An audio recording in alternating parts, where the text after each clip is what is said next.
The Heart of Darkness, by Joseph Conrad. The Nelly, a cruising yawl, swung to her anchor without a flutter of the sails, and was at rest. The flood had made, the wind was nearly calm, and, being bound down the river, the only thing for it was to come to and wait for the turn of the tide. The sea reach of the Thames stretched before us like the beginning of an interminable waterway. In the offing the sea and the sky were welded together without a joint, and in the luminous space the tanned sails of the barges drifting up with the tide seemed to stand still in red clusters of canvas sharply peaked, with gleams of varnished spirits. A haze rested on the low shores that ran out to sea in vanishing flatness. The air was dark above Gravesend, and farther back still seemed condensed into a mournful gloom, brooding motionless over the biggest and the greatest town on earth. The director of companies was our captain and our host. We four affectionately watched his back as he stood in the bows looking to seaward. On the whole river there was nothing that looked half so nautical.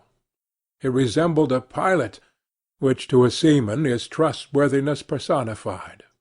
It was difficult to realize his work was not out there in the luminous estuary, but behind him within the brooding gloom. Between us there was, as I have already said somewhere, the bond of the sea. Besides holding our hearts together through long periods of separation, it had the effect of making us tolerant of each other's yarns, and even convictions. The lawyer, the best of old fellows, had, because of his many years and many virtues, the only cushion on deck, and was lying on the only rug. The accountant had brought out already a box of dominoes, and was toying architecturally with the bones. Marlow sat cross-legged, right aft, leaning against the mizzen-mast. He had sunken cheeks, a yellow complexion, a straight back, an ascetic aspect, and with his arms dropped, the palms of his hands outwards, resembled an idol. The director, satisfied the anchor had good hold, moved his way aft, and sat down amongst us. We exchanged a few words lazily. Afterwards there was silence on board the yacht. For some reason or other we did not begin that game of dominoes. We felt meditative, and fit for nothing but placid staring. The day was ending in a serenity of still and exquisite brilliance. The water shone pacifically. The sky, without a speck, was a benign immensity of unstained light. The very mist on the Essex marsh was like a gauzy and radiant fabric, hung from the wooded rises inland, and draping the low shores in diaphanous folds. Only the gloom to the west, brooding over the upper reaches, became more sombre every minute, as if angered by the approach of the sun. And at last, in its curved and imperceptible fall, the sun sank low, and from glowing white changed to a dull red, without rays and without heat, as if about to go out suddenly, stricken to death by the touch of that gloom, brooding over a crowd of men. Forthwith a change came over the waters, and the serenity became less brilliant but more profound. The old river in its broad reach rested unruffled at the decline of the day, after ages of good service done to the race that peopled its banks, spread out in the tranquil dignity of a waterway leading to the uttermost ends of the earth. We looked at the venerable stream, not in the vivid flush of a short day that comes and departs for ever, but in the august light of abiding memories. And indeed nothing is easier for a man who has, as the phrase goes, followed the sea with reverence and affection, than to evoke the great spirit of the past upon the lower reaches of the Thames. The tidal current runs to and fro in its unceasing service, crowded with the memories of men and ships it had borne to the rest of home or to the battles of the sea. It had known and served all the men of whom the nation is proud, from Sir Francis Drake to Sir John Franklin, knights all, titled and untitled, the great knights-errant of the sea. It had borne all the ships whose names are like jewels flashing in the night of time, from the Golden Hind, returning with her rotund flanks full of treasure, to be visited by the Queen's Highness, and thus pass out of the gigantic tale, to the Erebus and Terror, bound on other conquests, and that never returned. It had known the ships and the men. They had sailed from Deptford, from Greenwich, from Erith, the adventurers and the settlers, king's ships and the ships of men on change, captains, admirals, the dark interlopers of the Eastern trade, and the commissioned generals of the East India fleet.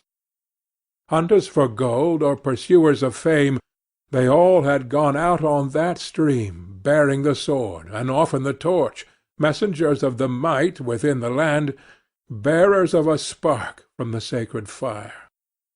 What greatness had not floated on the ebb of that river into the mystery of the unknown earth? The dreams of men, the seed of the commonwealths, the germs of empires. The sun set. The dusk fell on the stream, and lights began to appear along the shore. The Chapman lighthouse, a three-legged thing erect on a mud-flat, shone strongly. Lights of ships moved in the fairway, a great stir of lights going up and going down. And farther west, on the upper reaches, the place of the monstrous town was still marked ominously on the sky, a brooding gloom in sunshine, a lurid glare under the stars. "And this also," said Marlow suddenly, "has been one of the dark places of the earth." He was the only man of us who still followed the sea. The worst that could be said of him was that he did not represent his class. He was a seaman, but he was a wanderer too, while most seamen lead, if one may so express it, a sedentary life.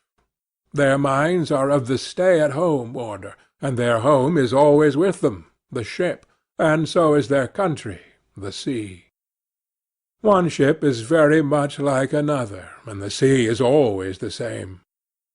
In the immutability of their surroundings, the foreign shores, the foreign faces, the changing immensity of life, glide past, veiled not by a sense of mystery, but by a slightly disdainful ignorance.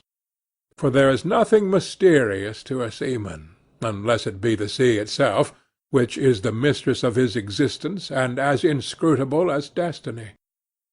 For the rest, after his hours of work, a casual stroll or a casual spree on shore suffices to unfold for him the secret of a whole continent, and generally he finds the secret not worth knowing. The yarns of seamen have a direct simplicity, the whole meaning of which lies within the shell of a cracked nut.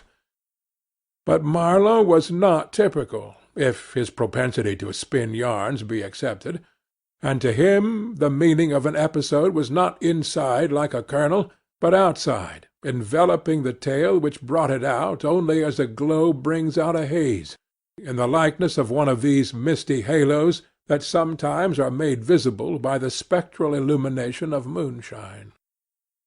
His remark did not seem at all surprising. It was just like Marlow.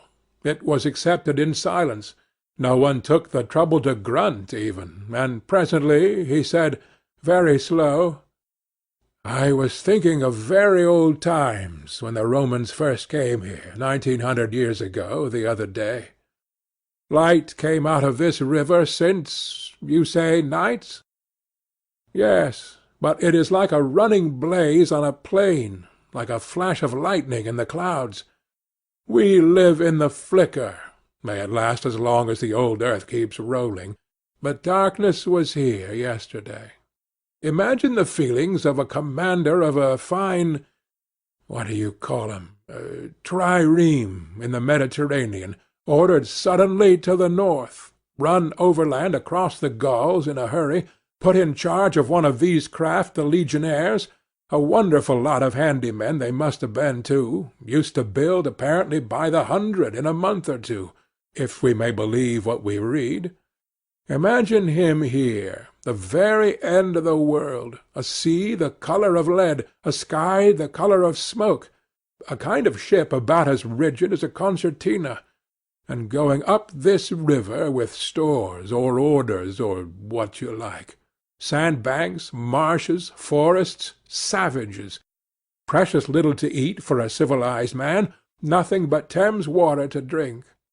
No Falernian wine here, no going ashore. Here and there a military camp lost in a wilderness, like a needle in a bundle of hay. Cold, fog, tempests, disease, exile, and death. Death skulking in the air, in the water, in the bush. They must have been dying like flies here. Oh, yes, he did it. Did it very well, too, no doubt, and without thinking much about it either, except afterwards to brag of what he had gone through in his time, perhaps. They were men enough to face the darkness, and perhaps he was cheered by keeping his eye on a chance of promotion to the fleet at Ravenna, by and by, if he had good friends in Rome and survived the awful climate. Or think of a decent young citizen in a toga, perhaps too much dice, you know, coming out here in the train of some prefect, or tax-gatherer, or trader even, to mend his fortunes.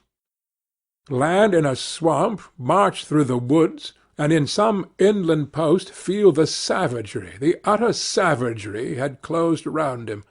All that mysterious life of the wilderness that stirs in the forest, in the jungles, in the hearts of wild men. There's no initiation either into such mysteries.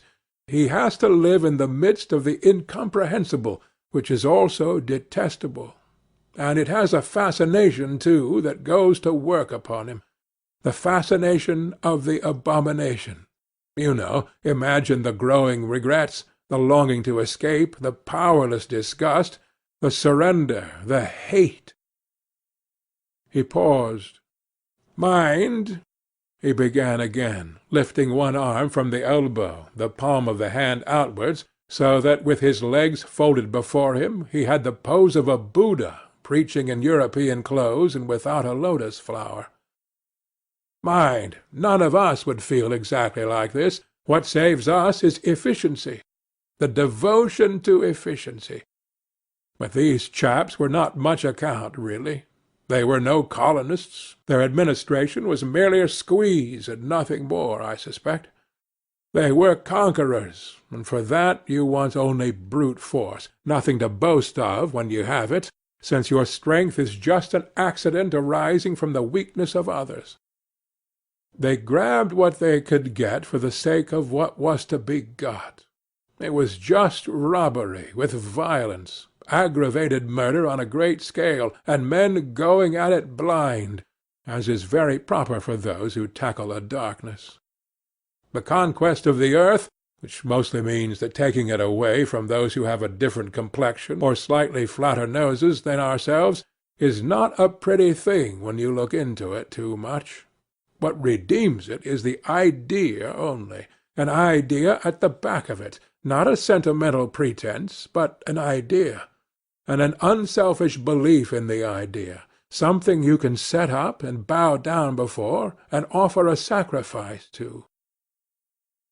He broke off. Flames glided in the river, small green flames, red flames, white flames, pursuing, overtaking, joining, crossing each other, then separating, slowly or hastily. The traffic of the great city went on in the deepening night upon the sleepless river. We looked on, waiting patiently. There was nothing else to do till the end of the flood. But it was only after a long silence when he said, in a hesitating voice, "I suppose you fellows remember I did once turn fresh-water sailor for a bit?" That we knew we were fated, before the ebb began to run, to hear about one of Marlow's inconclusive experiences. "I don't want to bother you much with what happened to me personally," he began, showing in this remark the weakness of many tellers of tales, who seem so often unaware of what their audience would like best to hear.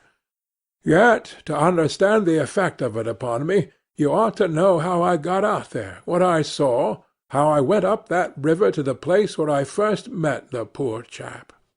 It was the farthest point of navigation and the culminating point of my experience.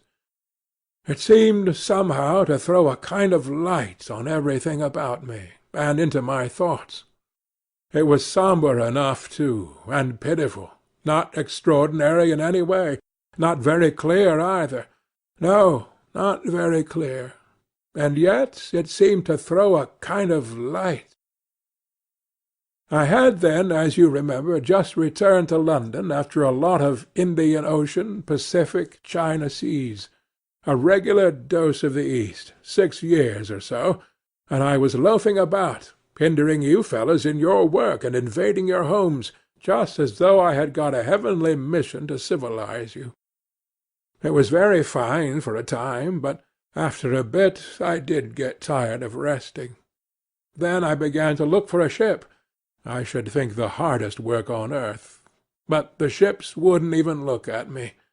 I got tired of that game, too. Now, when I was a little chap, I had a passion for maps. I would look for hours at South America, or Africa, or Australia, and lose myself in all the glories of exploration.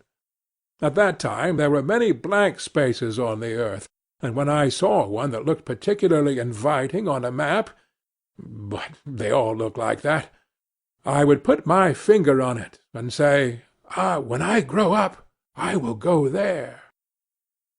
The North Pole was one of those places, I remember. Well, I haven't been there yet, and shall not try now. The glamour's off. Other places were scattered about the hemispheres.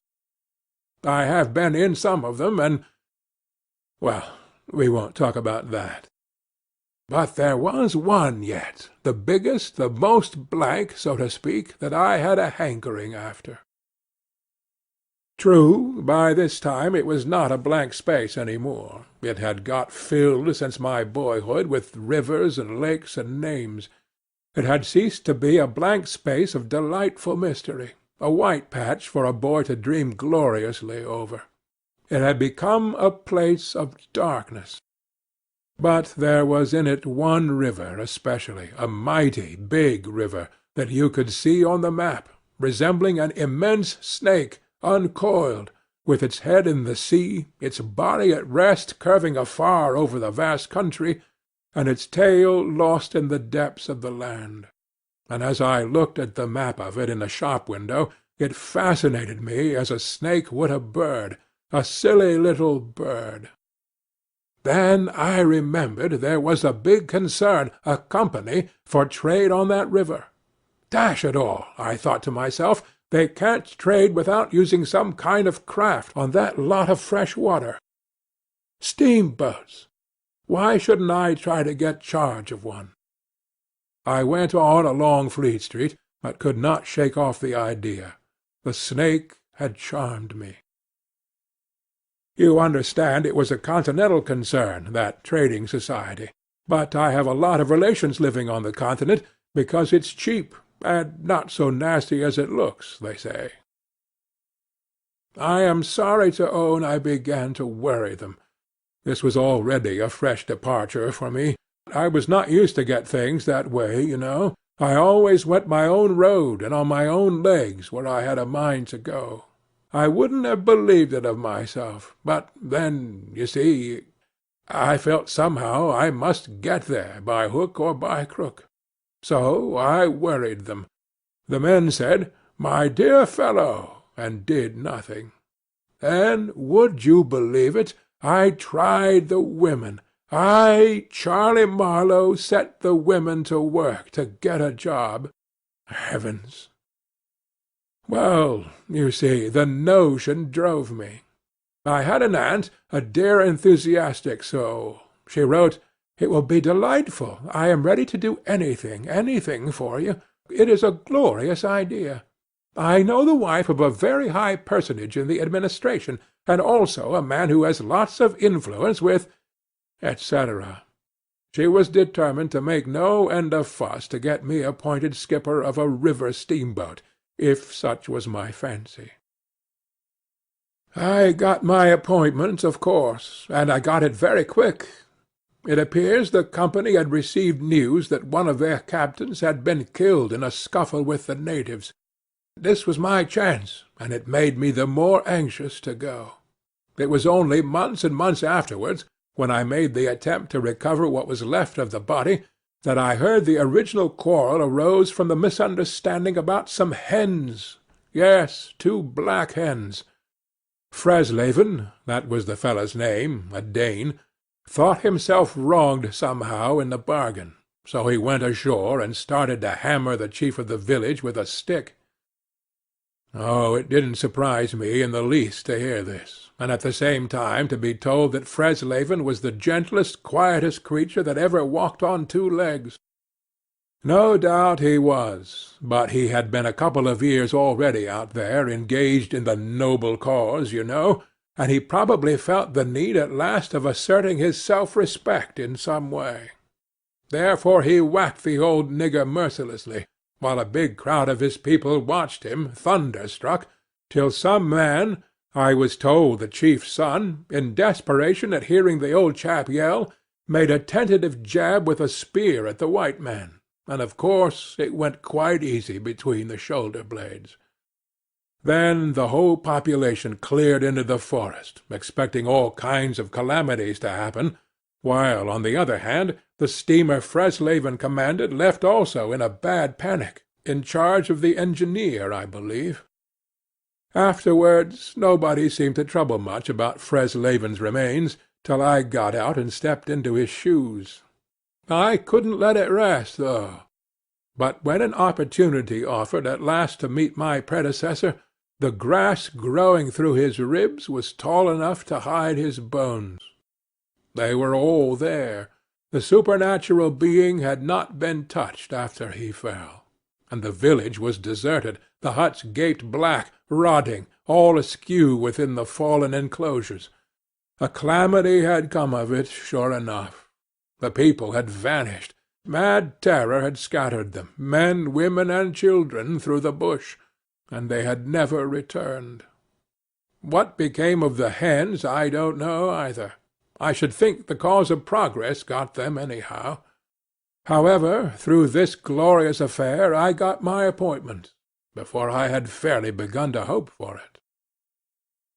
I flew around like mad to get ready, and before 48 hours I was crossing the Channel to show myself to my employers and sign the contract. In a very few hours I arrived in a city that always makes me think of a whited sepulchre. Prejudice, no doubt. I had no difficulty in finding the company's offices. It was the biggest thing in the town, and everybody I met was full of it. They were going to run an oversea empire and make no end of coin by trade. A narrow and deserted street in deep shadow, high houses, innumerable windows with Venetian blinds, a dead silence, grass sprouting right and left, immense double doors standing ponderously ajar. I slipped through one of these cracks, went up a swept and ungarnished staircase, as arid as a desert, and opened the first door I came to. 2 women, one fat and the other slim, sat on straw-bottomed chairs, knitting black wool. The slim one got up and walked straight at me, still knitting with downcast eyes, and only just as I began to think of getting out of her way, as you would for a somnambulist, stood still and looked up. Her dress was as plain as an umbrella-cover, and she turned round without a word and preceded me into a waiting-room. I gave my name and looked about. Deal table in the middle, plain chairs all around the walls. On one end a large shining map, marked with all the colours of a rainbow. There was a vast amount of red, good to see at any time, because one knows that some real work is done in there. A deuce of a lot of blue, a little green, smears of orange, and on the east coast a purple patch, to show where the jolly pioneers of progress drink the jolly lager beer. However, I wasn't going into any of these. I was going into the yellow, dead in the centre. and the river was there, fascinating, deadly, like a snake. Ah! A door opened. A white-haired secretarial head, but wearing a compassionate expression, appeared, and a skinny forefinger beckoned me into the sanctuary. Its light was dim, and a heavy writing-desk squatted in the middle. From behind that structure came out an impression of pale plumpness in a frock coat. The great man himself. He was 5 feet 6, I should judge, and had his grip on the handle-end of ever so many millions. He shook hands, I fancy, murmured vaguely, was satisfied with my French, bon voyage. In about 45 seconds I found myself again in the waiting-room with the compassionate secretary, who, full of desolation and sympathy, made me sign some document. I believe I undertook, amongst other things, not to disclose any trade secrets. Well, I'm not going to. I began to feel slightly uneasy. You know I am not used to such ceremonies, and there was something ominous in the atmosphere. It was just as though I had been let into some conspiracy. I don't know, something not quite right, and I was glad to get out. In the outer room the two women knitted black wool feverishly. People were arriving, and the younger one was walking back and forth introducing them. The old one sat on her chair. Her flat cloth slippers were propped up on a foot-warmer, and a cat reposed on her lap. She wore a starched white affair on her head, had a wart on one cheek, and silver-rimmed spectacles hung on the tip of her nose. She glanced at me above the glasses. The swift and indifferent placidity of that look troubled me. Two youths, with foolish and cheery countenances, were being piloted over, and she threw at them the same quick glance of unconcerned wisdom. She seemed to know all about them, and about me too. An eerie feeling came over me. She seemed uncanny and fateful. Often far away there I thought of these two, guarding the door of darkness, knitting black wool as for a warm pall, one introducing continuously to the unknown, the other scrutinizing the cheery and foolish faces with unconcerned old eyes. Ave! Old knitter of black wool, morituri te salutant. Not many of those she looked at ever saw her again. Not half, by a long way. There was yet a visit to the doctor. A simple formality, assured me the secretary, with an air of taking an immense part in all my sorrows. Accordingly a young chap wearing his hat over the left eyebrow, some clerk I suppose, there must have been clerks in the business, though the house was as still as a house in a city of the dead, came from somewhere upstairs and led me forth. He was shabby and careless, with ink-stains on the sleeves of his jacket, and his cravat was large and billowy, under a chin shaped like the toe of an old boot. It was a little too early for the doctor, so I proposed a drink, and thereupon he developed a vein of joviality. As we sat over our vermouths, he glorified the company's business, and by I expressed casually my surprise at him not going out there. He became very cool and collected all at once. "I am not such a fool as I look," quoth Plato to his disciples, he said sententiously, emptied his glass with great resolution, and we rose. The old doctor felt my pulse, evidently thinking of something else the while. "Good, good for there," he mumbled, and then with a certain eagerness asked me whether I would let him measure my head. Rather surprised, I said yes, when he produced a thing like calipers, and got the dimensions back and front and every way, taking notes carefully.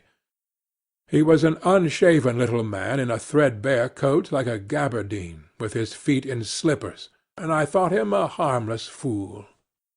"I always ask leave, in the interest of science, to measure the crania of those going out there," he said. "And when they come back too?" I asked. "Oh, I never see them," he remarked. And, moreover, the changes take place inside, you know." He smiled, as if at some quiet joke. "So you are going out there. Famous. Interesting, too." He gave me a searching glance, and made another note. "Ever any madness in your family?" he asked in a matter-of-fact tone.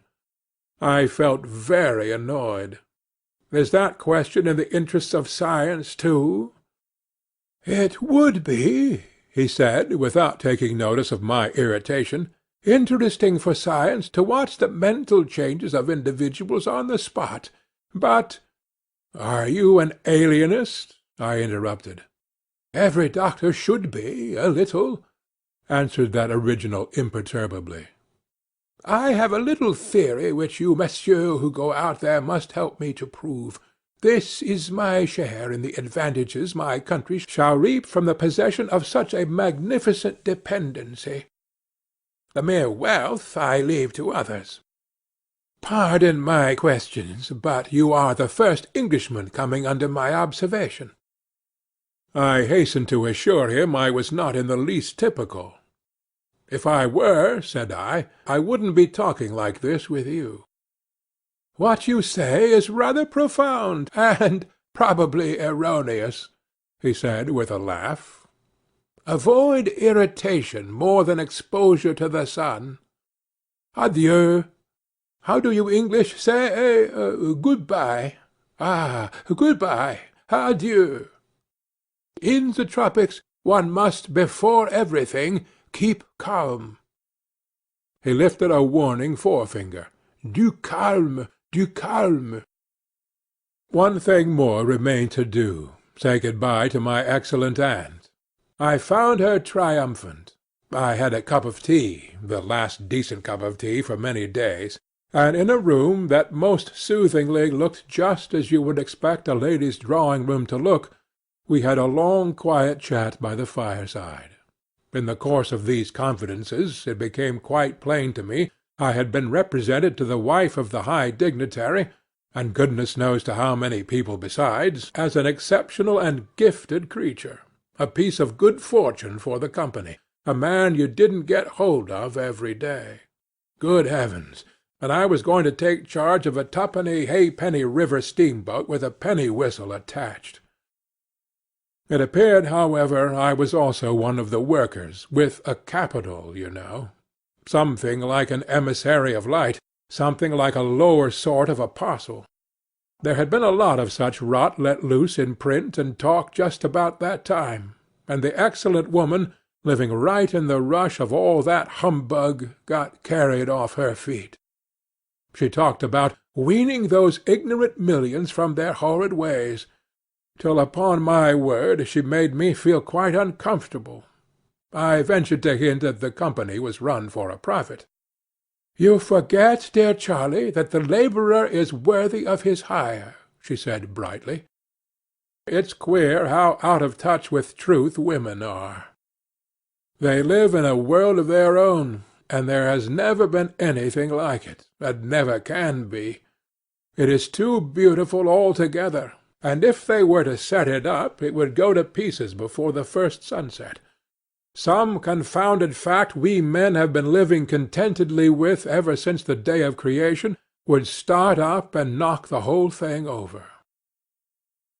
After this I got embraced, told to wear flannel, be sure to write often, and so on, and I left.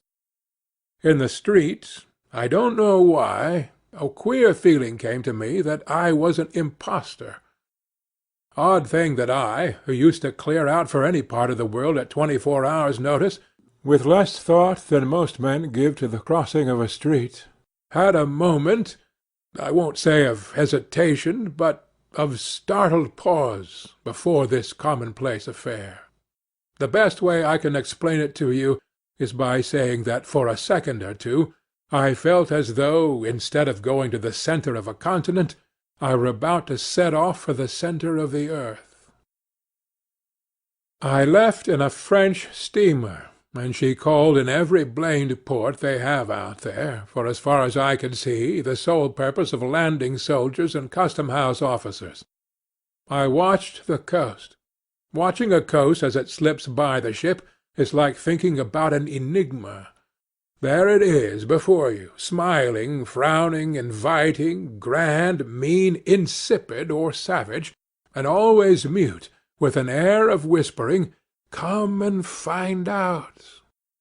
This one was almost featureless, as if still in the making, with an aspect of monotonous grimness. The edge of a colossal jungle, so dark green as to be almost black, fringed with white surf, ran straight like a ruled line far, far away along a blue sea whose glitter was blurred by a creeping mist. The sun was fierce, the land seemed to glisten and drip with steam. Here and there greyish-whitish specks showed up clustered inside the white surf, with a flag flying above them perhaps. Settlements some centuries old, and still no bigger than pinheads on the untouched expanse of their background. We pounded along, stopped, landed soldiers, went on, landed custom-house clerks to levy toll in what looked like a God-forsaken wilderness with a tin shed and a flagpole lost in it. Landed more soldiers to take care of the custom-house clerks, presumably. Some, I heard, got drowned in the surf, but whether they did or not, nobody seemed particularly to care. They were just flung out there, and on we went. Every day the coast looked the same, as though we had not moved. But we passed various places, trading places, with names like Grand Bassam, Little Popo, names that seemed to belong to some sordid farce acted out in front of a sinister black cloth. The idleness of a passenger, my isolation amongst all these men with whom I had no point of contact, the oily and languid sea, the uniform sombreness of the coast, seemed to keep me away from the truth of things, within the toil of a mournful and senseless delusion. The voice of the surf, heard now and then, was a positive pleasure, like the speech of a brother. It was something natural, that had its reason, that had a meaning. Now and then a boat from the shore gave one a momentary contact with reality. It was paddled by black fellows. You could see from afar the white of their eyeballs glistening. They shouted, sang. Their bodies streamed with perspiration. They had faces like grotesque masks, these chaps. But they had bone, muscle, and a wild vitality, an intense energy of movement that was as natural and true as the surf along their coast. They wanted no excuse for being there. They were a great comfort to look at. For a time I would feel I belonged still to a world of straightforward facts, but the feeling would not last long. Something would turn up to scare it away. Once, I remember, we came upon a man-of-war anchored off the coast. There wasn't even a shed there, and she was shelling the bush. It appears the French had one of their wars going on thereabouts. Her ensign dropped limp like a rag. The muzzles of the long 6-inch guns stuck out all over the low hull. The greasy, slimy swell swung her up lazily and let her down, swaying her thin masts. In the empty immensity of earth, sky, and water, there she was, incomprehensible, firing into a continent. Pop would go one of the 6-inch guns. A small flame would dart and vanish, a little white smoke would disappear, a tiny projectile would give a feeble screech, and nothing happened. Nothing could happen. There was a touch of insanity in the proceeding, a sense of lugubrious drollery in the sight, and it was not dissipated by somebody on board assuring me earnestly there was a camp of natives, he called them enemies, hidden out of sight somewhere. We gave her her letters. I heard the men in that lonely ship were dying of fever at the rate of 3 a day, and went on. We called at some more places with farcical names, where the merry dance of death and trade goes on in a still and earthly atmosphere, as of an overheated catacomb. all along the formless coast bordered by dangerous surf, as if nature herself had tried to ward off intruders. In and out of rivers, streams of death in life, whose banks were rotting into mud, whose waters, thickened into slime, invaded the contorted mangroves that seemed to writhe at us in the extremity of an impotent despair. Nowhere did we stop long enough to get a particularized impression, but the general sense of vague and oppressive wonder grew upon me. It was like a weary pilgrimage amongst hints for nightmares. It was upward of 30 days before I saw the mouth of the big river. We anchored off the seat of the government, but my work would not begin till some 200 miles further on, so as soon as I could I made a start for the place 30 miles higher up. I had my passage on a little sea-going steamer. Her captain was a Swede, and knowing me for a seaman, invited me on the bridge. He was a young man, lean, fair, and morose, with lanky hair and a shuffling gait. As we left the miserable little wharf, he tossed his head contemptuously at the shore. "Been living there?" he asked. I said yes. "Fine lot, those government chaps, are they not?" he went on, speaking English with great precision and considerable bitterness. "It is funny what some people will do for a few francs a month. I wonder what becomes of that kind when it goes up country." I said to him I expected to see that soon. "So!" he exclaimed. He shuffled athwart, keeping an eye ahead vigilantly. "Don't be too sure," he continued. "The other day I took up a man who hanged himself on the road. He was a Swede, too." "Hanged himself? Why, in God's name?" I cried. He kept on looking out watchfully. "Who knows? The sun too much for him, or the country, perhaps." At last we opened a reach. A rocky cliff appeared, mounds of turned-up earth by the shore, houses on a hill, others with iron roofs, amongst a waste of excavations, or hanging to the declivity.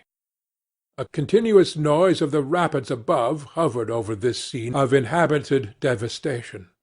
A lot of people, mostly black and naked, moved about like ants. A jetty projected into the river. A blinding sunlight drowned all this at times in a sudden recrudescence of glare. "There's your company station," said the Swede, pointing to 3 wooden barrack-like structures on the rocky slope. "I will send your things up. 4 boxes, did you say? So, farewell." I came upon a boiler wallowing in the grass, then found a path leading up the hill. It turned aside for the boulders, and also for an undersized railway truck lying there on its back with its wheels in the air. One was off. The thing looked as dead as the carcass of some animal. I came upon more pieces of decaying machinery, a stack of rusty rails. To the left a clump of trees made a shady spot, where dark things seemed to stir feebly. I blinked. The path was steep. A horn tooted to the right, and I saw the black people run. A heavy and dull detonation shook the ground. A puff of smoke came out of the cliff, and that was all. No change appeared on the face of the rock. They were building a railway. The cliff was not in the way or anything, but this objectless blasting was all the work going on. A slight clinking behind me made me turn my head. 6 black men advanced in a file, toiling up the path. They walked erect and slow, balancing small baskets full of earth on their heads, and the clink kept time with their footsteps. Black rags were wound round their loins, and the short ends behind waggled to and fro like tails. I could see every rib. The joints of their limbs were like knots in a rope. Each had an iron collar on his neck, and all were connected together with a chain whose bights swung between them, rhythmically clinking. Another report from the cliff made me think suddenly of that ship of war I had seen firing into a continent. It was the same kind of ominous voice, But these men could by no stretch of imagination be called enemies. They were called criminals, and the outraged law, like the bursting shells, had come to them, an insoluble mystery from the sea. All their meagre breasts panted together, the violently dilated nostrils quivered, the eyes stared stonily uphill. They passed me within 6 inches without a glance, with that complete death-like indifference of unhappy savages. Behind this raw matter, one of the reclaimed, the product of the new forces at work, strolled despondently, carrying a rifle by its middle. He had a uniform jacket with one button off, and seeing a white man on the path, hoisted his weapon to his shoulder with alacrity. This was simple prudence, white men being so much alike at a distance that he could not tell who I might be. He was speedily reassured, and with a large white rascally grin, and a glance at his charge, seemed to take me into partnership in his exalted trust. After all, I also was a part of the great cause of these high and just proceedings. Instead of going up, I turned and descended to the left. My idea was to let that chain-gang get out of sight before I climbed the hill. You know I am not particularly tender. I've had to strike and to fend off. I've had to resist and to attack sometimes. That's only one way of resisting, without counting the exact cost, according to the demands of such sort of life as I had blundered into. I've seen the devil of violence, and the devil of greed, and the devil of hot desire, but by all the stars, these were strong, lusty, red-eyed devils, that swayed and drove men, I tell you. But as I stood on this hillside, I foresaw that in the blinding sunshine of that land I would become acquainted with a flabby, pretending, weak-eyed devil of a rapacious and pitiless folly. How insidious he could be, too, I was only to find out several months later, and 1,000 miles farther. For a moment I stood appalled, as though by a warning. Finally I descended the hill obliquely towards the trees I had seen. I avoided a vast artificial hole somebody had been digging on the slope, the purpose of which I found it impossible to divine. It wasn't a quarry or a sand-pit, anyhow. It was just a hole. It might have been connected with the philanthropic desire of giving the criminal something to do. I don't know. Then I nearly fell into a very narrow ravine, almost no more than a scar in the hillside. I discovered that a lot of imported drainage pipes for the settlement had been tumbled in there. There wasn't one that was not broken. It was a wanton smash-up. At last I got under the trees. My purpose was to stroll into the shade for a moment, but no sooner within than it seemed to me I had stepped into the gloomy circle of some inferno. The rapids were near, and an uninterrupted, uniform, headlong, rushing noise filled the mournful stillness of the grove, where not a breath stirred and not a leaf moved, with a mysterious sound, as though the tearing pace of the launched earth had suddenly become audible. Black shapes crouched, lay, sat between the trees leaning against the trunks, clinging to the earth, half coming out, half effaced within the dim light, in all the attitudes of pain, abandonment, and despair. Another mine on the cliff went off, followed by a slight shudder of the soil under my feet. The work was going on. The work! And this was the place where some of the helpers had withdrawn to die. They were dying slowly, it was very clear. They were not enemies, they were not criminals, they were nothing earthly now. Nothing but black shadows of disease and starvation, lying confusedly in the greenish gloom. Brought from all the recesses of the coast in all the legality of time contracts, lost in uncongenial surroundings, fed on unfamiliar food, they sickened, became inefficient, and were then allowed to crawl away and rest. These moribund shapes were free as air, and nearly as thin. I began to distinguish the gleam of the eyes under the trees. Then, glancing down, I saw a face near my hand. The black bones reclined at full length with one shoulder against the tree, and slowly the eyelids rose and the sunken eyes looked up at me, enormous and vacant, a kind of blind white flicker in the depths of the orbs, which died out slowly. The man seemed young, almost a boy, but you know with them it's hard to tell. I found nothing else to do but to offer him one of my good Swede's ship's biscuits I had in my pocket. The fingers closed slowly on it and held. There was no other movement and no other glance. He had tied a bit of white worsted round his neck. Why? Where did he get it? Was it a badge, an ornament, a charm, a propitiatory act? Was there any idea at all connected with it? It looked startling round his black neck, this bit of white thread from beyond the seas. Near the same tree 2 more bundles of acute angles sat with their legs drawn up. One, with his chin propped on his knees, stared at nothing in an intolerable and appalling manner. His brother phantom rested its forehead, as if overcome with a great weariness. And all about others were scattered in every pose of contorted collapse, as in some picture of a massacre or a pestilence. While I stood horror-struck, one of these creatures rose to his hands and knees, and went off on all fours towards the river to drink. He lapped out of his hand, then sat up in the sunlight, crossing his shins in front of him, and after a time let his woolly head fall on his breastbone. I didn't want any more loitering in the shade, and I made haste towards the station. When near the buildings I met a white man in such an unexpected elegance of get-up that in the first moment I took him for a sort of vision.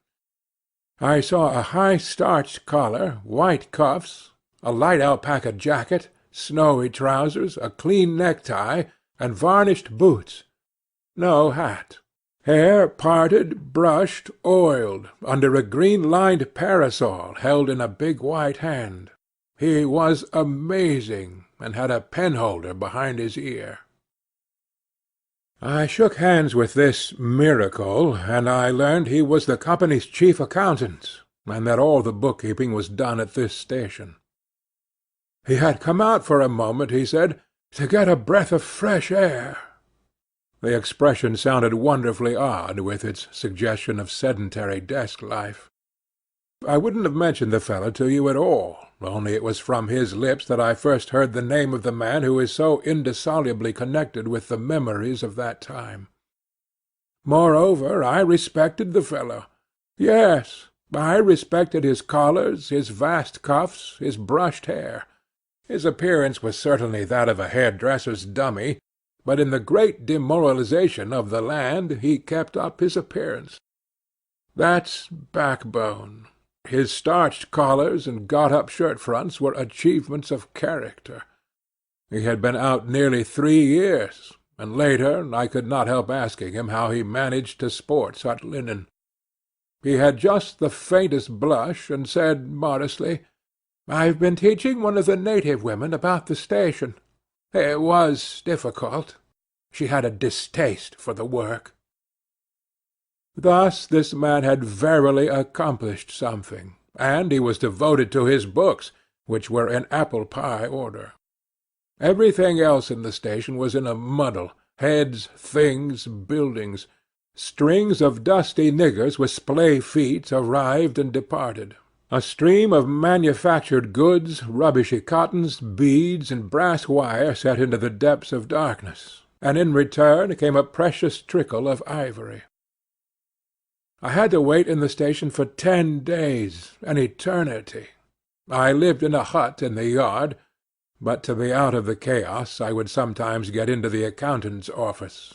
It was built of horizontal planks, and so badly put together that, as he bent over his high desk, he was barred from neck to heels with narrow strips of sunlight.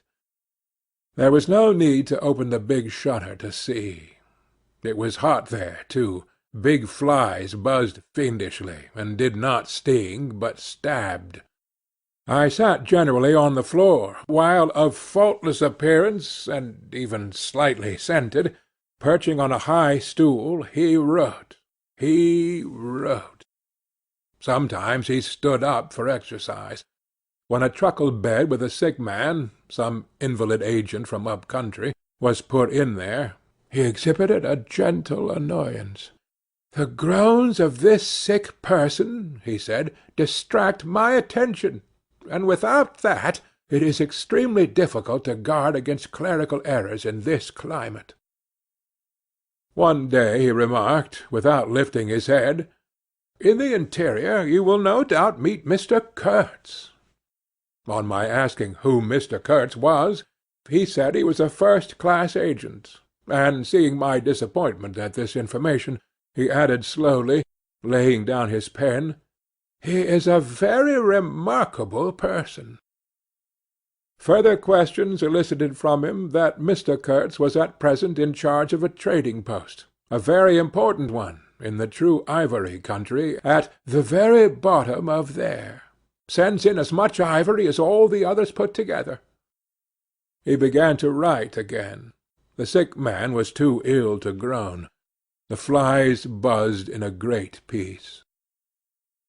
Suddenly there was a growing murmur of voices and a great trampling of feet. A caravan had come in. A violent babble of uncouth sounds burst out on the other side of the planks. All the carriers were speaking together, and in the midst of the uproar the lamentable voice of the chief agent was heard giving it up tearfully for the 20th time that day. He rose slowly. "What a frightful row!" he said. He crossed the room gently to look at the sick man, and returning said to me, "He does not hear." "What, dead?" I asked, startled. "No, not yet," he answered with great composure. Then, alluding with a toss of the head to the tumult in the station-yard, "When one has got to make correct entries, one comes to hate those savages, hate them to the death." He remained thoughtful for a moment.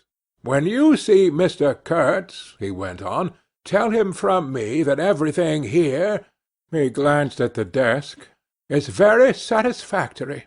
I don't like to write to him. With those messengers of ours you never know who may get hold of your letter, at that central station." He stared at me for a moment with his mild bulging eyes.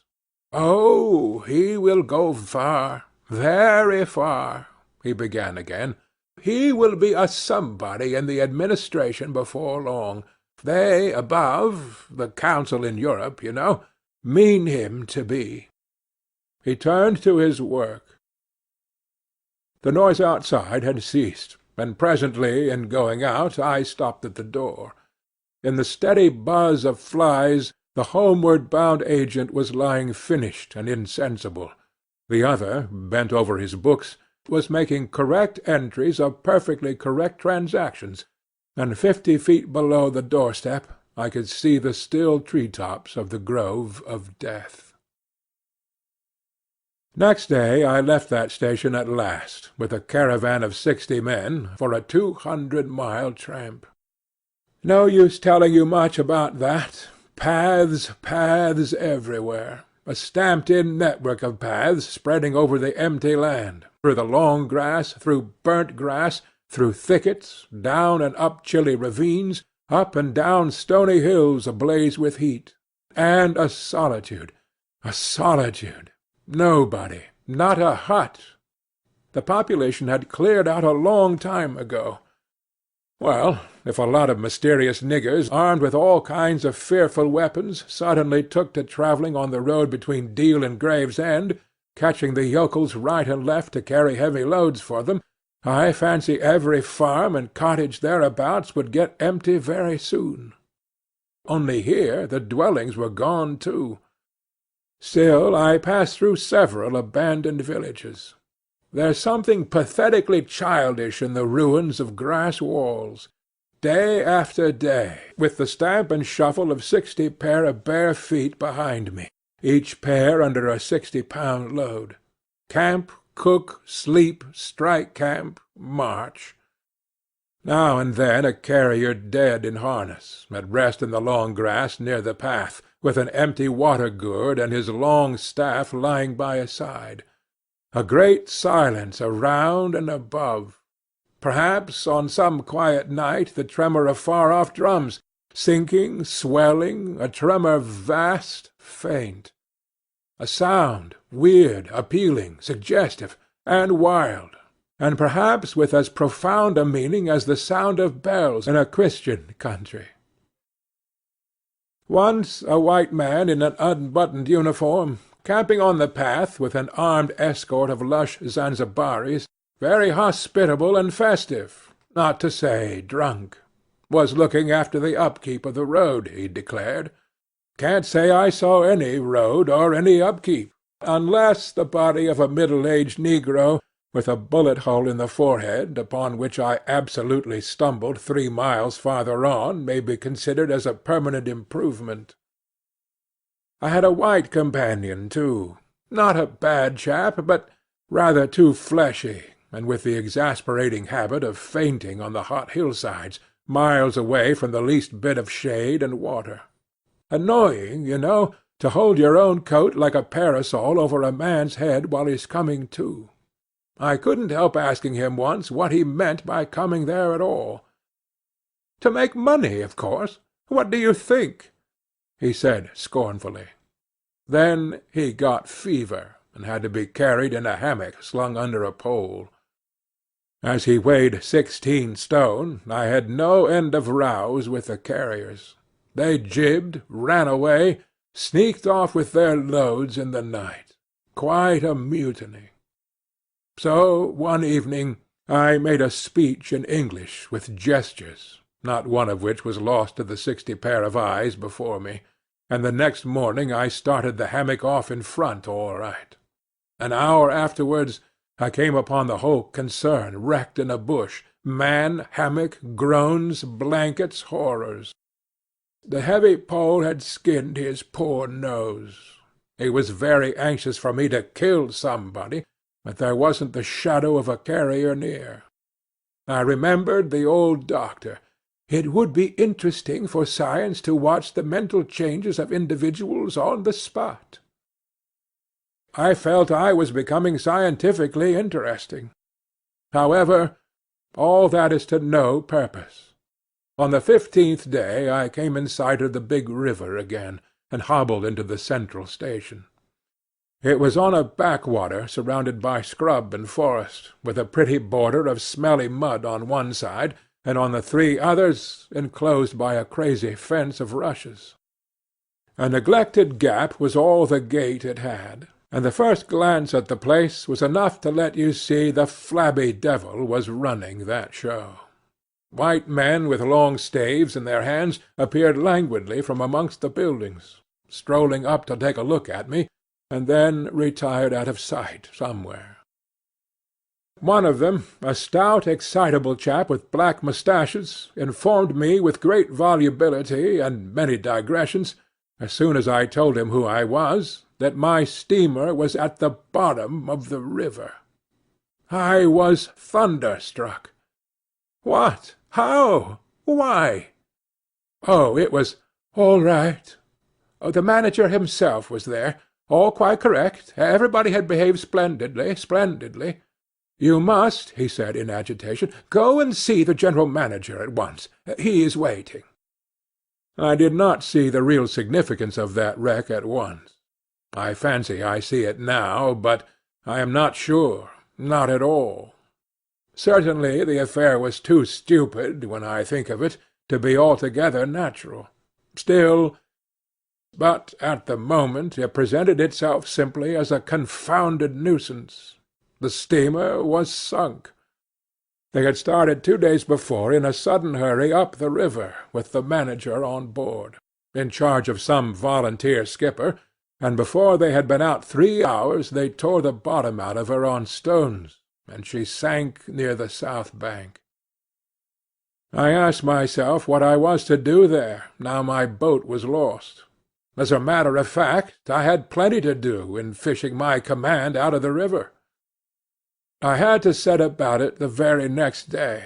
That, and the repairs when I brought the pieces to the station, took some months. My first interview with the manager was curious. He did not ask me to sit down after my 20-mile walk that morning. He was commonplace, in complexion, in features, in manners, and in voice. He was of middle size and of ordinary build. His eyes, of the usual blue, were perhaps remarkably cold, and he certainly could make his glance fall on one as trenchant and heavy as an axe. But even at these times the rest of his person seemed to disclaim the intention. Otherwise there was only an indefinable, faint expression of his lips, something stealthy, a smile. Not a smile. I remember it, but I can't explain. It was unconscious, this smile was, though just after he had said something it got intensified for an instant. It came at the end of his speeches like a seal applied on the words to make the meaning of the commonest phrase appear absolutely inscrutable. He was a common trader, from his youth up employed in these parts, nothing more. He was obeyed, yet he inspired neither love nor fear, nor even respect. He inspired uneasiness. That was it. Uneasiness. Not a definite mistrust, just uneasiness, nothing more. You have no idea how effective such a faculty can be. He had no genius for organizing, for initiative, or for order even. That was evident in such things as the deplorable state of the station. He had no learning and no intelligence. His position had come to him. Why? Perhaps because he was never ill. He had served 3 terms of 3 years out there. Because triumphant health, in the general rout of constitutions, is a kind of power in itself. When he went home on leave he rioted on a large scale, pompously, Jack ashore with a difference in externals only. This one could gather from his casual talk. He originated nothing. He could keep the routine going, that's all. But he was great.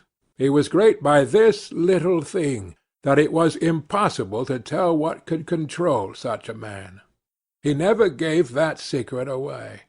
Perhaps there was nothing within him. Such a suspicion made one pause, for out there were no external checks. Once, when various tropical diseases had laid low almost every agent in the station, he was heard to say, "Men who come out here should have no entrails." He sealed the utterance with that smile of his, as though it had been a door opening into a darkness he had in his keeping. You fancied you had seen things, but the seal was on. When annoyed at meal-times by the constant quarrels of the white men about precedence, he ordered an immense round table to be made, for which a special house had to be built. This was the station's mess-room. Where he sat was the first place. The rest were nowhere. One felt this to be his unalterable conviction. He was neither civil nor uncivil. He was quiet. He allowed his boy, an overfed young negro from the coast, to treat the white men under his very eyes with provoking insolence. He began to speak as soon as he saw me. I had been very long on the road. He could not wait, had to start without me. The up-river stations had to be relieved. There had been so many delays already that he did not know who was dead and who was alive, and how they got on, and so on and so on. He paid no attention to my explanations, and playing with a stick of sealing-wax, repeated several times that the situation was very grave, very grave. There were rumours that a very important station was in jeopardy, and its chief, Mr. Kurtz, was ill. Hoped it was not true. Mr. Kurtz was— I felt weary and irritable. Hang Kurtz, I thought. I interrupted him by saying I had heard of Mr. Kurtz on the coast. "Ah, so they talk of him down there," he murmured to himself. Then he began again, assuring me Mr. Kurtz was the best agent he had, an exceptional man, of the greatest importance to the company. Therefore I could understand his anxiety. He was, he said, very, very uneasy. Certainly he fidgeted on his chair a good deal, exclaimed, "Ah, Mr. Kurtz," broke the stick of sealing-wax, and seemed dumbfounded by the accident. Next thing he wanted to know how long it would take to— I interrupted him again, being hungry, you know, and kept on my feet too. I was getting savage. "How can I tell?" I said. "I haven't even seen the wreck yet. Some months, no doubt." All this talk seemed to me so futile. "Some months," he said. "Well, let us say 3 months before we can make a start. Yes, that ought to do the affair." I flung out of his hut. He lived all alone in a clay hut with a sort of verandah, muttering to myself my opinion of him. He was a chattering idiot. Afterwards I took it back, when it was borne in upon me, startlingly, with what extreme nicety he had estimated the time requisite for the affair. I went to work the next day, turning, so to speak, my back on that station. In that way only, it seemed to me, I could keep my hold on the redeeming facts of life. Still one must look about sometimes, and then I saw this station, these men strolling aimlessly about in the sunshine of the yard. I asked myself sometimes what it all meant. They wandered here and there with their absurd long staves in their hands, like a lot of faithless pilgrims bewitched inside a rotten fence. The word ivory rang in the air, was whispered, was sighed. You would think they were praying to it. A taint of imbecile rapacity blew through it all, like a whiff from some corpse. By Jove, I've never seen anything so unreal in my life. And outside, the silent wilderness surrounding this cleared speck on the earth struck me as something great and invincible, like evil or truth, waiting patiently for the passing away of this fantastic invasion. Oh, these months! Well, never mind. Various things happened. One evening a grass shed full of calico, cotton prints, bees, and I don't know what else, burst into a blaze so suddenly that you would have thought the earth had opened to let an avenging fire consume all that trash. I was smoking my pipe quietly by my dismantled steamer, and saw them all cutting capers in the light with their arms lifted high, when the stout man with moustaches came tearing down to the river, a tin pail in his hand, assured me that everybody was behaving splendidly, splendidly, dipped about a quart of water, and tore back again. I noticed there was a hole in the bottom of his pail. I strolled up. There was no hurry. You see, the thing had gone off like a box of matches. It had been hopeless from the very first. The flame had leaped high, driven everybody back, lighted up everything, and collapsed.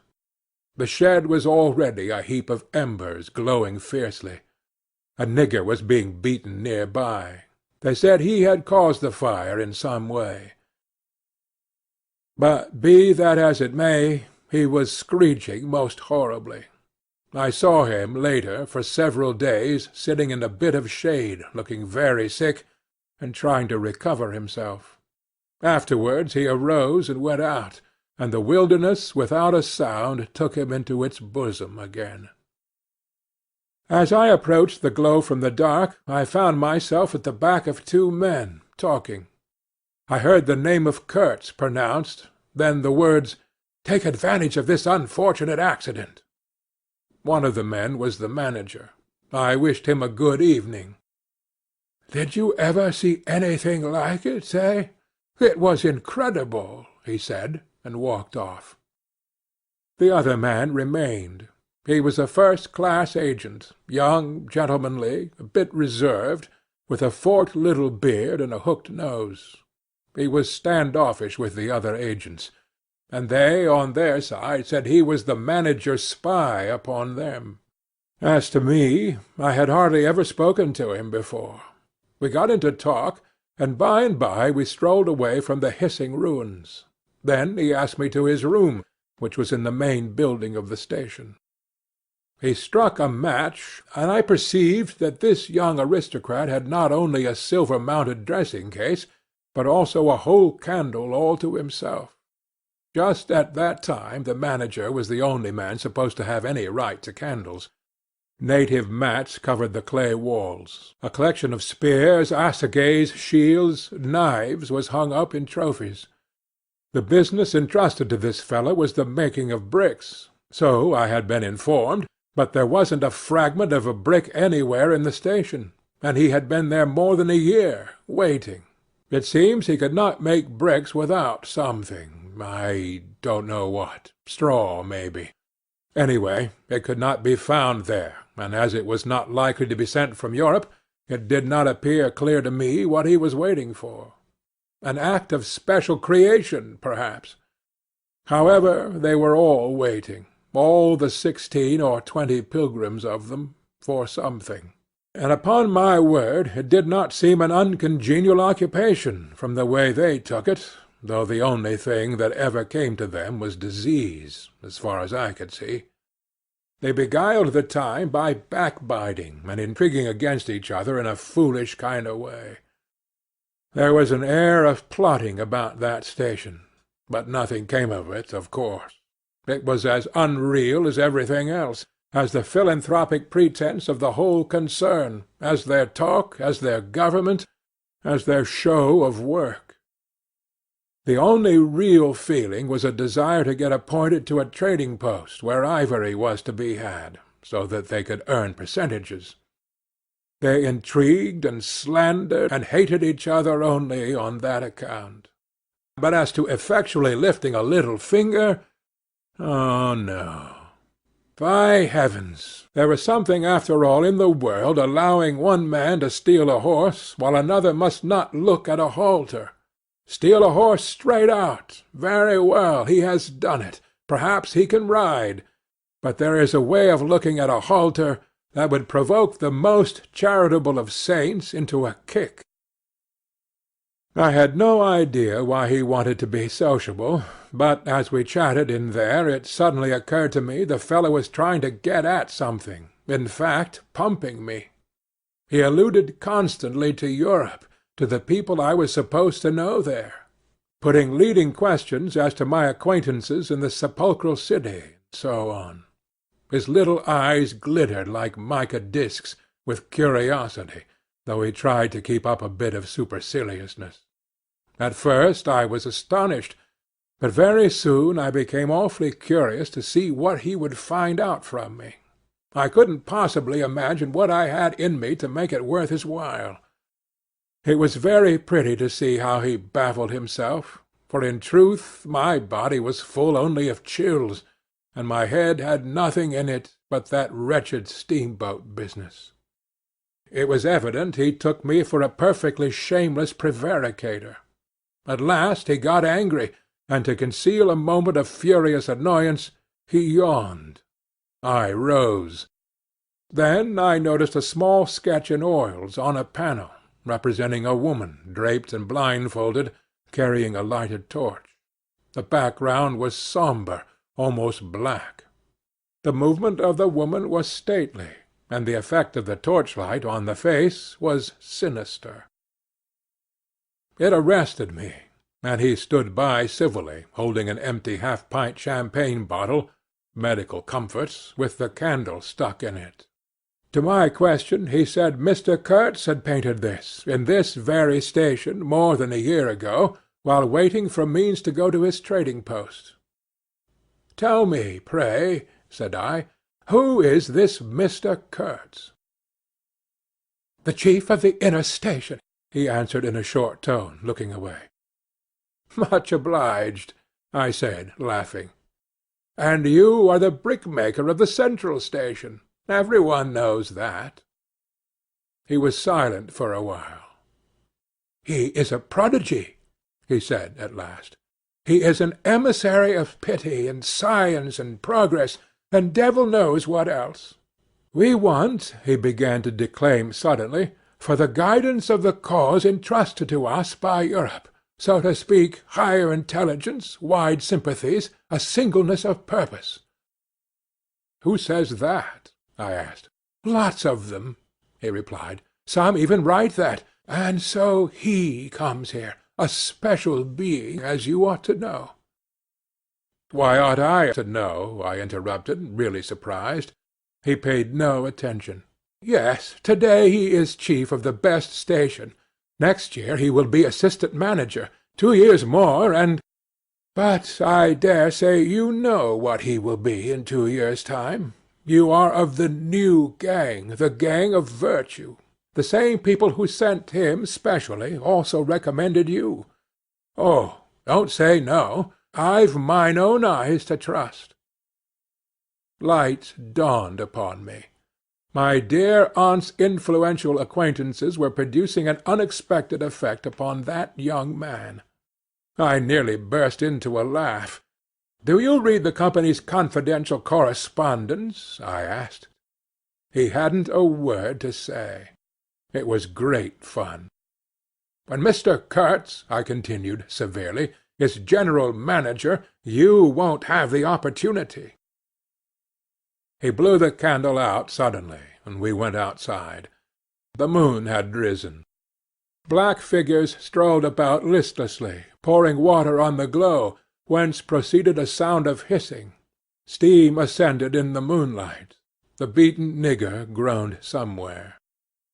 "What a row the brute makes!" said the indefatigable man with the moustaches, appearing near us. "Serve him right! Transgression, punishment, bang! Pitiless, pitiless! That's the only way. This will prevent all conflagrations for the future. I was just telling the manager—" He noticed my companion, and became crestfallen all at once. "Not in bed yet," he said, with a kind of servile heartiness. "It's so natural. Ah! Danger! Agitation!" He vanished. I went on to the riverside, and the other followed me. I heard a scathing murmur at my ear. "Heap of muffs, go to!"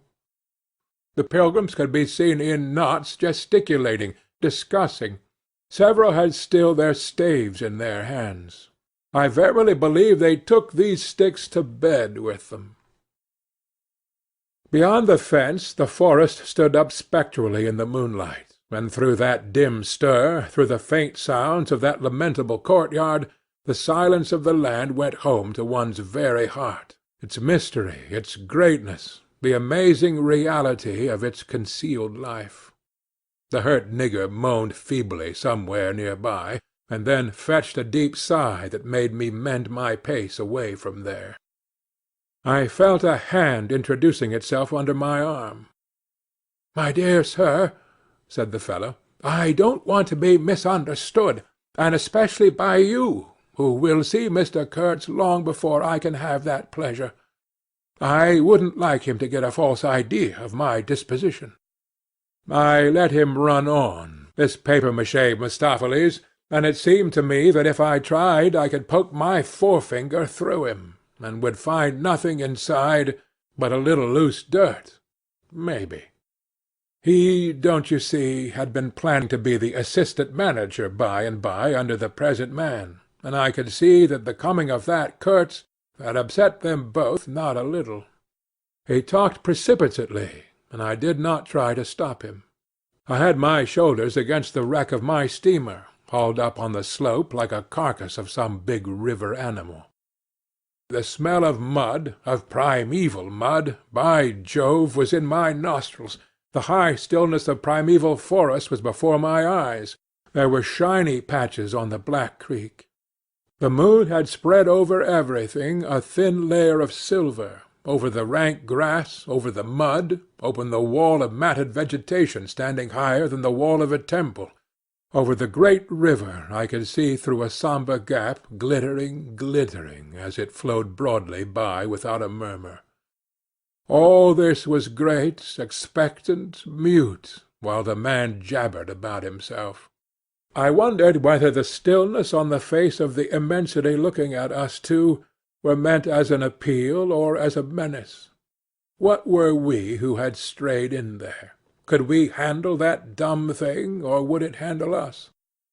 I felt how big, how confoundedly big, was that thing that couldn't talk, and perhaps was deaf as well.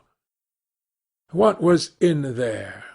I could see a little ivory coming out from there, and I had heard Mr. Kurtz was in there.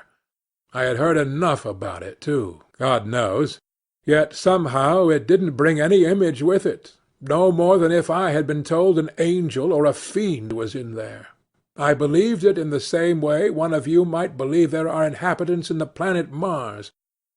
I knew once a Scotch sailmaker who was certain, dead sure, there were people in Mars. If you asked him for some idea how they looked and behaved, he would get shy and mutter something about walking on all fours. If you as much as smiled, he would, though a man of 60, offer to fight you. I would not have gone so far as to fight for Kurtz, but I went for him near enough to a lie. You know I hate, detest, and can't bear a lie, not because I am straighter than the rest of us, but simply because it appalls me. There is a taint of death, a flavour of mortality in lies, which is exactly what I hate and detest in the world, what I want to forget. It makes me miserable and sick, like biting something rotten would do. Temperament, I suppose. Well, I went near enough to it by letting the young fool there believe anything he liked to imagine as to my influence in Europe. I became in an instant as much of a pretence as the rest of the bewitched pilgrims. This simply because I had a notion it would somehow be of help to that Kurtz whom at that time I did not see, you understand. He was just a word for me. I did not see the man in the name any more than you do. Do you see him? Do you see the story? Do you see anything? It seems to me I am trying to tell you a dream, making a vain attempt, because no relation of a dream can convey the dream sensation, that commingling of absurdity, surprise, and bewilderment in a tremor of struggling revolt, that notion of being captured by the incredible, which is of the very essence of dreams. He was silent for a while. No, it is impossible. It is impossible to convey the life sensation of any given epoch of one's existence, that which makes its truth, its meaning, its subtle and penetrating essence. It is impossible. We live as we dream, alone. He paused again as if reflecting, then added, "Of course in this you fellows see more than I could then. You see me, whom you know." It had become so pitch dark that we listeners could hardly see one another. For a long time already he, sitting apart, had been no more to us than a voice. There was not a word from anybody. The others might have been asleep, but I was awake. I listened. I listened on the watch for the sentence, for the word that would give me the clue to the faint uneasiness inspired by this narrative that seemed to shape itself without human lips in the heavy night air of the river. "Yes, I let him run on," Marlow began again, "and think what he pleased about the powers that were behind me. I did. And there was nothing behind me. There was nothing but that wretched old mangled steamboat I was leaning against, while he talked fluently about the necessity for every man to get on. And when one comes out here, you conceive, it is not to gaze at the moon. Mr. Kurtz was a universal genius, but even a genius would find it easier to work with adequate tools, intelligent men. He did not make bricks. Why, there was a physical impossibility in the way, as I was well aware, and if he did secretarial work for the manager, It was because no sensible man rejects wantonly the confidence of his superiors. Did I see it? I saw it. What more did I want? What I really wanted was rivets, by heaven! Rivets, to get on with the work, to stop the hole. Rivets I wanted. There were cases of them down at the coast, cases, piled up, burst, split. You kicked a loose rivet at every second step in that station-yard on the hillside. Rivets had rolled into the grove of death. You could fill your pockets with rivets for the trouble of stooping down, and there wasn't one rivet to be found where it was wanted. We had plates that would do, but nothing to fasten them with, and every week the messenger, a long negro, letter-bag on shoulder and staff in hand, left our station for the coast, and several times a week a coast caravan came in with trade goods, ghastly glazed calico that made you shudder only to look at it, glass beads, value about penny a quart, confounded spotted cotton handkerchiefs, and no rivets. 3 carriers could have brought all that was wanted to set that steamboat afloat. He was becoming confidential now, but I fancy my unresponsive attitude must have exasperated him at last, for he judged it necessary to inform me he feared neither God nor devil, let alone any mere man. I said I could see that very well, but what I wanted was a certain quantity of rivets, and rivets were what really Mr. Kurtz wanted, if he had only known it. Now letters went to the coast every week. "My dear sir," he cried, "I write from dictation." I demanded rivets. There was a way for an intelligent man. He changed his manner, became very cold, and suddenly began to talk about a hippopotamus. Wondered whether sleeping on board the steamer (I stuck to my salvage night and day) I wasn't disturbed. There was an old hippo that had the bad habit of getting out on the bank and roaming at night over the station grounds. The pilgrims used to turn out in a body and empty every rifle they could lay hands on at him. Some had even sat up o' nights for him. All this energy was wasted, though. "That animal has a charmed life," he said, "but you can say this only of brutes in this country. No man, you apprehend me, no man here bears a charmed life." He stood there for a moment in the moonlight with his delicate hooked nose set a little askew, and his mica eyes glittering without a wink. Then, with a curt good night, he strode off. I could see he was disturbed and considerably puzzled, which made me feel more hopeful than I had been for days. It was a great comfort to turn from that chap to my influential friend, the battered, twisted, ruined, tin-pot steamboat. I clambered on board. She rang under my feet like an empty Huntley and Palmer biscuit tin kicked along a gutter. She was nothing so solid in make, and rather less pretty in shape, but I had expended enough hard work on her to make me love her. No influential friend would have served me better. She had given me a chance to come out a bit, to find out what I could do. No, I didn't like work. I would rather laze about and think of all the fine things that can be done. I don't like work, no man does, but I like what is in the work, the chance to find yourself, your own reality, for yourself, not for others, what no other man can ever know.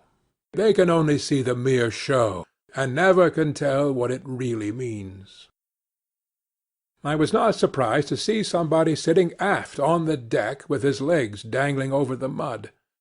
You see, I rather chummed with the few mechanics there were in that station, whom the other pilgrims naturally despised, on account of their imperfect manners, I suppose. This was the foreman, a boiler-maker by trade, a good worker.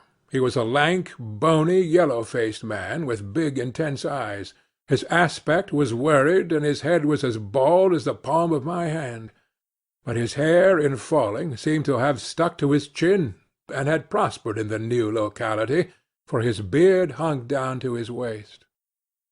He was a widower with 6 young children. He had left them in charge of a sister of his to come out there, and the passion of his life was pigeon-flying. He was an enthusiast and a connoisseur. He would rave about pigeons. After work hours he used sometimes to come over from his hut for a little talk about his children and his pigeons. At work, when he had to crawl in the mud under the bottom of the steamboat, he would tie up that beard of his in a kind of white serviette he brought for the purpose. It had loops to go over his ears. In the evening he could be seen squatted on the bank, rinsing that wrapper in the creek with great care, then spreading it solemnly on a bush to dry. I slapped him on the back and shouted, "We shall have rivets!" He scrambled to his feet, exclaiming, "No, rivets!" as though he couldn't believe his ears. Then, in a low voice, "You, eh?" I don't know why we behaved like lunatics. I put my finger to the side of my nose and nodded mysteriously. "Good for you!" he cried, snapped his fingers above his head, lifting one foot. I tried a jig. We capered on the iron deck. A frightful clatter came out of that hulk, and the virgin forest on the other bank of the creek sent it back in a thundering roll upon the sleeping station. It must have made some of the pilgrims sit up in their hovels. A dark figure obscured the lighted doorway of the manager's hut, vanished, then, a second or so after, the doorway itself vanished too. We stopped, and the silence driven away by the stamping of our feet flowed back again from the recesses of the land. The great wall of vegetation, an exuberant and entangled mass of trunks, branches, leaves, boughs, festoons, motionless in the moonlight, was like a rioting invasion of soundless life, a rolling wave of plants, piled up, crested, ready to topple over the creek, to sweep every little man of us out of his little existence. And it moved not. A deadened burst of mighty splashes and snorts reached us from afar, as though an ichthyosaurus had been taking a bath of glitter in the great river. "After all," said the boiler-maker in a reasonable tone, "why shouldn't we get the rivets?" Why not, indeed? I did not know of any reason why we shouldn't. "They'll come in 3 weeks," I said confidently. But they didn't. Instead of rivets there came an invasion, an infliction, a visitation. It came in sections during the next 3 weeks, each section headed by a donkey carrying a white man in new clothes and tan shoes, bowing from that elevation right and left to the impressed pilgrims. A quarrelsome band of footsore, sulky niggers trode on the heels of the donkey. A lot of tents, camp stools, tin boxes, white cases, brown bales would be shot down in the courtyard, and the air of mystery would deepen a little over the muddle of the station. 5 such instalments came, with their absurd air of disorderly flight, with the loot of innumerable outfit shops and provision stores, that one would think they were lugging, after a raid, into the wilderness for equitable division. It was an inextricable mess of things, decent in themselves, but that human folly made look like the spoils of thieving. This devoted band called itself the Eldorado Exploring Expedition, and I believe they were sworn to secrecy. Their talk, however, was the talk of sordid buccaneers. It was reckless without hardihood, greedy without audacity, and cruel without courage. There was not an atom of foresight or of serious intention in the whole batch of them, and they did not seem aware these things are wanted for the work of the world. To tear treasure out of the bowels of the land was their desire, with no more moral purpose at the back of it than there is in the burglar's breaking into a safe. Who paid the expenses of the noble enterprise, I don't know, but the uncle of our manager was leader of that lot. In exterior he resembled a butcher in a poor neighborhood, and his eyes had a look of sleepy cunning. He carried his fat paunch with ostentation on his short legs, and during the time his gang infested the station spoke to no one but his nephew. You could see these two roaming about all day long with their heads close together in an everlasting confab. I had given up worrying myself about the rivets. One's capacity for that kind of folly is more limited than you would suppose. I said hang, and let things slide. I had plenty of time for meditation, and now and then I would give some thought to Kurtz. I wasn't very interested in him, no. Still, I was curious to see whether this man, who had come out equipped with moral ideas of some sort, would climb to the top after all, and how he would set about his work when there. One evening, as I was lying flat on the deck of my steamboat, I heard voices approaching, and there were the nephew and the uncle strolling along the bank. I laid my head on my arm again, and had nearly lost myself in a doze, when somebody said in my ear, as it were, "I am as harmless as a little child, but I don't like to be dictated to. Am I the manager, or am I not? I was ordered to send him there. It's incredible." I became aware that the two were standing on the shore alongside the forepart of the steamboat, just below my head. I did not move. It did not occur to me to move. I was sleepy. "It is unpleasant," granted the uncle. "He has asked the administration to be sent there," said the other, "with the idea of showing what he could do, and I was instructed accordingly. Look at the influence that man must have. Is it not frightful?" They both agreed it was frightful, then made several bizarre remarks. Make rain and fine weather, one man, the council, by the nose, bits of absurd sentences that got the better of my drowsiness, so that I had pretty near the whole of my wits about me when the uncle said, "The climate may do away with this difficulty for you. Is he alone there?" "Yes," answered the manager. "He sent his assistant down the river with a note to me in these terms: 'Clear this poor devil out of the country, and don't bother sending more of that sort. I had rather be alone than have the kind of men you can dispose of with me.' It was more than a year ago. Can you imagine such impudence?" "Anything since then?" asked the other hoarsely. "Ivory," jerked the nephew. "Lots of it. Prime sort. Lots. Most annoying from him." "And with that?" questioned the heavy rumble. "Invoice," was the reply, fired out, so to speak. Then silence. They had been talking about Kurtz. I was broad awake by this time, but, lying perfectly at ease, remained still, having no inducement to change my position. "How did that ivory come all this way?" growled the elder man, who seemed very vexed. The other explained that it had come with a fleet of canoes in charge of an English half-caste clerk Kurtz had with him. That Kurtz had apparently intended to return himself, the station being by that time bare of goods and stores, but after coming 300 miles had suddenly decided to go back, which he started to do alone in a small dugout with 4 paddlers, leaving the half-caste to continue down the river with the ivory. The 2 fellows there seemed astounded at anybody attempting such a thing. They were at a loss for an adequate motive. As to me, I seemed to see Kurtz for the first time. It was a distinct glimpse.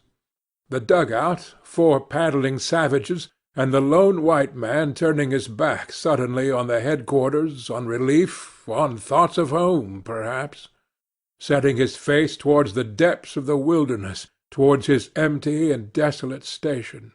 I did not know the motive. Perhaps he was just simply a fine fellow who stuck to his work for its own sake. His name, you understand, had not been pronounced once. He was that man. The half-caste, who, as far as I could see, had conducted a difficult trip with great prudence and pluck, was invariably alluded to as that scoundrel. The scoundrel had reported that the man had been very ill, had recovered imperfectly. The two below me moved away then a few paces, and strolled back and forth at some little distance. I heard, "Military post, doctor, 200 miles, quite alone now, unavoidable delays, 9 months, no news, strange rumours." They approached again just as the manager was saying, "No one, as far as I know, unless a species of wandering trader, a pestilential fellow, snapping ivory from the natives." Who was it they were talking about now? I gathered in snatches that this was some man supposed to be in Kurtz's district, and of whom the manager did not approve. "We will not be free from unfair competition till one of these fellows is hanged for an example," he said. "Certainly," grunted the other. "Get him hanged. Why not? Anything can be done in this country. That's what I say. Nobody here, you understand, here, can endanger your position. And why? You stand the climate. You outlast them all. The danger is in Europe. But there, before I left, I took care to—" They moved off and whispered. Then their voices rose again.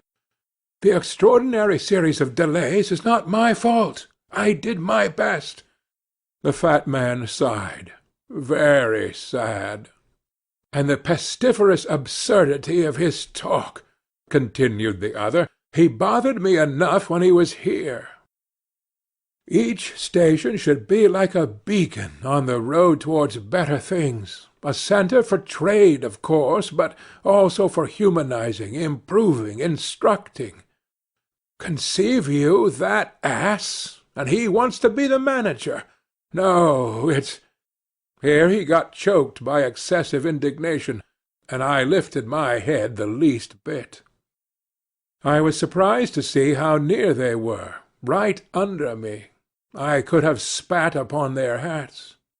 They were looking on the ground, absorbed in thought. The manager was switching his leg with a slender twig. His sagacious relative lifted his head. "You have been well since you came out this time?" he asked. The other gave a start. "Who? I? Oh, like a charm, like a charm. But the rest, oh, my goodness, all sick. They die so quick, too, that I haven't the time to send them out of the country. It's incredible." Just so," grunted the uncle. "Ah, my boy, trust to this. I say trust to this."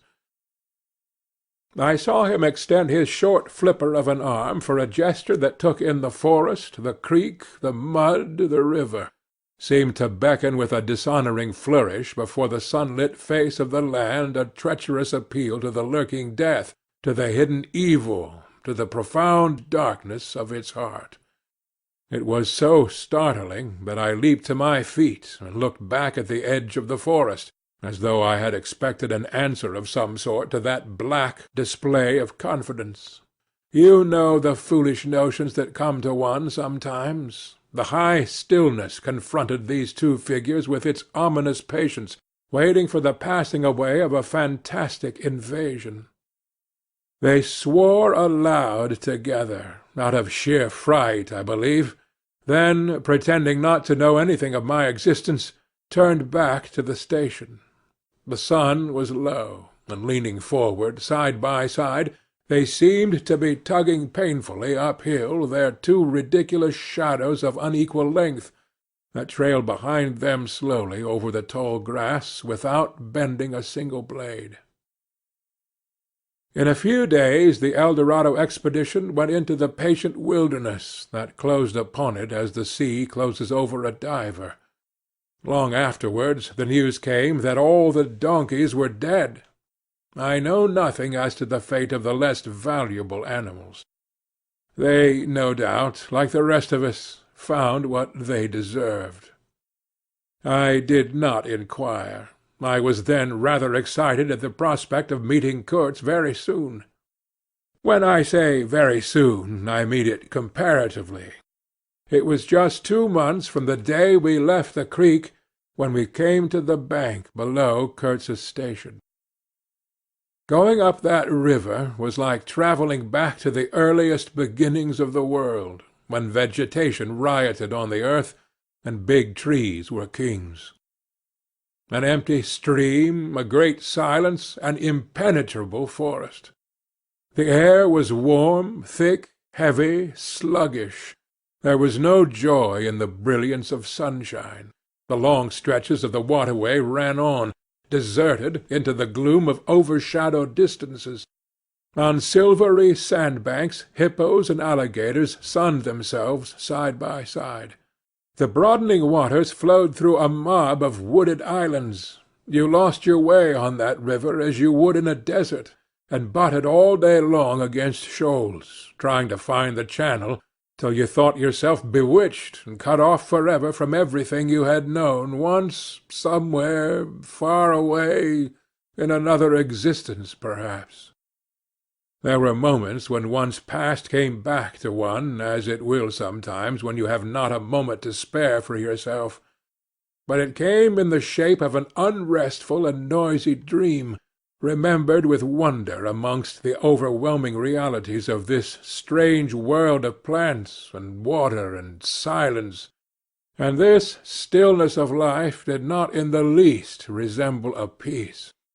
It was the stillness of an implacable force brooding over an inscrutable intention. It looked at you with a vengeful aspect. I got used to it afterwards. I did not see it any more. I had no time. I had to keep guessing at the channel. I had to discern, mostly by inspiration, the signs of hidden banks. I watched for sunken stones. I was learning to clap my teeth smartly before my heart flew out, when I shaved by a fluke some infernal sly old snag that would have ripped the life out of the tin-pot steamboat and drowned all the pilgrims. I had to keep a lookout for the signs of dead wood we could cut up in the night for next day's steaming. When you have to attend to things of that sort, to the mere incidents of the surface, the reality, I tell you, fades. The inner truth is hidden, luckily.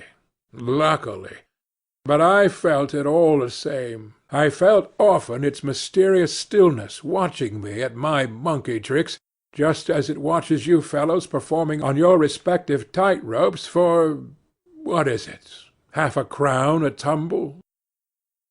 "Try to be civil, Marlow," growled a voice, and I knew there was at least one listener awake besides myself. "I beg your pardon. I forgot the heartache which makes up the rest of the price. And indeed, what does the price matter, if the trick be well done? You do your tricks very well, and I didn't do badly either, since I managed not to sink that steamboat on my first trip. It's a wonder to me yet. Imagine a blindfolded man set to drive a van over a bad road. I sweated and shivered over that business considerably, I can tell you. After all, for a seaman, to scrape the bottom of the thing that's supposed to float all the time under his care is the unpardonable sin. No one may know of it, but you never forget the thump, eh? A blow on the very heart. You remember it, you dream of it, you wake up at night and think of it years after, and go hot and cold all over. I don't pretend to say that steamboat floated all the time. More than once she had to wade for a bit, with 20 cannibals splashing around and pushing. We had enlisted some of these chaps on the way for a crew. Fine fellows, cannibals, in their place. They were men one could work with, and I am grateful to them. And after all, they did not eat each other before my face. They had brought along a provision of hippo meat, which went rotten and made the mystery of the wilderness stink in my nostrils. Phew! I can sniff it now. I had the manager on board, and 3 or 4 pilgrims with their staves, all complete. Sometimes we came upon a station close by the bank, clinging to the skirts of the unknown, and the white men rushing out of a tumble-down hovel with great gestures of joy and surprise and welcome, seemed very strange, had the appearance of being held there captive by a spell. The word ivory would ring in the air for a while, and on we went again into the silence, along empty reaches, round the still bends, between the high walls of our winding way, reverberating in hollow claps the ponderous beat of the stern-wheel. Trees, trees, millions of trees, massive, immense, running up high, and at their foot, hugging the bank against the stream, crept the little begrimed steamboat, like a sluggish beetle crawling on the floor of a lofty portico. It made you feel very small, very lost, and yet it was not altogether depressing, that feeling. After all, if you were small, the grimy beetle crawled on, which was just what you wanted it to do. Where the pilgrims imagined it crawled to, I don't know. To some place where they expected to get something, I bet. For me, it crawled towards Kurtz exclusively. But when the steam pipe started leaking, we crawled very slow. The reaches opened before us and closed behind, as if the forest had stepped leisurely across the water to bar the way for our return. We penetrated deeper and deeper into the heart of darkness. It was very quiet there. At night, sometimes, the roll of drums behind the curtain of trees would run up the river, and remain sustained faintly, as if hovering in the air high over our heads, till the first break of day. Whether it meant war, peace, or prayer, we could not tell. The dawns were heralded by the descent of a chill stillness. The woodcutters slept, their fires burned low. The snapping of a twig would make you start. We were wanderers on a prehistoric earth, on an earth that wore the aspect of an unknown planet. We could have fancied ourselves the first of men taking possession of an accursed inheritance, to be subdued at the cost of profound anguish and of excessive toil. But suddenly, as we struggled round a bend, there would be a glimpse of rush walls, of peaked grass roofs, a burst of yells, a whirl of black limbs, a mass of hands clapping, of feet stamping, of bodies swaying, of eyes rolling, under the droop of heavy and motionless foliage. The steamer toiled along slowly on the edge of a black and incomprehensible frenzy. The prehistoric man was cursing us, praying to us, welcoming us, who could tell? We were cut off from the comprehension of our surroundings. We glided past like phantoms, wondering and secretly appalled, as sane men would be before an enthusiastic outbreak in a madhouse. We could not understand because we were too far, and could not remember because we were travelling in the night of first ages, of those ages that are gone, leaving hardly a sign and no memories. The earth seemed unearthly. We were accustomed to look upon the shackled form of a conquered monster, but there you could look at a thing monstrous and free. It was unearthly, and the men were— no, they were not inhuman.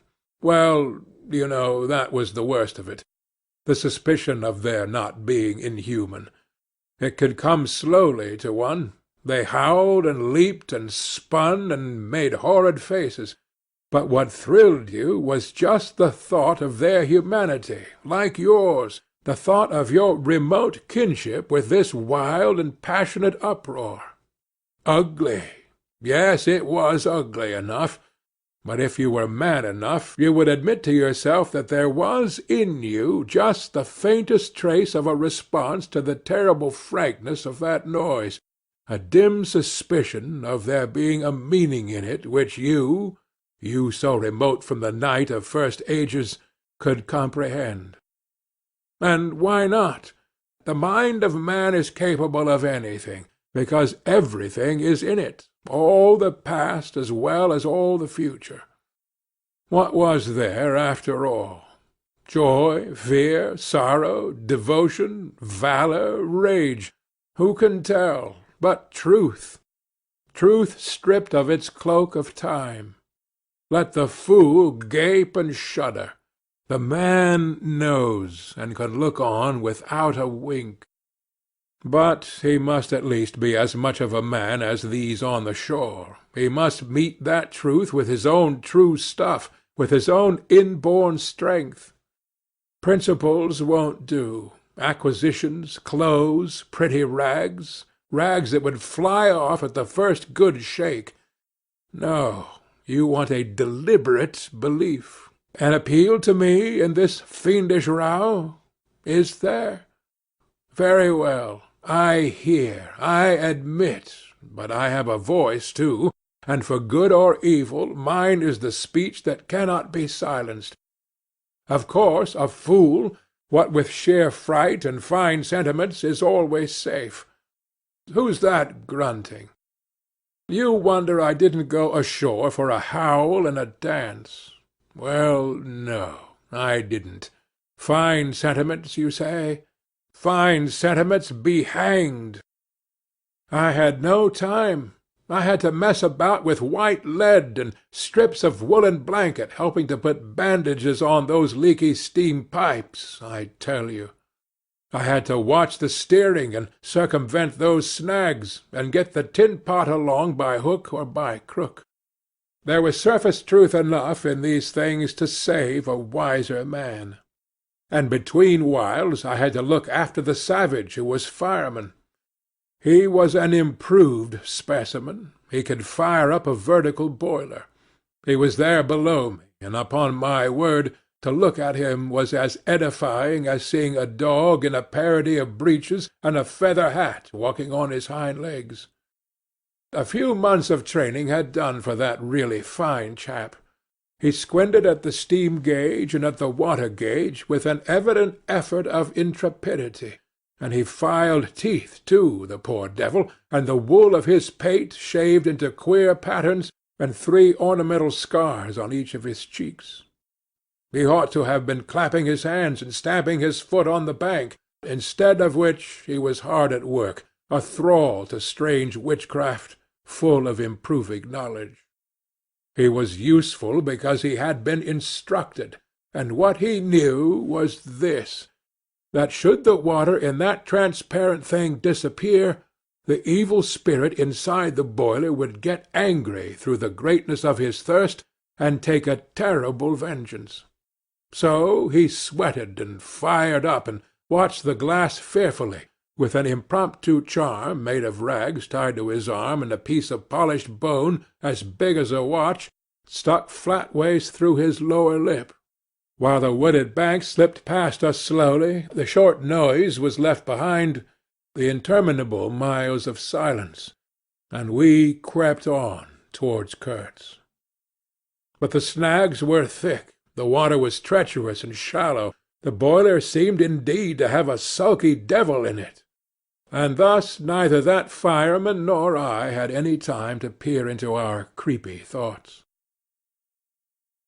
Some 50 miles below the inner station we came upon a hut of reeds, an inclined and melancholy pole, with the unrecognizable tatters of what had been a flag of some sort flying from it, and a neatly stacked wood-pile. This was unexpected. We came to the bank, and on the stack of firewood found a flat piece of board with some faded pencil writing on it. When deciphered, it said, "Wood for you. Hurry up. Approach cautiously." There was a signature, but it was illegible, not Kurtz, a much longer word. Hurry up? Where? Up the river? Approach cautiously? We had not done so, but the warning could not have been meant for the place where it could be only found after approach. Something was wrong above, but what, and how much? That was the question.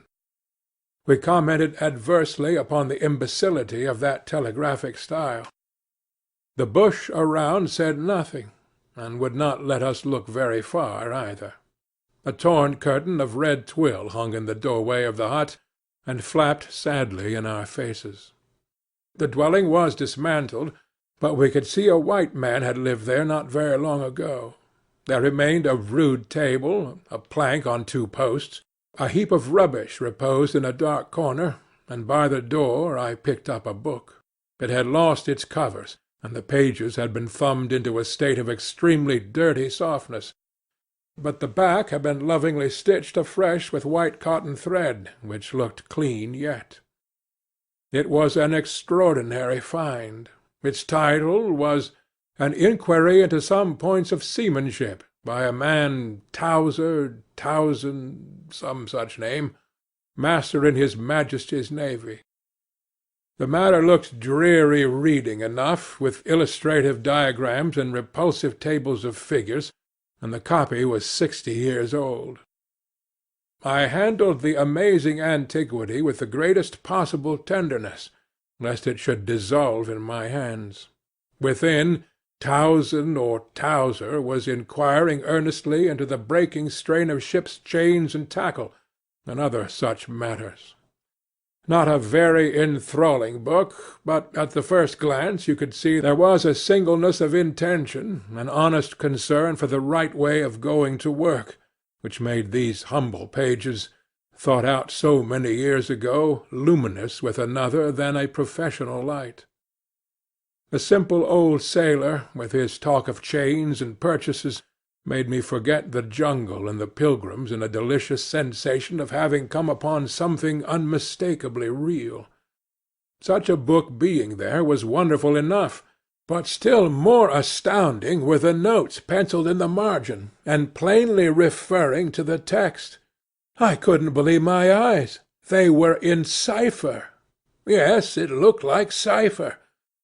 Fancy a man lugging with him a book of that description into this nowhere, and studying it, and making notes, in cipher at that. It was an extravagant mystery. I had been dimly aware for some time of a worrying noise, and when I lifted my eyes I saw the wood-pile was gone, and the manager, aided by all the pilgrims, was shouting at me from the river-side. I slipped the book into my pocket. I assure you that to leave off reading was like tearing myself away from the shelter of an old and solid friendship. I started the lame engine ahead. "It must be this miserable trader, this intruder," exclaimed the manager, looking back malevolently at the place we had left. "He must be English," I said. "It will not save him from getting into trouble if he is not careful," muttered the manager darkly. I observed with assumed innocence that no man was safe from trouble in this world. The current was more rapid now. The steamer seemed at her last gasp. The stern wheel flopped languidly, and I caught myself listening on tiptoe for the next beat of the boat, for in sober truth I expected the wretched thing to give up every moment. It was like watching the last flickers of a life. But still we crawled. Sometimes I would pick out a tree a little way ahead to measure our progress towards Kurtz by, but I lost it invariably before we got abreast. To keep the eye so long on one thing was too much for human patience. The manager displayed a beautiful resignation. I fretted and fumed, and took to arguing with myself whether or no I would talk openly with Kurtz. But before I could come to any conclusion, it occurred to me that my speech or my silence, indeed any action of mine, would be a mere futility. What did it matter what any one knew or ignored? What did it matter who was manager? One gets sometimes such a flash of insight. The essentials of this affair lay deep under the surface, beyond my reach and beyond my power of meddling. Towards the evening of the second day we judged ourselves about 8 miles from Kurtz's station. I wanted to push on, but the manager looked grave, and told me the navigation up there was so dangerous that it would be advisable, the sun being very low already, to wait where we were till next morning. Moreover, he pointed out that if the warning to approach cautiously were to be followed, We must approach in daylight, not at dusk or in the dark. This was sensible enough. 8 miles meant nearly 3 hours of steaming for us, and I could also see suspicious ripples at the upper end of the reach. Nevertheless, I was annoyed beyond expression at the delay, and most unreasonably too, since one night more could not matter much after so many months. As we had plenty of wood, and caution was the word, I brought up in the middle of the stream. The reach was narrow, straight, with high sides like a railway cutting. The dusk came gliding into it long before the sun had set. The current ran smooth and swift, but a dumb immobility sat on the banks. The living trees, lashed together by the creepers, and every living bush of the undergrowth, might have been changed into stone, even to the slenderest twig, to the lightest leaf. It was not sleep. It seemed unnatural, like a state of trance. Not the faintest sound of any kind could be heard. You looked on amazed, and began to suspect yourself of being deaf. Then the night came suddenly, and struck you blind as well. About 3 in the morning some large fish leaped, and the loud splash made me jump, as though a gun had been fired. When the sun rose there was a white fog, very warm and clammy, and more blinding than the night. It did not shift or drive. It was just there, standing all round you like something solid. At 8 or 9, perhaps, it lifted as a shutter lifts. We had a glimpse of the towering multitude of trees, of the immense matted jungle, with the blazing little ball of the sun hanging over it, all perfectly still, and then the white shutter came down again, smoothly, as if sliding in greased grooves. I ordered the chain, which we had begun to heave in, to be paid out again. Before it stopped running with a muffled rattle, a cry, a very loud cry, as of infinite desolation, soared slowly in the opaque air. It ceased. A complaining clamour, modulated in savage discords, filled our ears. The sheer unexpectedness of it made my hair stir under my cap. I don't know how it struck the others. To me it seemed as though the mist itself had screamed, so suddenly and apparently from all sides at once did this tumultuous and mournful uproar arise. It culminated in a harried outbreak of almost intolerably excessive shrieking, which stopped short, leaving us stiffened in a variety of silly attitudes, and obstinately listening to the nearly as appalling and excessive silence. "Good God! What is the meaning?" stammered at my elbow one of the pilgrims, a little fat man with sandy hair and red whiskers, who wore side-spring boots and pink pyjamas tucked into his socks. 2 others remained open-mouthed a whole minute, then dashed into the little cabin to rush out incontinently and stand, darting scared glances, with Winchesters at ready in their hands. What we could see was just the steamer we were on, her outlines blurred as though she had been on the point of dissolving, and a misty strip of water, perhaps 2 feet broad, around her, and that was all. The rest of the world was nowhere, as far as our eyes and ears were concerned. Just nowhere. Gone, disappeared, swept off without leaving a whisper or a shadow behind. I went forward and ordered the chain to be hauled in short, so as to be ready to trip the anchor and move the steamboat at once if necessary. "Will they attack?" whispered an awed voice. "We will all be butchered in this fog," murmured another. The faces twitched with the strain, the hands trembled slightly, the eyes forgot to wink. It was very curious to see the contrast of expressions of the white men and of the black fellows of our crew, who were as much strangers to that part of the river as we, though their homes were only 800 miles away. The whites, of course greatly discomposed, had besides a curious look of being painfully shocked by such an outrageous row. The others had an alert, naturally interested expression, but their faces were essentially quiet, even those of the one or two who grinned as they hauled out the chain. Several exchanged short grunting phrases, which seemed to settle the matter to their satisfaction. Their headman, a young broad-chested black, severely draped in dark blue fringed cloths, with fierce nostrils and his hair all done up artfully in oily ringlets, stood near me. "Aha!" I said, just for a good fellowship's sake. "Catch him!" he snapped, with a bloodshot widening of his eyes and a flash of sharp teeth. "Catch him! Give him to us!" "To you, eh?" I asked. "And what would you do with him?" "Eat 'em," he said curtly, and leaning his elbow on the rail, looked out into the fog in a dignified and profoundly pensive attitude. I would no doubt have been properly horrified, had it not occurred to me that he and his chaps must be very hungry, that they must have been growing increasingly hungry for at least this month past. They had been engaged for 6 months. I don't think a single one of them had any clear idea of time, as we at the end of countless ages have.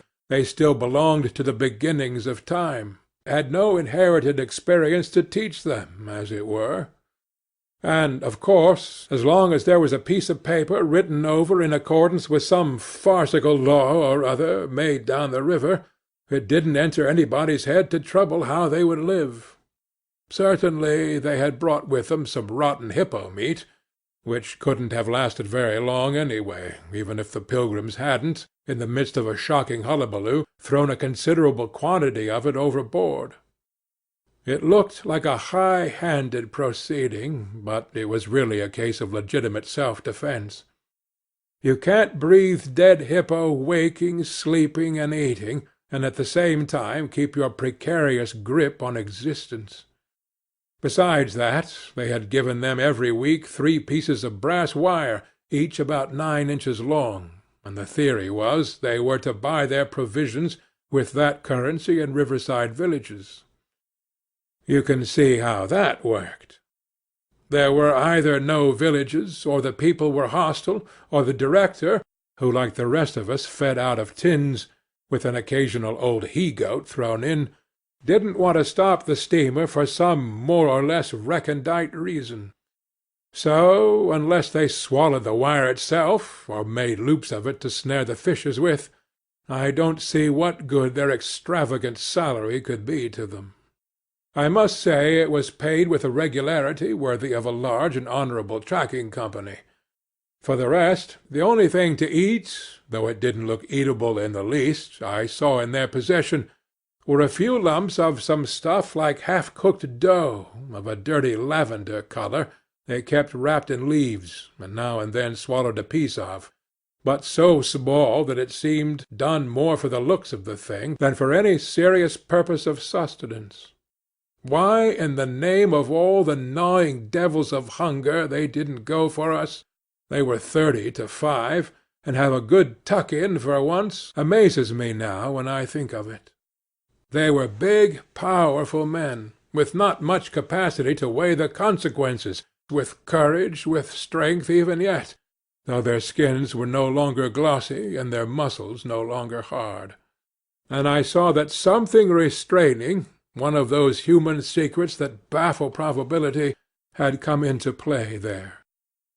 I looked at them with a swift quickening of interest, not because it occurred to me I might be eaten by them before very long, though I own to you that just then I perceived, in a new light, as it were, how unwholesome the pilgrims looked, and I hoped, yes, I positively hoped, that my aspect was not so, what shall I say, so unappetizing, a touch of fantastic vanity which fitted well with the dream sensation that pervaded all my days at the time.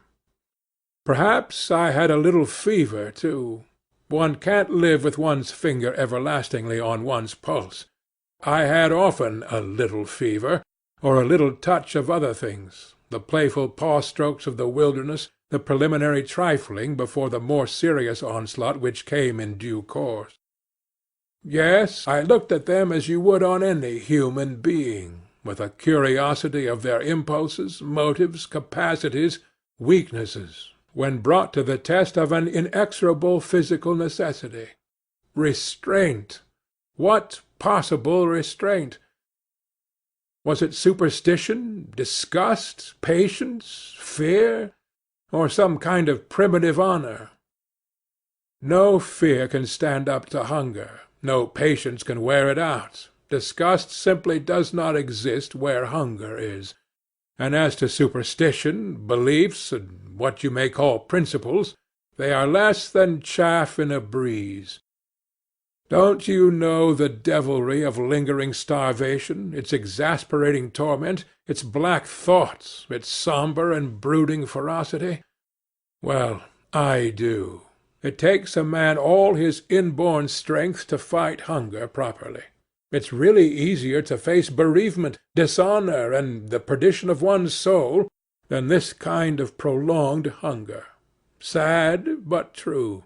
And these chaps, too, had no earthly reason for any kind of scruple. Restraint? I would just as soon have expected restraint from a hyena prowling amongst the corpses of a battlefield. But there was the fact facing me, the fact dazzling to be seen, like the foam on the depths of a sea, like a ripple on the unfathomable enigma, a mystery greater, when I thought of it, than the curious, inexplicable note of desperate grief in this savage clamour that had swept by us on the river-bank, behind the blind whiteness of the fog. Two pilgrims were quarrelling in hurried whispers as to which bank. Left? No, no. How can you? Right, right, of course. It is very serious, said the manager's voice behind me. I would be desolated if anything should happen to Mr. Kurtz before we came up. I looked at him, and had not the slightest doubt he was sincere. He was just the kind of man who would wish to preserve appearances. That was his restraint.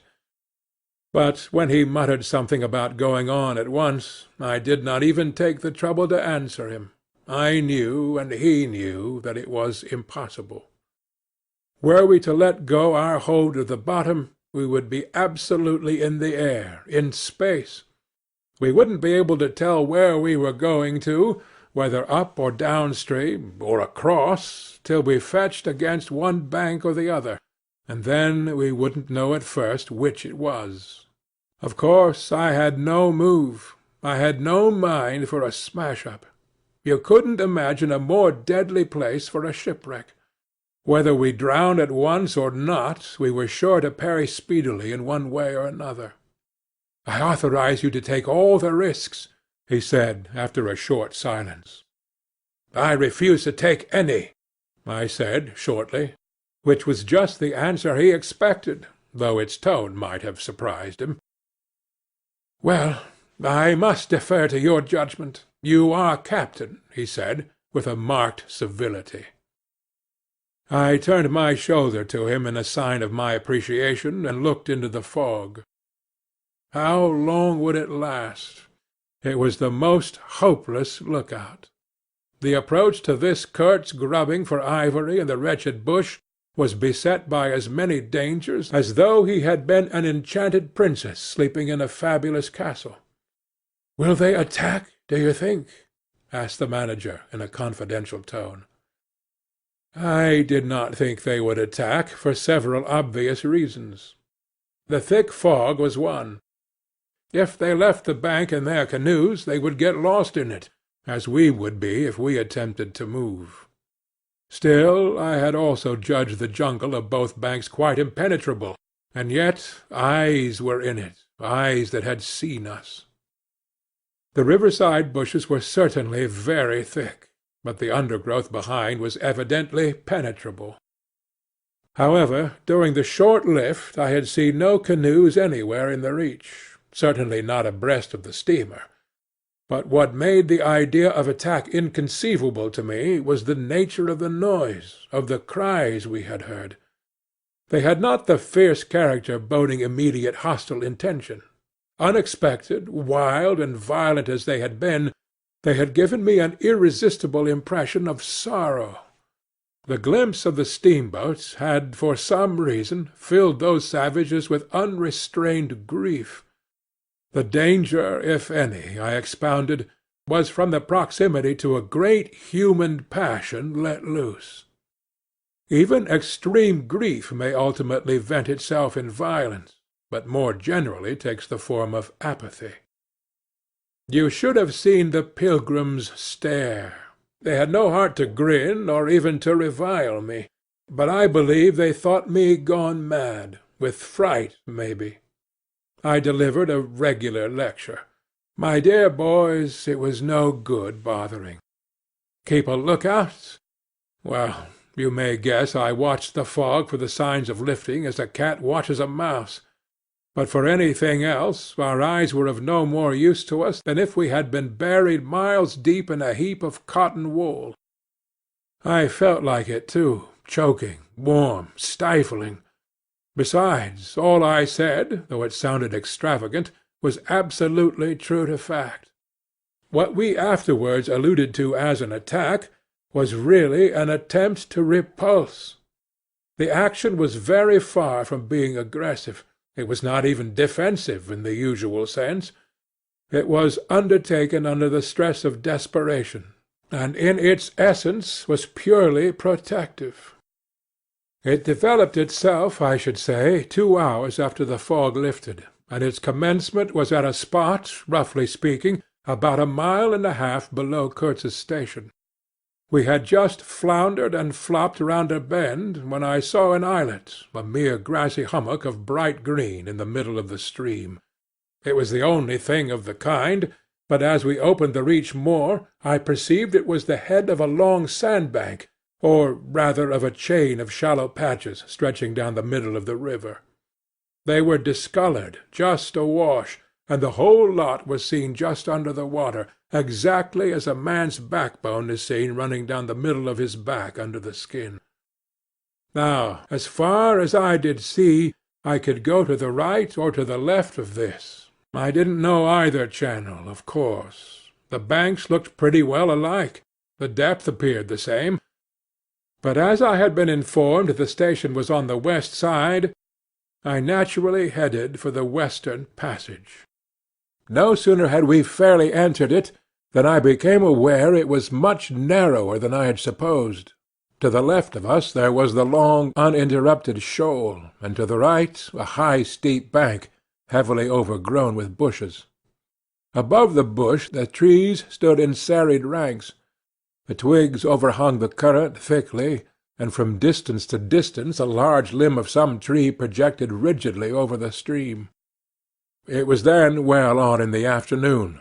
The face of the forest was gloomy, and a broad strip of shadow had already fallen on the water. In this shadow we steamed up, very slowly, as you may imagine. I shared her well inshore, the water being deepest near the bank, as the sounding-pole informed me. One of my hungry and forbearing friends was sounding in the bows just below me. This steamboat was exactly like a decked scow. On one deck there were 2 little teakwood houses, with doors and windows. The boiler was in the fore end, and the machinery right astern. Over the whole there was a light roof, supported on stanchions. The funnel projected through that roof, and in front of the funnel a small cabin built of light planks served for a pilot-house. It contained a couch, 2 camp-stools, a loaded Martini Henry leaning in one corner, a tiny table, and the steering-wheel. It had a wide door in front, and a broad shutter at each side. All these were always thrown open, of course. I spent my days perched up there on the extreme fore end of the roof, before the door. At night I slept, or tried to, on the couch. An athletic black belonging to some coast tribe and educated by my poor predecessor was the helmsman. He sported a pair of brass earrings, wore a blue cloth wrapper from the waist to the ankles, and thought all the world of himself. He was the most unstable kind of fool I had ever seen. He steered with no end of swagger while you were by, but if he lost sight of you, he became instantly the prey of an abject funk, and would let that cripple of a steamboat get the upper hand of him in a minute. I was looking down at the sounding-pole, and feeling much annoyed to see at each try a little more of it stick out of that river, when I saw my poleman give up on the business suddenly, and stretch himself flat on the deck, without even taking the trouble to haul his pole in. He kept hold on it, though, and it trailed in the water. At the same time the fireman, whom I could also see below me, sat down abruptly before his furnace and ducked his head. I was amazed. Then I had to look at the river mighty quick, because there was a snag in the fairway. Sticks, little sticks, were flying about, thick. They were whizzing before my nose, dropping below me, striking behind me against my pilot-house. All this time the river, the shore, the woods, were very quiet, perfectly quiet. I could only hear the heavy splashing thump of the stern-wheel, and the patter of these things. We cleared the snag clumsily. Arrows, by Jove! We were being shot at.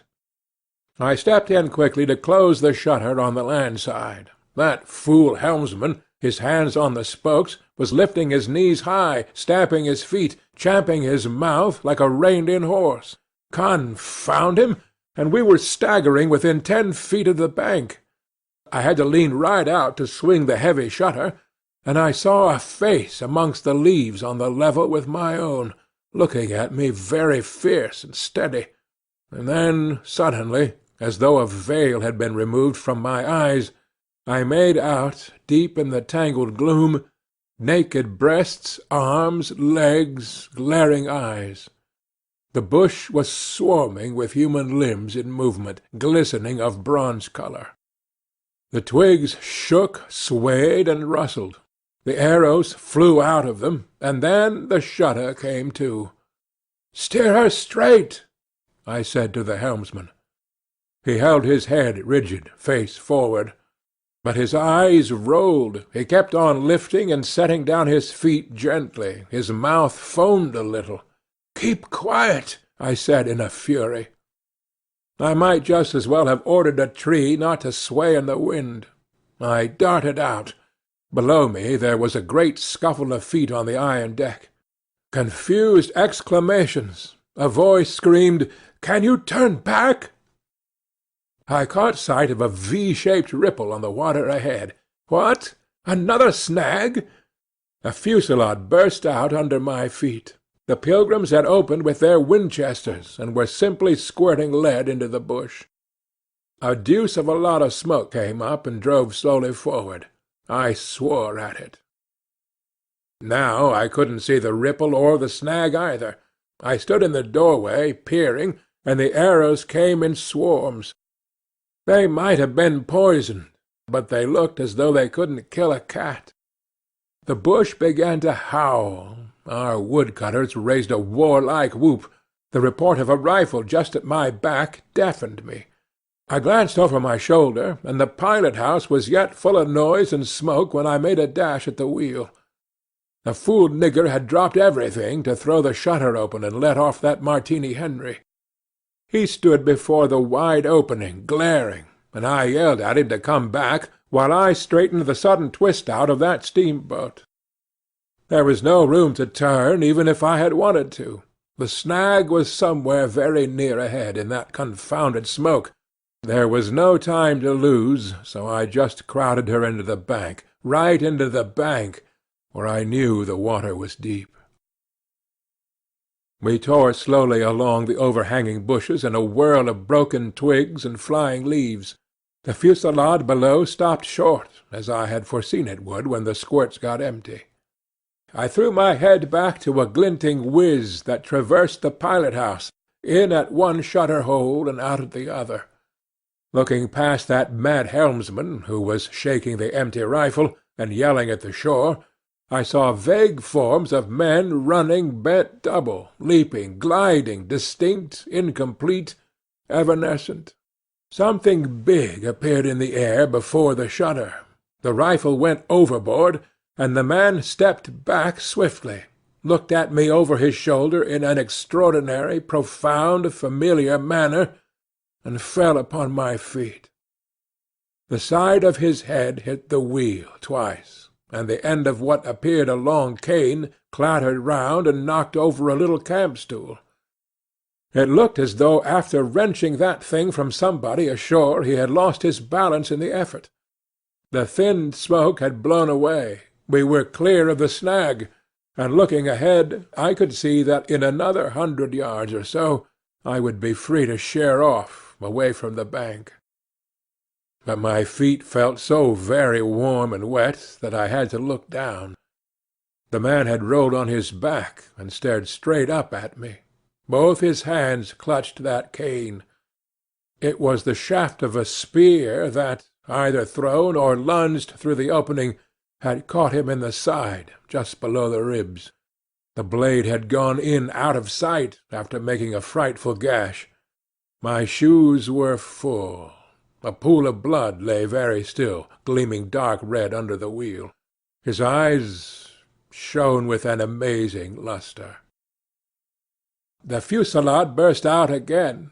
He looked at me anxiously, gripping the spear like something precious, with an air of being afraid that I would try to take it away from him. I had to make an effort to free my eyes from his gaze and attend to the steering.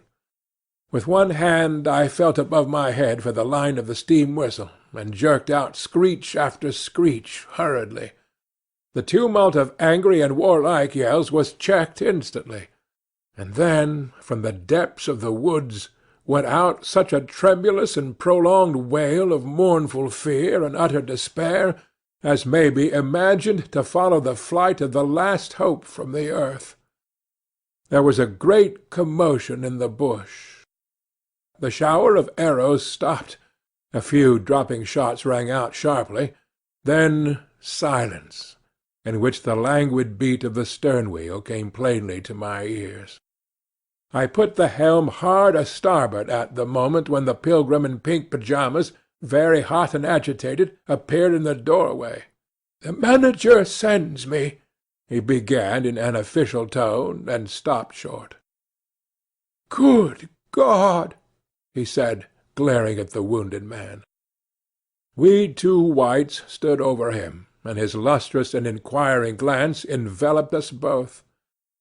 I declare it looked as though he would presently put to us some questions in an understandable language. But he died without uttering a sound, without moving a limb, without twitching a muscle. Only in the very last moment, as though in response to some sign we could not see, to some whisper we could not hear, he frowned heavily, and that frown gave to his black death mask an inconceivably sombre, brooding, and menacing expression. The lustre of inquiring glance faded swiftly into vacant glassiness. "Can you steer?" I asked the agent eagerly. He looked very dubious, but I made a grab at his arm, and he understood at once I meant him to steer whether or no. To tell you the truth, I was morbidly anxious to change my shoes and socks. "He is dead," murmured the fellow, immensely impressed. "No doubt about it," said I, tugging like mad at the shoelaces. "And, by the way, I suppose Mr. Kurtz is dead as well by this time." For the moment that was the dominant thought. There was a sense of extreme disappointment, as though I had found out that I had been striving after something altogether without a substance. I couldn't have been more disgusted if I had travelled all this way for the sole purpose of talking with Mr. Kurtz. Talking with. I flung one shoe overboard and became aware that that was exactly what I had been looking forward to, a talk with Kurtz. I made the strange discovery that I had never imagined him as doing, but as discoursing. I didn't say to myself, "Now I will never see him," or "Now I will never shake him by the hand," but "Now I will never hear him." The man presented himself as a voice. Not, of course, that I did not connect him with some sort of action. Hadn't I been told in all the tones of jealousy and admiration that he had collected, bartered, swindled, or stolen more ivory than all the other agents together? That was not the point. The point was in his being a gifted creature, and that of all his gifts, the one that stood out preeminently, that carried with it a sense of real presence, was his ability to talk, his words, the gift of expression, the bewildering, the illuminating, the most exalted, and the most contemptible, the pulsating stream of light, or the deceitful flow from the heart of an impenetrable darkness. The other shoe went flying into the devil-god of that river. I thought, by Jove, it's all over. We are too late. He has vanished. The gift has vanished, by means of some spear, arrow, or club. I will never hear that chap speak after all. And my sorrow had a startling extravagance of emotion, even such as I had noticed in the howling sorrow of those savages in the bush. I couldn't have felt more of lonely desolation somehow, had I been robbed of a belief, or had missed my destiny in life. Why do you sigh in this beastly way, somebody? Absurd? Well, absurd. Good Lord, mustn't a man ever— Here, give me some tobacco. There was a pause of profound stillness. Then a match flared, and Marlow's lean face appeared, worn, hollow, with downward folds and dropped eyelids, with an aspect of concentrated attention, and as he took vigorous draws at his pipe, it seemed to retreat and advance out of the night in the regular flicker of tiny flame. The match went out. "Absurd!" he cried. "This is the worst of trying to tell you. Here you all are, each moored with two good addresses, like a hulk with two anchors, a butcher round one corner, a policeman round another, excellent appetites, and temperature normal, you hear? Normal from year's end to year's end, and you say absurd? Absurd be exploded. Absurd!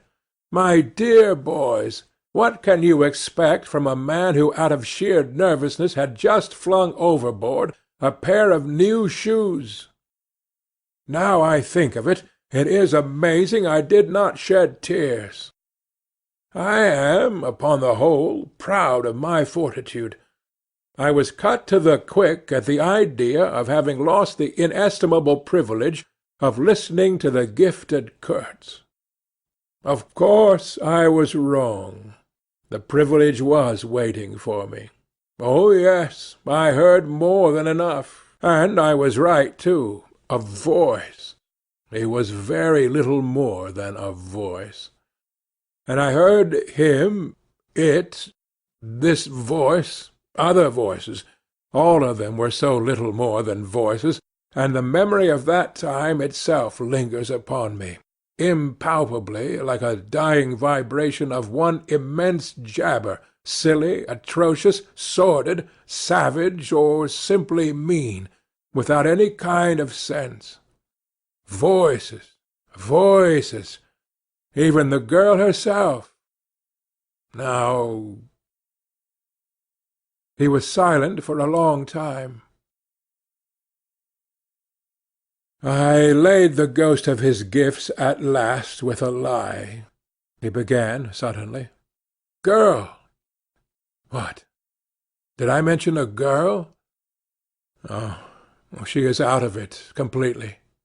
They, the women, I mean, are out of it, should be out of it. We must help them stay in that beautiful world of their own, lest ours gets worse. Oh, she had to be out of it. You should have heard the disinterred body of Mr. Kurtz saying, "My intended." You would have perceived directly then how completely she was out of it. And the lofty frontal bone of Mr. Kurtz. They say the hair goes on growing sometimes, but this specimen was impressively bald. The wilderness had patted him on the head, and behold, it was like a ball, an ivory ball. It had caressed him, and lo, he had withered. It had taken him, loved him, embraced him, got into his veins, consumed his flesh, and sealed his soul to its own by the inconceivable ceremonies of some devilish initiation. He was its spoiled and pampered favourite. Ivory? I should think so. Heaps of it, stacks of it. The old mud shanty was bursting with it. You would think there was not a single tusk left either above or below the ground in the whole country. Mostly fossil, the manager had remarked disparagingly. It was no more fossil than I am, but they call it fossil when it is dug up. It appears these niggers do bury the tusks sometimes, but evidently they couldn't bury this parcel deep enough to save the gifted Mr. Kurtz from his fate. We filled the steamboat with it, and had to pile a lot on the deck. Thus he could see and enjoy as long as he could see, because the appreciation of this favour had remained with him to the last. You should have heard him say, "My ivory." Oh, yes, I heard him. My intended, my ivory, my station, my river, my... Everything belonged to him. It made me hold my breath, in expectation of hearing the wilderness burst into a prodigious peal of laughter that would shake the fixed stars in their places. Everything belonged to him. But that was a trifle. The thing was to know what he belonged to, how many powers of darkness claimed him for their own. That was the reflection that made you creepy all over.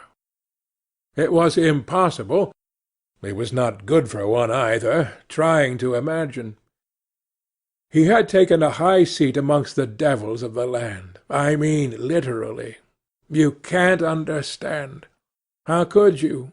With solid pavement under your feet, surrounded by kind neighbours ready to cheer you or to fall on you, stepping delicately between the butcher and the policeman in the holy terror of scandal and gallows and lunatic asylums, how can you imagine what particular region of the first ages a man's untrammelled feet may take him into by the way of solitude, utter solitude, without a policeman, by the way of silence, utter silence, where no warning voice of a kind neighbour can be heard whispering of public opinion? These little things make all the great difference. When they are gone, you must fall back upon your own innate strength, upon your own capacity for faithfulness. Of course, you may be too much of a fool to go wrong, too dull even to know you are being assaulted by the powers of darkness. I take it no fool ever made a bargain for his soul with the devil. The fool is too much of a fool, or the devil too much of a devil. I don't know which. Or you may be such a thunderingly exalted creature as to be altogether deaf and blind to anything but heavenly sights and sounds. Then the earth for you is only a standing place. And whether to be like this is your loss or your gain, I won't pretend to say. But most of us are neither one nor the other. The earth for us is a place to live in, where we must put up with sights, with sounds, with smells too, by Jove. Breathe dead hippo, so to speak, and not be contaminated. And there, don't you see, your strength comes in, the faith in your ability for the digging of unostentatious holes to bury the stuff in. Your power of devotion, not to yourself, but to an obscure, back-breaking business.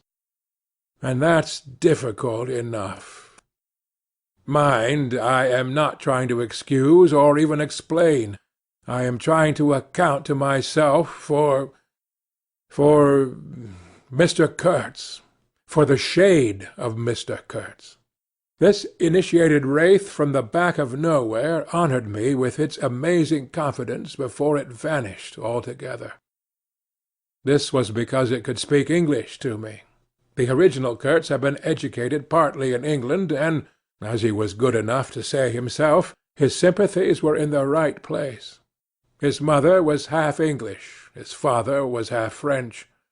All Europe contributed to the making of Kurtz, and by I learned that, most appropriately, the International Society for the Suppression of Savage Customs had entrusted him with the making of a report for its future guidance.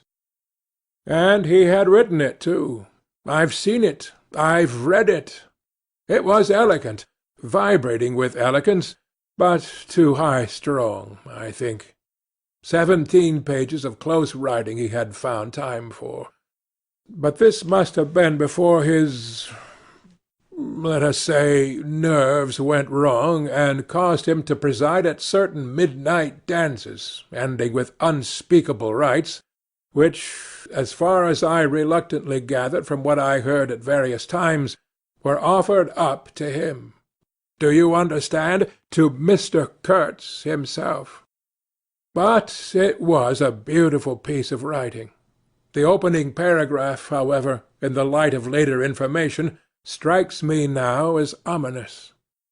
He began with the argument that we whites, from the point of development we had arrived at, must necessarily appear to them, savages, in the nature of supernatural beings. We approach them with the might of a deity, and so on, and so on. By the simple exercise of our will, we can exert a power for good practically unbounded, etc., etc. From that point he soared, and took me with him. The peroration was magnificent, though difficult to remember, you know.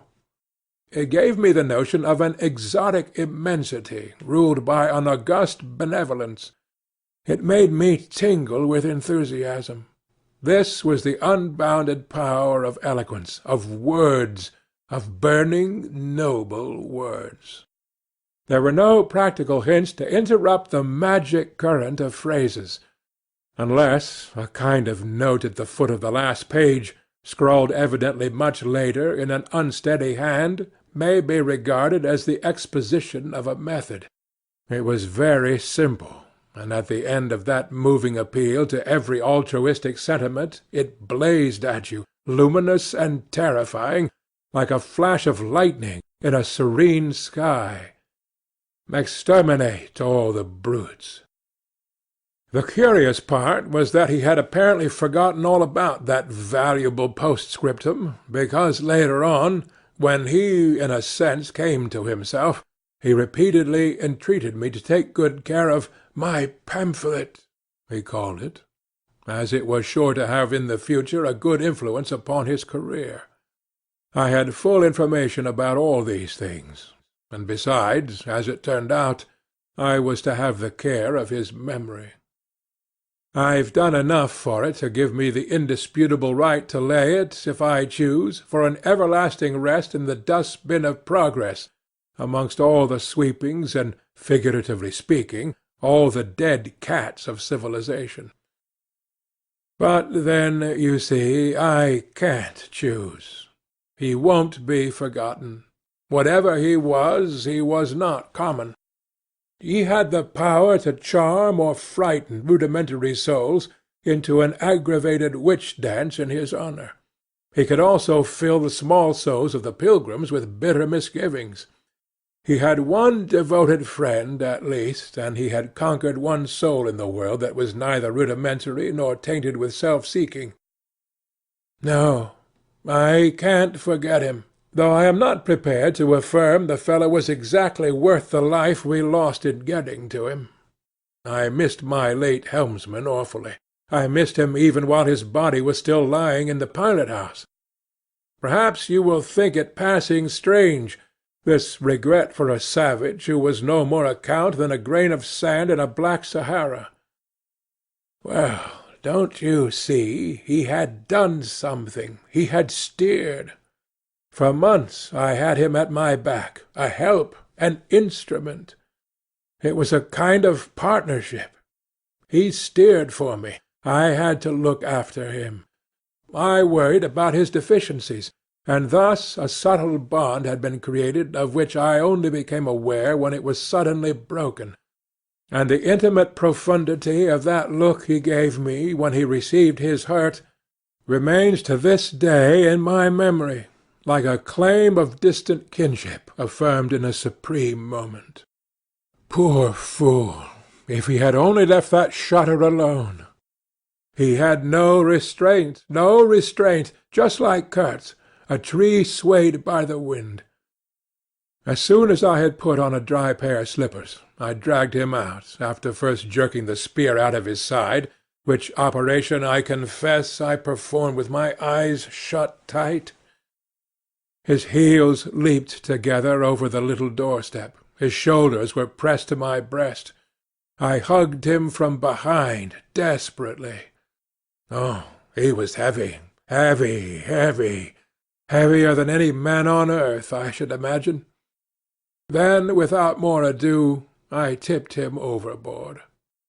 The current snatched him as though he had been a wisp of grass, and I saw the body roll over twice before I lost sight of it forever. All the pilgrims and the manager were then congregated on the awning deck about the pilot-house, chattering at each other like a flock of excited magpies, and there was a scandalized murmur at my heartless promptitude. What they wanted to keep that body hanging about for, I can't guess. Embalm it, maybe? But I had also heard another and a very ominous murmur on the deck below. My friends, the woodcutters, were likewise scandalized, and with a better show of reason, though I admit that the reason itself was quite inadmissible. Oh, quite. I had made up my mind that if my late helmsman was to be eaten, the fishes alone should have him. He had been a very second-rate helmsman while alive, but now he was dead, he might have become a first-class temptation, and possibly cause some startling trouble. Besides, I was anxious to take the wheel, the man in pink pyjamas showing himself a hopeless duffer at the business. This I did directly the simple funeral was over. We were going half speed, keeping right in the middle of the stream, and I listened to the talk about me.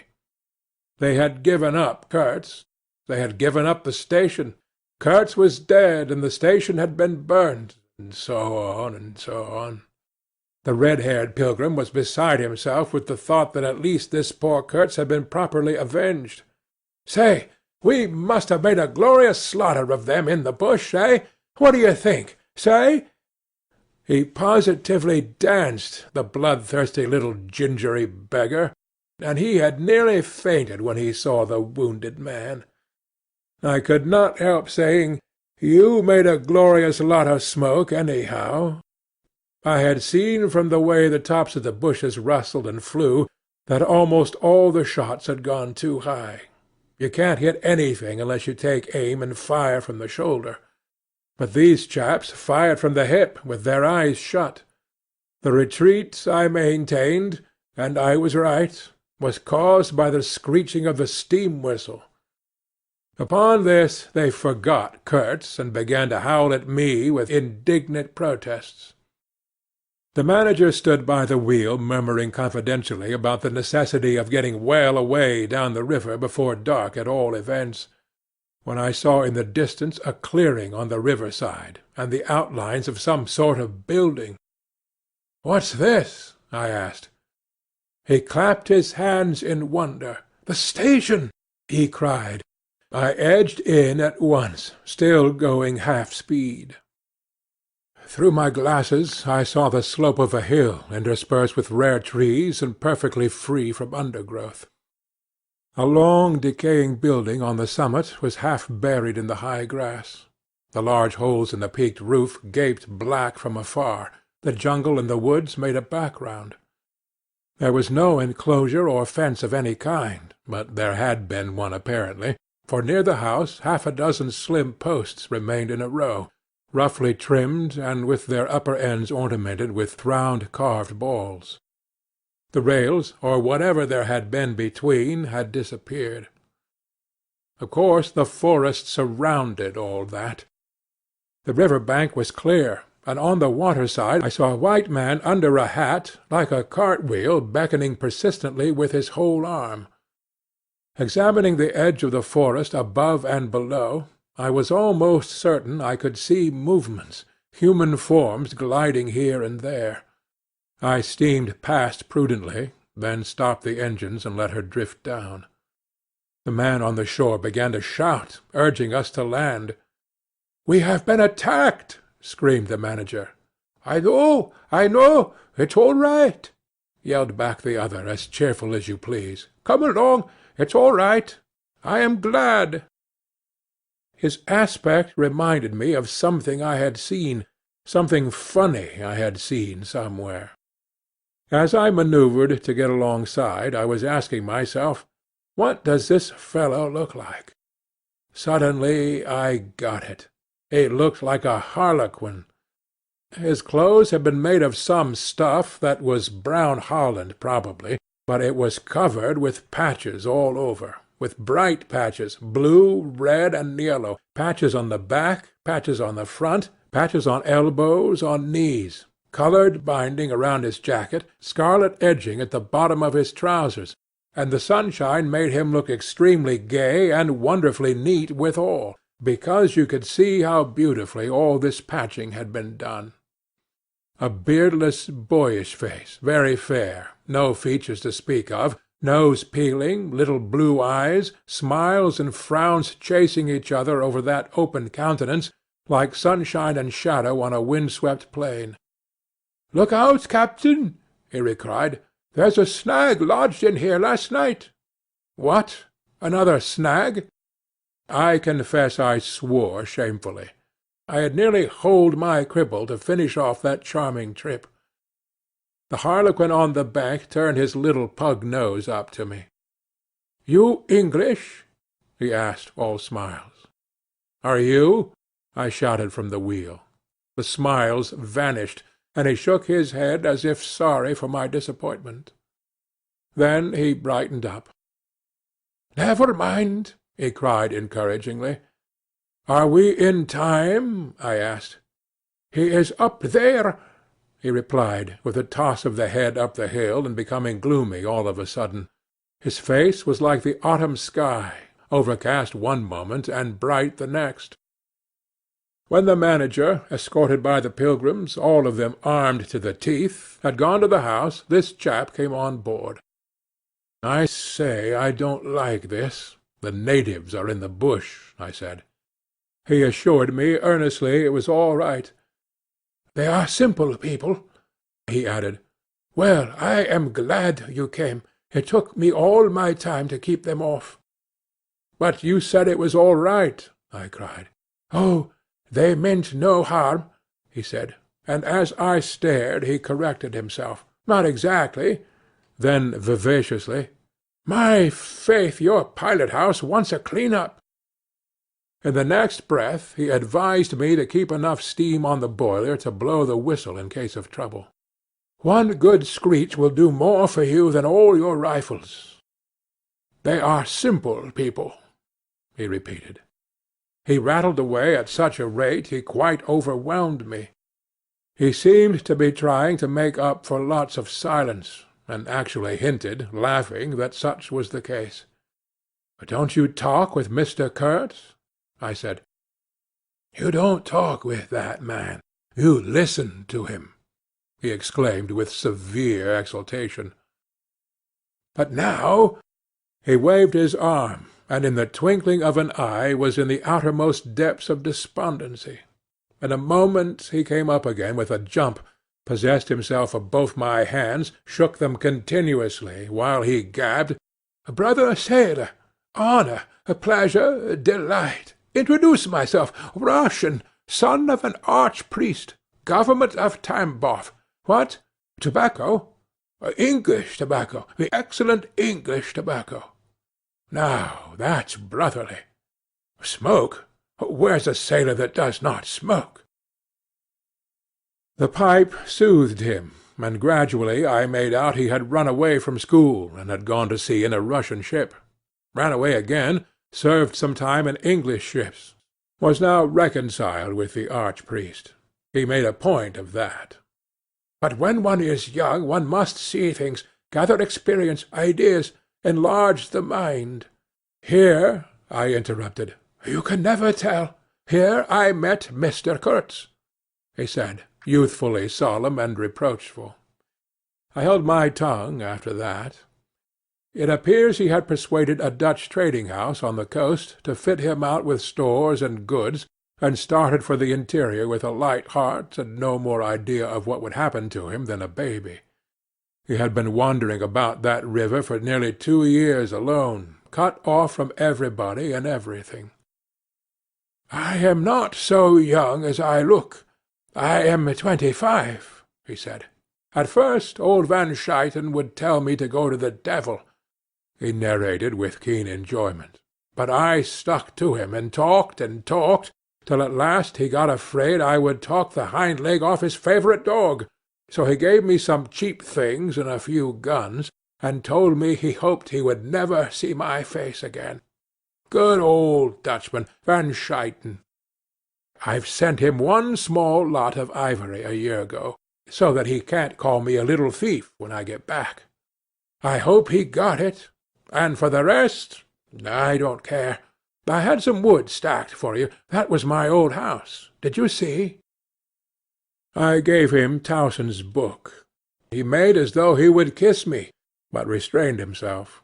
"The only book I had left, and I thought I had lost it," he said, looking at it ecstatically. "So many accidents happen to a man about alone, you know. Canoes get upset sometimes, and sometimes you've got to clear out so quick when the people get angry." He thumbed the pages. "You made notes in Russian?" I asked. He nodded. "I thought they were written in cipher," I said. He laughed, then became serious. "I had lots of trouble to keep these people off," he said. "Did they want to kill you?" I asked. "Oh, no," he cried, and checked himself. "Why did they attack us?" I pursued. He hesitated, then said shamefacedly, "They don't want him to go." "Don't they?" I said curiously. He nodded a nod full of mystery and wisdom. "I tell you," he cried, "this man has enlarged my mind." He opened his arms wide, staring at me with his little blue eyes that were perfectly round. I looked at him, lost in astonishment. There he was before me in motley, as though he had absconded from a troupe of mimes, enthusiastic, fabulous. His very existence was improbable, inexplicable, and altogether bewildering. He was an insoluble problem. It was inconceivable how he had existed, how he had succeeded in getting so far, how he had managed to remain, why he did not instantly disappear. "I went a little farther," he said, "then still a little farther, till I had gone so far that I don't know how I ever got back. Never mind. Plenty time. I can manage. You take Kurtz away, quick. Quick, I tell you." The glamour of youth enveloped his partly coloured rags, his destitution, his loneliness, the essential desolation of his futile wanderings. For months, for years, his life hadn't been worth a day's purchase, and there he was, gallantly, thoughtlessly alive, to all appearances indestructible solely by the virtue of his few years and of his unreflecting audacity. I was seduced into something like admiration, like envy. Glamour urged him on, glamour kept him unscathed. He surely wanted nothing from the wilderness but space to breathe in and to push on through. His need was to exist, and to move onwards at the greatest possible risk, and with a maximum of privation. If the absolutely pure, uncalculating, unpractical spirit of adventure had ever ruled a human being, it ruled this bepatched youth. I almost envied him the possession of this modest and clear flame.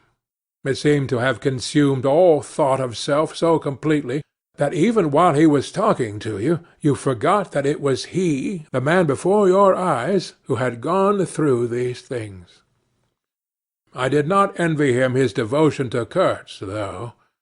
He had not meditated over it. It came to him, and he accepted it with a sort of eager fatalism. I must say that to me it appeared about the most dangerous thing in every way he had come upon so far. They had come together unavoidably, like two ships becalmed near each other and lay rubbing sides at last. I suppose Kurtz wanted an audience, because on a certain occasion, when encamped in the forest, they had talked all night, or more probably Kurtz had talked. "We talked of everything," he said, quite transported at the recollection. "I forgot there was such a thing as sleep. The night did not seem to last an hour. Everything, everything. Of love, too." "Ah, he talked to you of love," I said, much amused. "It isn't what you think," he cried, almost passionately. "It was in general. He made me see things. He threw his arms up. We were on deck at the time, and the headman of my woodcutters, lounging near by, turned upon him his heavy and glittering eyes. I looked around, and I don't know why, but I assure you that never, never before did this land, this river, this jungle, the very arch of this blazing sky, appear to me so hopeless and so dark, so impenetrable to human thought, so pitiless to human weakness. "And ever since you have been with him, of course," I said. "On the contrary, it appears their intercourse had been very much broken by various causes. He had, as he informed me proudly, managed to nurse Kurtz through 2 illnesses. He alluded to it as you would to some risky feat. But as a rule Kurtz wandered alone, far in the depths of the forest. Very often, coming to this station, I had to wait days and days before he would turn up," he said. "Oh, it was worth waiting for. Sometimes." "What was he doing? Exploring, or what?" I asked. "Oh, yes, of course. He had discovered lots of villages, a lake, too. He did not know exactly in what direction. It was dangerous to inquire too much. But mostly his expeditions had been for ivory." "But he had no goods to trade with by that time," I objected. "There's a good lot of cartridges left even yet," he answered, looking away. "To speak plainly, he raided the country," I said. He nodded. "Not alone, surely?" He muttered something about the villages round that lake. "Kurtz got the tribe to follow him, did he?" I suggested. He fidgeted a little. "They adored him," he said. The tone of these words was so extraordinary that I looked at him searchingly. It was curious to see his mingled eagerness and the reluctance to speak of Kurtz. The man filled his life, occupied his thoughts, swayed his emotions. "What can you expect?" he burst out. "He came to them with thunder and lightning, you know, and they had never seen anything like it, and very terrible. He could be very terrible. You can't judge Mr. Kurtz as you would an ordinary man. No, no, no. Now, just to give you an idea, I don't mind telling you he wanted to shoot me too one day. But I don't judge him." "Shoot you?" I cried. "What for?" "Well, I had a small lot of ivory the chief of that village near my house gave me. You see, I used to shoot game for them. Well, he wanted it, and wouldn't hear reason.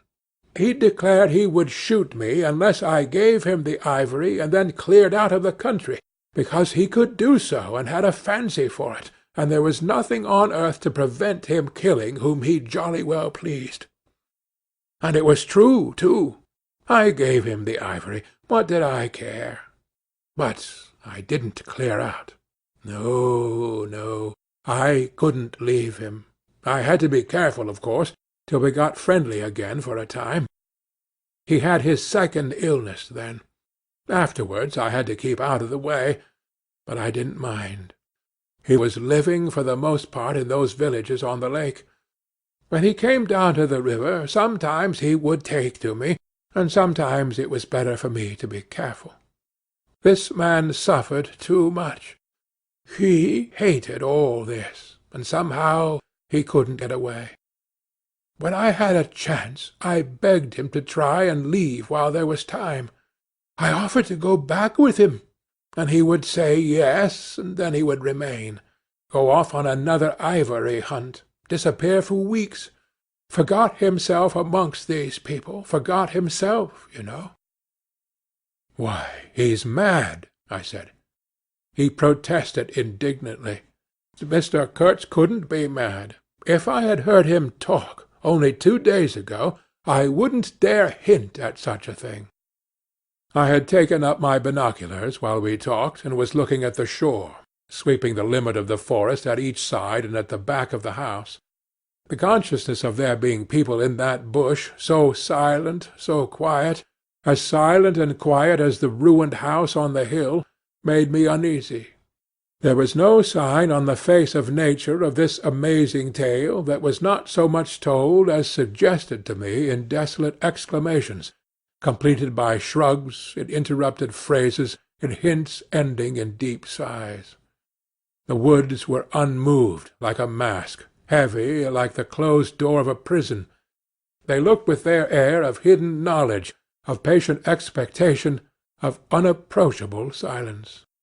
The Russian was explaining to me that it was only lately that Mr. Kurtz had come down to the river, bringing along with him all the fighting men of that lake tribe. He had been absent for several months, getting himself adored, I suppose, and had come down unexpectedly, with the intention to all appearance of making a raid either across the river or down stream. Evidently the appetite for more ivory had got the better of the, what shall I say, the less material aspirations. However, he had got much worse suddenly. "I heard he was lying helpless, and so I came up, took my chance," said the Russian. "Oh, he is bad, very bad." I directed my glass to the house.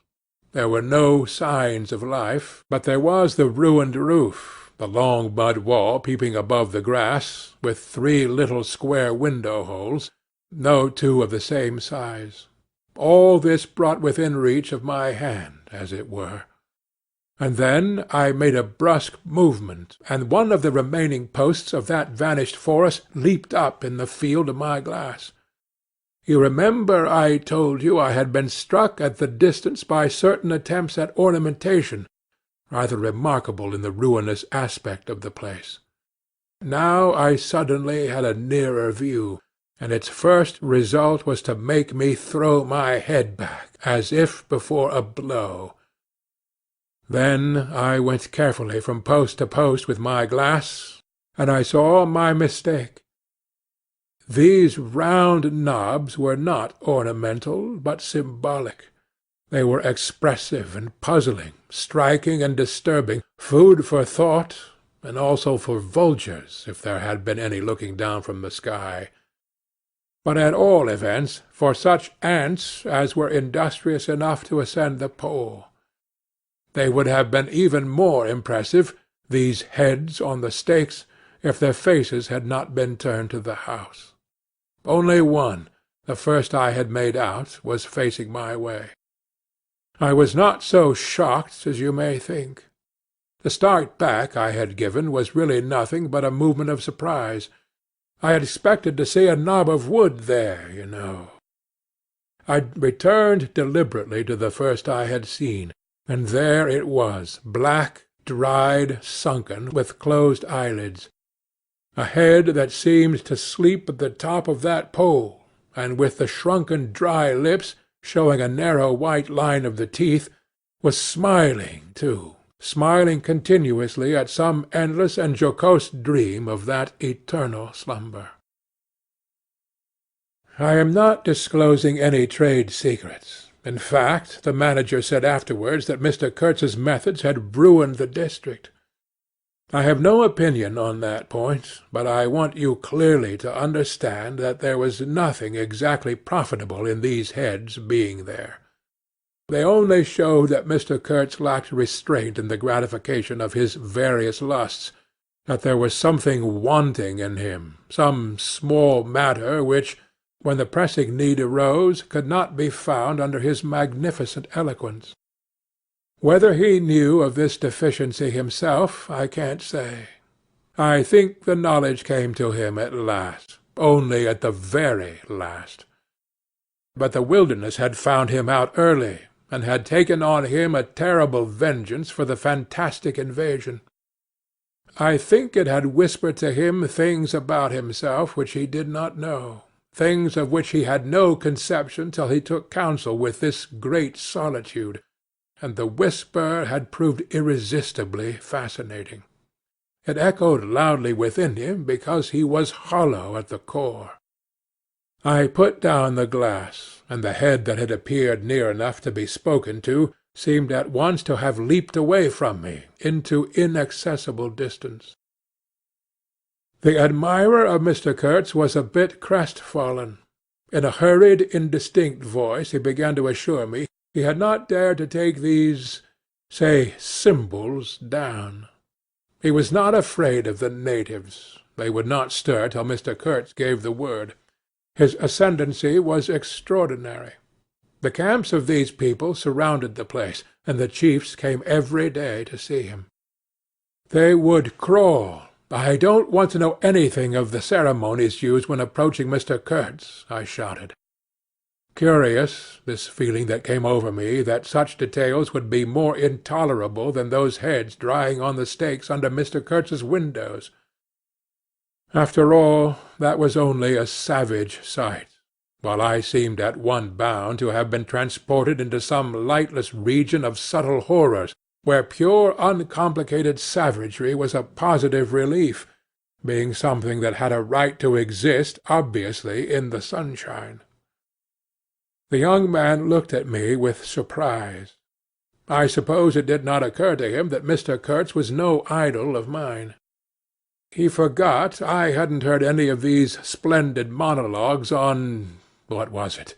On love, justice, conduct of life, or what not. If it had come to crawling before Mr. Kurtz, he crawled as much as the veriest savage of them all. I had no idea of the conditions, he said. These heads were the heads of rebels. I shocked him excessively by laughing. Rebels! What would be the next definition I was to hear? There had been enemies, criminals, workers, and these were rebels. These rebellious heads looked very subdued to me on their sticks. "You don't know how such a life tries a man like Kurtz," cried Kurtz's last disciple. "Well, and you?" I said. I am a simple man. I have no great thoughts. I want nothing from anybody. How can you compare me to—" His feelings were too much for speech, and suddenly he broke down. "I don't understand," he groaned. "I've been doing my best to keep him alive, and that's enough. I had no hand in all this. I have no abilities. There hasn't been a drop of medicine or a mouthful of invalid food for months here. He was shamefully abandoned. A man like this, with such ideas, shamefully, shamefully. I haven't slept for the last 10 nights." His voice lost itself in the calm of the evening. The long shadows of the forest had slipped downhill while we talked, had gone far beyond the ruined hovel, beyond the symbolic row of stakes. All this was in the gloom, while we down there were yet in the sunshine, and the stretch of the river abreast of the clearing glittered in a still and dazzling splendour, with a murky and overshadowed bend over and below. Not a living soul was seen on the shore. The bushes did not rustle. Suddenly, round the corner of the house, a group of men appeared, as though they had come up from the ground. They waded waist-deep in the grass, in a compact body, bearing an improvised stretcher in their midst. Instantly, in the emptiness of the landscape, a cry arose whose shrillness pierced the still air like a sharp arrow flying straight to the very heart of the land, and as if by enchantment, streams of human beings, of naked human beings, with spears in their hands, with bows, with shields, with wild glances and savage movements, were poured into the clearing by the dark-faced and pensive forest. The bushes shook, the grass swayed for a time, and then everything stood still in attentive immobility. "Now, if he does not say the right thing to them, we are all done for," said the Russian at my elbow. The knot of men with the stretcher had stopped too, half-way to the steamer, as if petrified. I saw the man on the stretcher sit up, lank and with an uplifted arm, above the shoulders of the bearers. "Let us hope that the man who can talk so well of love in general will find some particular reason to spare us this time," I said. I resented bitterly the absurd danger of our situation, as if to be at the mercy of that atrocious phantom had been a dishonouring necessity. I could not hear a sound, but through my glasses I saw the thin arm extended commandingly, the lower jaw moving, the eyes of that apparition shining darkly far in its bony head that nodded with grotesque jerks. Kurtz! Kurtz! That means short in German, don't it? Well, the name was as true as everything else in his life, and death. He looked at least 7 feet long. His covering had fallen off, and his body emerged from it pitiful and appalling as from a winding sheet. I could see the cage of his ribs all astir, the bones of his arm waving. It was as though an animated image of death carved out of old ivory had been shaking its hand with menaces at a motionless crowd of men made of dark and glittering bronze. I saw him open his mouth wide. It gave him a weirdly voracious aspect, as though he had wanted to swallow all the air, all the earth, all the men before him. A deep voice reached me faintly. He must have been shouting. He fell back suddenly. The stretcher shook as the bearer staggered forward again, and almost at the same time I noticed that the crowd of savages was vanishing without any perceptible movement of retreat, as if the forest that had ejected these beings so suddenly had drawn them in again as the breath is drawn in a long aspiration. Some of the pilgrims behind the stretcher carried his arms, 2 shotguns, a heavy rifle, and a light revolver carbine, the thunderbolts of that pitiful Jupiter. The manager bent over him, murmuring as he walked beside his head. They laid him down in one of the little cabins. Just a room for a bed-place and a camp-stool or 2, you know. He had brought his belated correspondence, and a lot of torn envelopes and open letters littered his bed. His hand roamed feebly amongst his papers.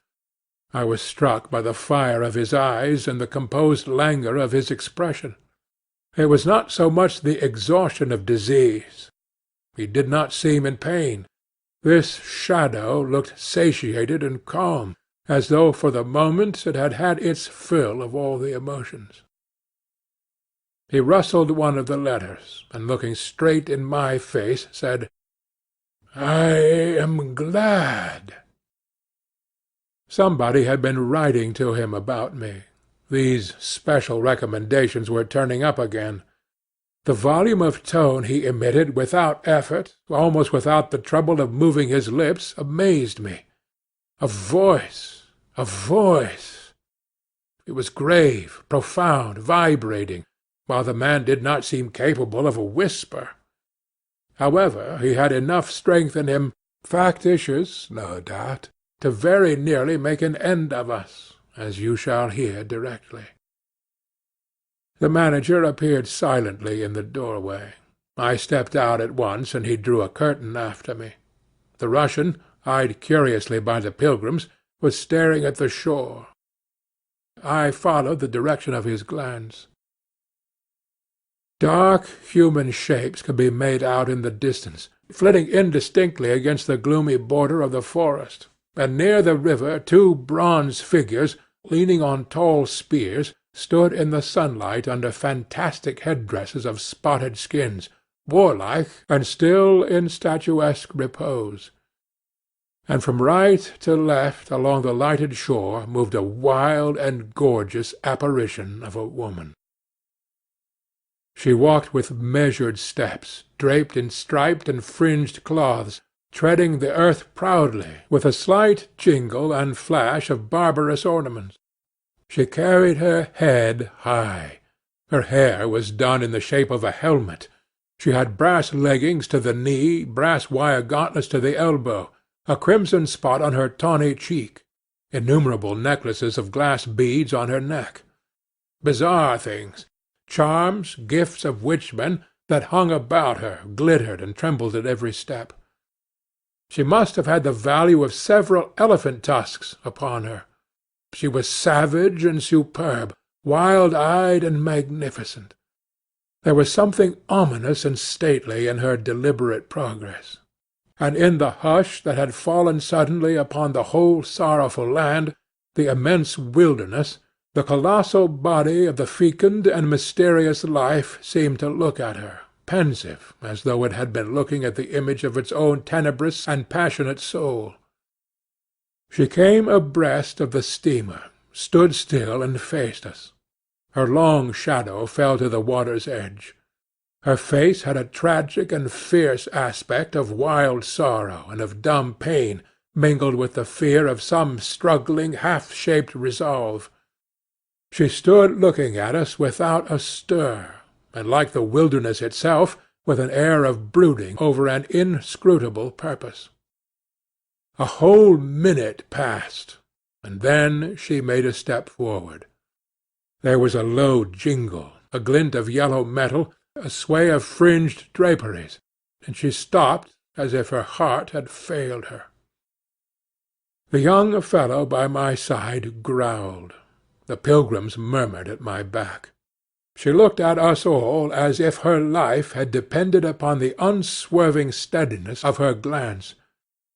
Suddenly she opened her bared arms and threw them up rigid above her head, as though in an uncontrollable desire to touch the sky, and at the same time the swift shadows darted out on the earth, swept around on the river, gathering the steamer into a shadowy embrace. A formidable silence hung over the scene. She turned away slowly, walked on, following the bank, and passed into the bushes to the left. Once only her eyes gleamed back at us in the dusk of the thickets before she disappeared. If she had offered to come aboard, I really think I would have tried to shoot her, said the man of patches nervously. I have been risking my life every day for the last fortnight to keep her out of the house. She got in one day, and kicked up a row about these miserable rags I picked up in the storeroom to mend my clothes with. I wasn't decent. At least it must have been that, for she talked like a fury to Kurtz for an hour, pointing at me now and then. I don't understand the dialect of this tribe. Luckily for me, I fancy Kurtz felt too ill that day to care, or there would have been mischief. I don't understand. No, it's too much for me. Oh, well, it's all over now. At this moment I heard Kurtz's deep voice behind the curtain. Save me. Save the ivory, you mean. Don't tell me. Save me? Why, I've had to save you. You are interrupting my plans now. Sick. Sick. Not so sick as you would like to believe. Never mind. I'll carry my ideas out yet. I will return. I'll show you what can be done. You with your little peddling notions. You are interfering with me. I will return. The manager came out. He did me the honour to take me under the arm and lead me aside. He is very low, he said. He considered it necessary to sigh, but neglected to be consistently sorrowful.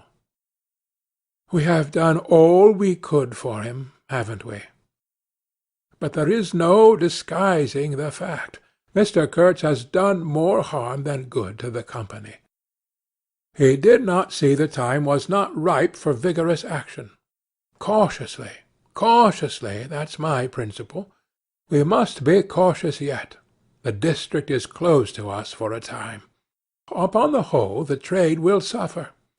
I don't deny there is a remarkable quantity of ivory, mostly fossil. We must save it at all events, but look how precarious the position is. And why?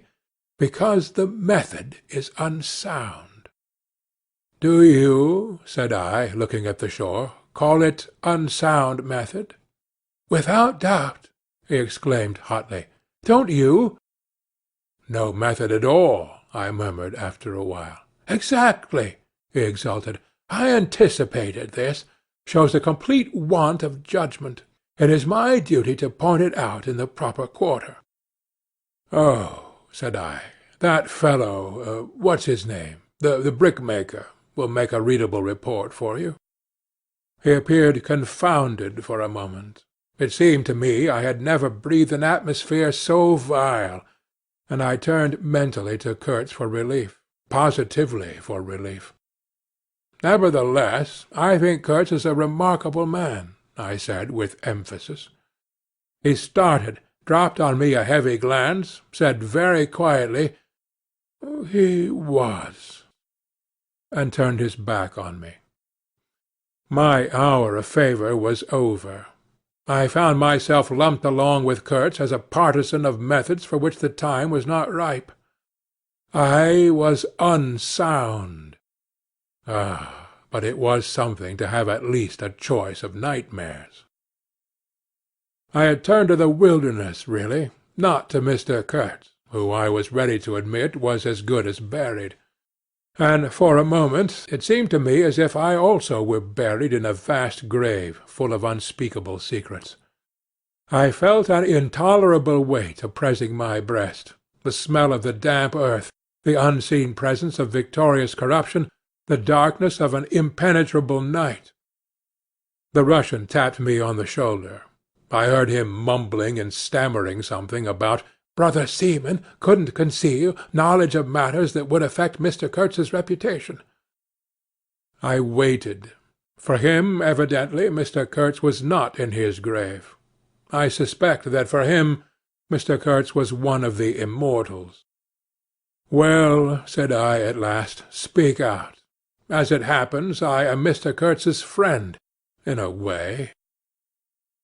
He stated, with a good deal of formality, that had we not been of the same profession, he would have kept the matter to himself without regard to consequences. He suspected there was an active ill will towards him on the part of these white men that— You are right, I said, remembering a certain conversation I had overheard. The manager thinks you ought to be hanged. He showed a concern at this intelligence which amused me at first. I had better get out of the way quietly, he said earnestly. I can do no more for Kurtz now, and they would soon find some excuse. What's to stop them? There's a military post 300 miles from here. Well, upon my word, said I, perhaps you had better go if you have any friends amongst the savages near by. Oh, plenty, he said. They are simple people. And I want nothing, you know. He stood biting his lip then. I don't want any harm to happen to these whites here, but of course I was thinking of Mr. Kurtz's reputation. But you are a brother seaman, and— All right, said I, after a time. Mr. Kurtz's reputation is safe with me. I did not know how truly I spoke. He informed me, lowering his voice, that it was Kurtz who had ordered the attack to be made on the steamer. He hated sometimes the idea of being taken away, and then again.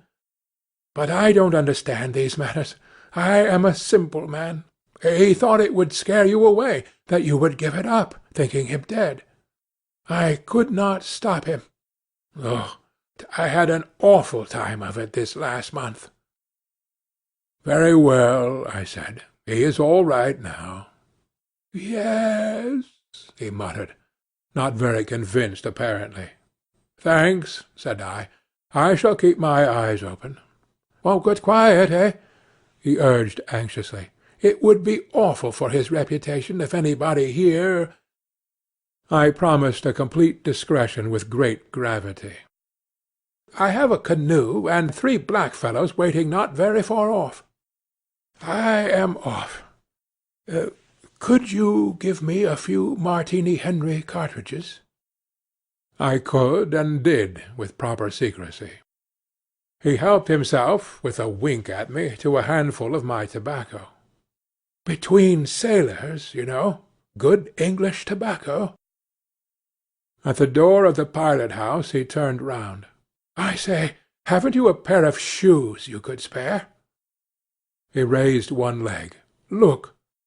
The soles were tied with knotted strings, sandal-wise, under his bare feet. I rooted out an old pair, at which he looked with admiration before tucking it under his left arm. One of his pockets, bright red, was bulging with cartridges. From the other, dark blue, peeped Towson's Inquiry, etc., etc. He seemed to think himself excellently well equipped for a renewed encounter with the wilderness. Ah! I'll never, never meet such a man again.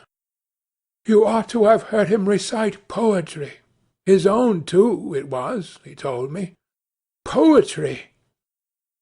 He rolled his eyes at the recollection of these delights. Oh, he enlarged my mind.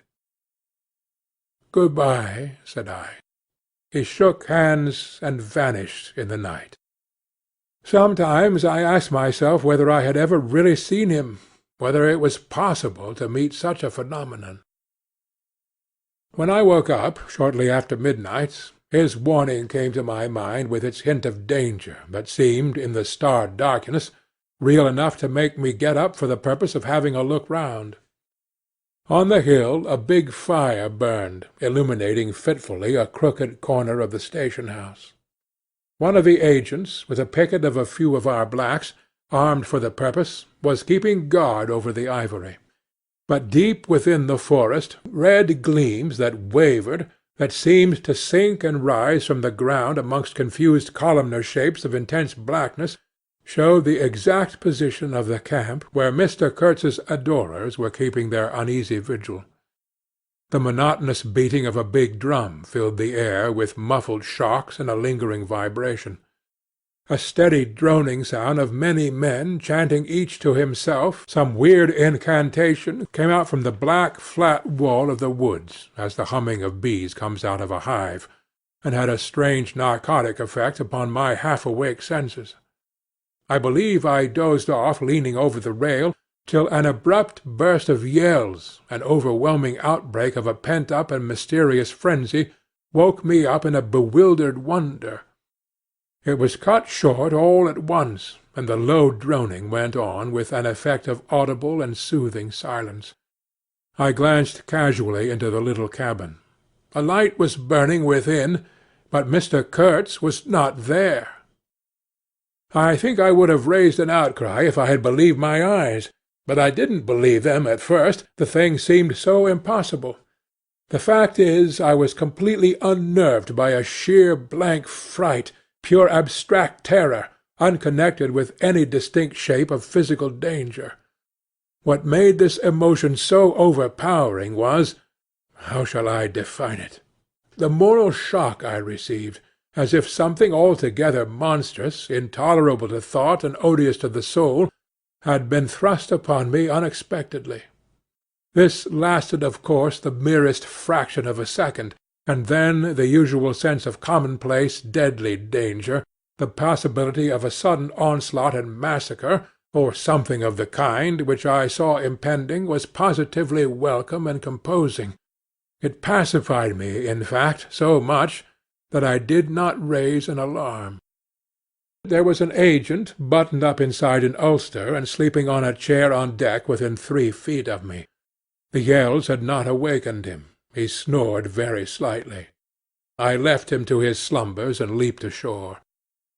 I did not betray Mr. Kurtz. It was ordered I should never betray him. It was written I should be loyal to the nightmare of my choice. I was anxious to deal with this shadow by myself alone, and to this day I don't know why I was so jealous of sharing with any one the peculiar blackness of that experience. As soon as I got on the bank I saw a trail, a broad trail through the grass. I remember the exultation with which I said to myself, "He can't walk. He is crawling on all fours. I've got him." The grass was wet with dew. I strode rapidly with clenched fists. I fancy I had some vague notion of falling upon him and giving him a drubbing. I don't know.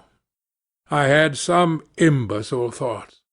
The knitting old woman with the cat obtruded herself upon my memory as a most improper person to be sitting at the other end of such an affair. I saw a row of pilgrims squirting lead in the air out of Winchesters held to the ship. I thought I would never get back to the steamer, and imagined myself living alone and unarmed in the woods to an advanced age. Such silly things, you know. And I remember I confounded the beat of the drum with the beating of my heart, and was pleased at its calm regularity. I kept to the track, though, then stopped to listen. The night was very clear, a dark blue space, sparkling with dew and starlight, in which black things stood very still. I thought I could see a kind of motion ahead of me. I was strangely cocksure of everything that night. I actually left the track and ran in a great semicircle, I verily believe, chuckling to myself, so as to get in front of that stir, of that motion I had seen, if indeed I had seen anything. I was circumventing Kurtz as though it had been a boyish game. I came upon him, and if he had not heard me coming, I would have fallen over him too, but he got up in time. He rose, unsteady, long, pale, indistinct, like a vapour exhaled by the earth, and swayed slightly, misty and silent before me, while at my back the fires loomed between the trees, and the murmur of many voices issued from the forest. I had cut him off cleverly, but when actually confronting him I seemed to come to my senses. I saw the danger in its right proportion. It was by no means over yet. Suppose he began to shout. Though he could hardly stand, there was still plenty of vigour in his voice. "Go away. Hide yourself," he said, in that profound tone. It was very awful. I glanced back. We were within 30 yards from the nearest fire. A black figure stood up, strode on long black legs, waving long black arms across the glow. It had horns, antelope horns, I think, on its head. Some sorcerer, some witch-man, no doubt. It looked fiend-like enough. "Do you know what you are doing?" I whispered. "Perfectly," he answered, raising his voice for that single word. It sounded to me far off, and yet loud, like a hail through a speaking trumpet. If he makes a row, we are lost, I thought to myself. This clearly was not a case for fisticuffs, even apart from the very natural aversion I had to beat that shadow, this wandering and tormented thing.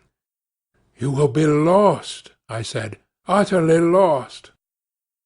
One gets sometimes such a flash of inspiration, you know.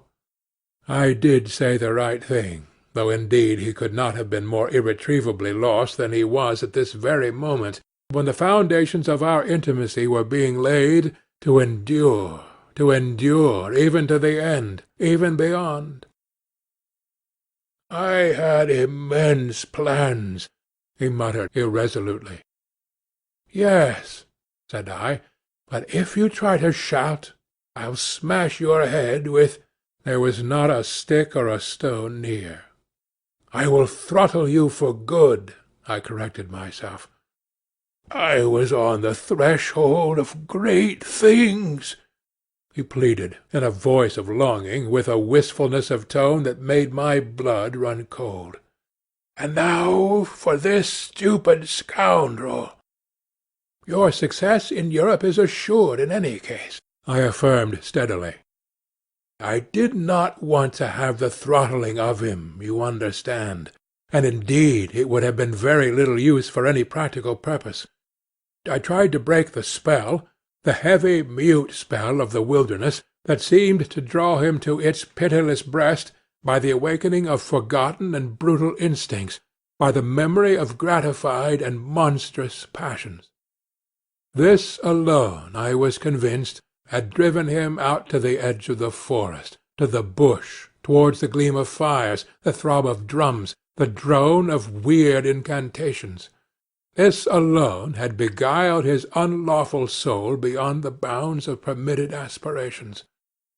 And, don't you see, the terror of the position was not in being knocked on the head, though I had a very lively sense of that danger too, but in this, that I had to deal with a being to whom I could not appeal in the name of anything high or low.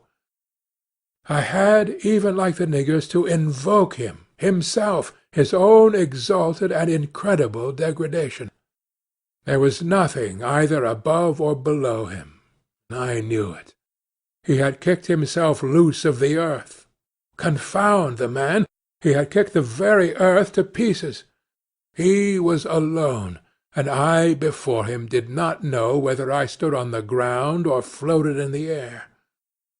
I've been telling you what we said, repeating the phrases we pronounced, but what's the good? They were common everyday words, the familiar, vague sounds exchanged on every waking day of life. But what of that?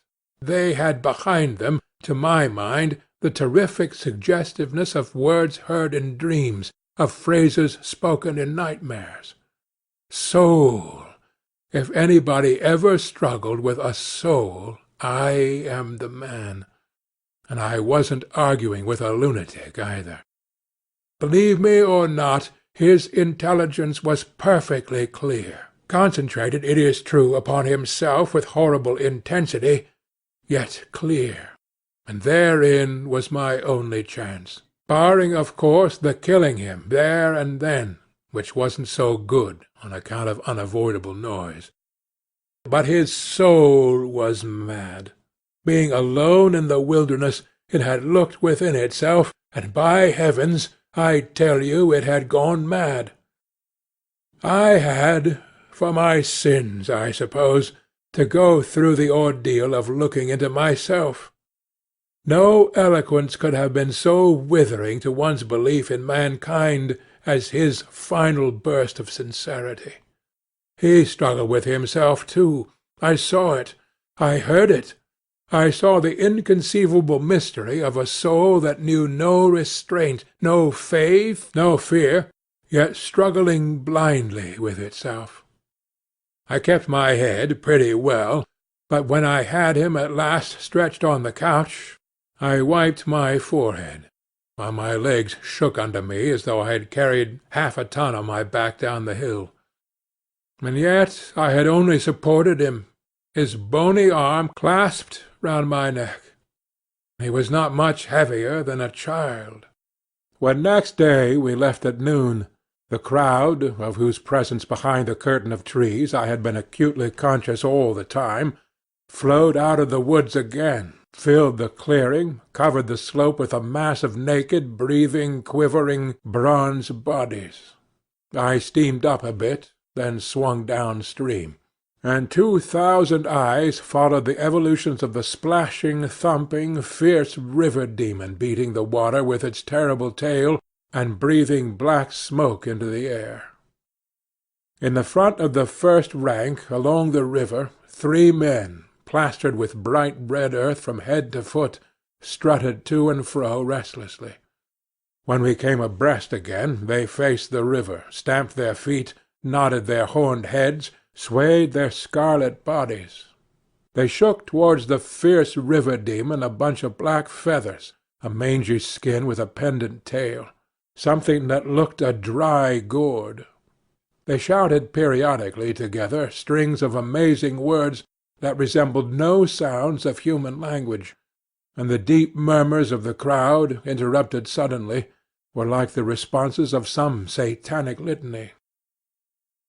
We had carried Kurtz into the pilot-house. There was more air there. Lying on the couch, he stared through the open shutter. There was an eddy in the mass of human bodies, and the woman with helmeted head and tawny cheeks rushed out to the very brink of the stream. She put out her hands, shouted something, and all that wild mob took up the shout in a roaring chorus of articulated, rapid, breathless utterance. "Do you understand this?" I asked. He kept on looking out past me with fiery, longing eyes, with a mingled expression of wistfulness and hate. He made no answer, but I saw a smile of indefinable meaning, appear on his colourless lips that a moment after twitched convulsively. "Do I not?" he said, slowly, gasping, as if the words had been torn out of him by a supernatural power. I pulled the string of the whistle, and I did this because I saw the pilgrims on deck getting out their rifles with an air of anticipating a jolly lark. At the sudden screech there was a movement of abject terror through that wedged mass of bodies. "Don't! Don't! You frighten them away!" cried some one on deck disconsolately. I pulled the string time after time. They broke and ran, they leaped, they crouched, they swerved, they dodged the flying terror of the sound. The 3 red chaps had fallen flat, face down on the shore, as though they had been shot dead. Only the barbarous and superb woman did not so much as flinch, and stretched tragically her bare arms after us over the sombre and glittering river. And then that imbecile crowd down on the deck started their little fun, and I could see nothing more for smoke. The brown current ran swiftly out of the heart of darkness, bearing us down towards the sea with twice the speed of our upward progress, and Kurtz's life was running swiftly too, ebbing out of his heart into the sea of inexorable time. The manager was very placid. He had no vital anxieties now. He took us both in with a comprehensive and satisfied glance. The affair had come off as well as he could have wished. I saw the time approaching when I would be left alone of the party of unsound method. The pilgrims looked upon me with disfavour. I was, so to speak, numbered with the dead. It is strange how I accepted this unforeseen partnership, this choice of nightmares forced upon me in the tenebrous land invaded by these mean and greedy phantoms. Kurtz discoursed. A voice! It rang deep to the very last. It survived his strength to hide in the magnificent folds of eloquence the barren darkness of his heart. Oh, he struggled. The wastes of his weary brain were haunted by shadowy images now, images of wealth and fame revolving obsequiously around his unextinguishable gift of noble and lofty expression. My intended, my station, my career, my ideas, these were the subjects for the occasional utterances of elevated sentiments. The shade of the original Kurtz frequented the bedside of the hollow sham, whose fate it was to be buried presently in the mould of primeval earth. But both the diabolic love and the unearthly hate of the mysteries it had penetrated fought for the possession of that soul, satiated of primitive emotions, avid of lying fame, of sham distinction, of all the appearances of success and power. Sometimes he was contemptibly childish. He desired to have kings meet him at railway stations on his return from some ghastly nowhere, where he intended to accomplish great things. "You show them that you have in you something that is really profitable, and then there will be no limits to the recognition of your ability," he would say. "Of course, you must take care of the motives, right motives always."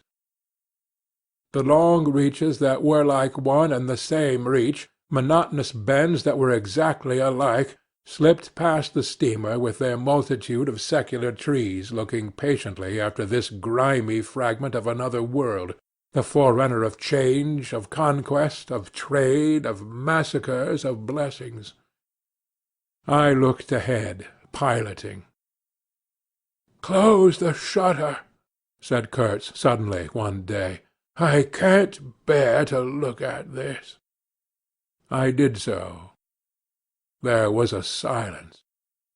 "Oh, but I will wring your heart yet," he cried at the invisible wilderness. We broke down, as I had expected, and had to lie up for repairs at the head of an island. This delay was the first thing that shook Kurtz's confidence.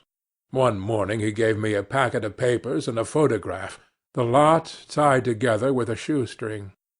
"Keep this for me," he said. "This noxious fool," meaning the manager, "is capable of prying into my boxes when I am not looking." In the afternoon I saw him. He was lying on his back with closed eyes, and I withdrew quietly, but I heard him mutter, "Live rightly. Die. Die." I listened. There was nothing more. Was he rehearsing some speech in his sleep, or was it a fragment of a phrase from some newspaper article? He had been writing for the papers, and meant to do so again, "for the furthering of my ideas. It's my duty." His was an impenetrable darkness.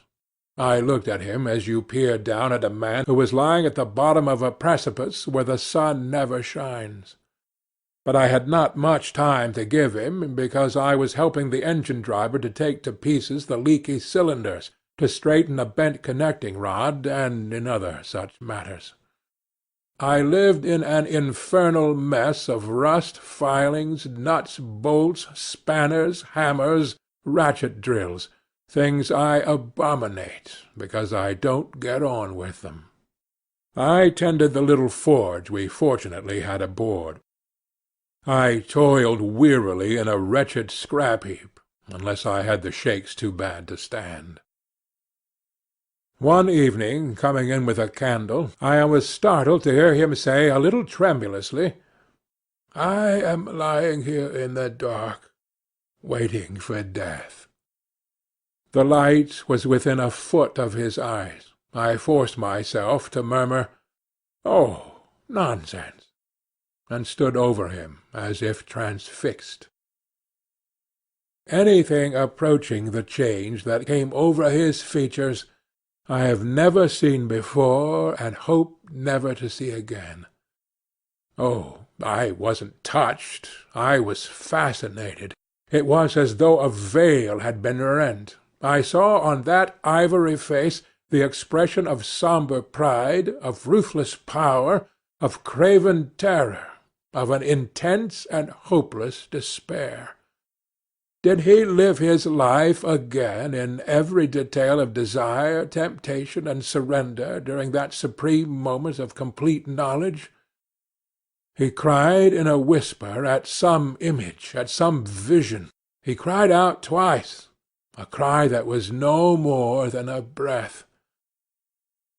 The horror! The horror!" I blew the candle out and left the cabin. The pilgrims were dining in the mess-room, and I took my place opposite the manager, who lifted his eyes to give me a questioning glance, which I successfully ignored.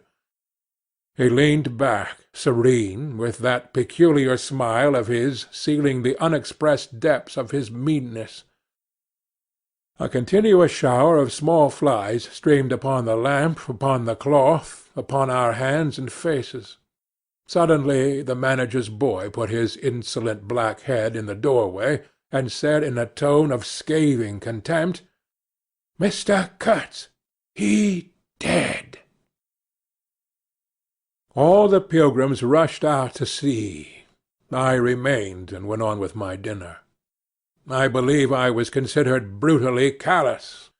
However, I did not eat much. There was a lamp in there, light, don't you know, and outside it was so beastly dark.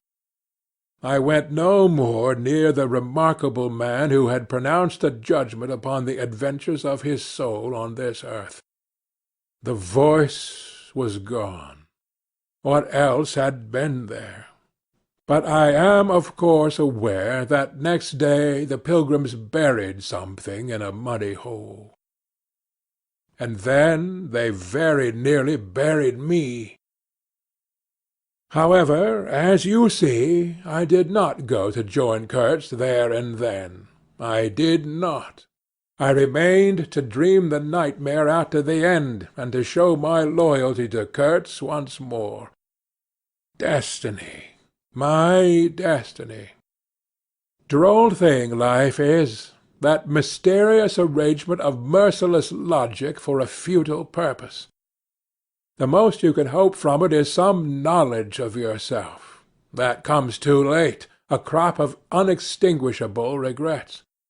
I have wrestled with death. It is the most unexciting contest you can imagine. It takes place in an impalpable grayness, with nothing underfoot, with nothing around, without spectators, without clamour, without glory, without the great desire of victory, without the great fear of defeat, in a sickly atmosphere of tepid scepticism, without much belief in your own right, and still less in that of your adversary. If such is the form of ultimate wisdom, then life is a greater riddle than some of us think it to be.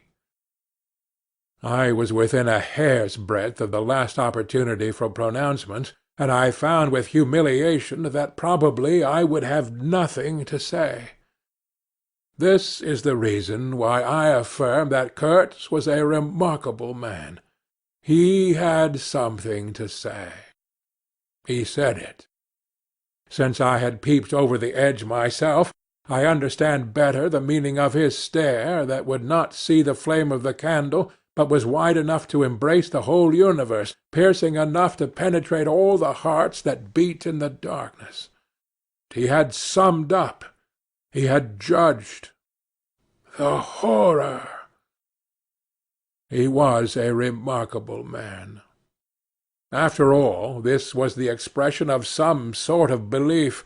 It had candour, it had conviction, it had a vibrating note of revolt in its whisper, it had the appalling face of a glimpsed truth, the strange commingling of desire and hate.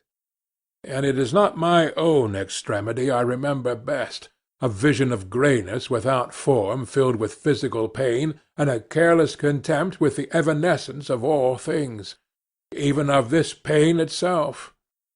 No, it was his extremity that I seemed to have lived through.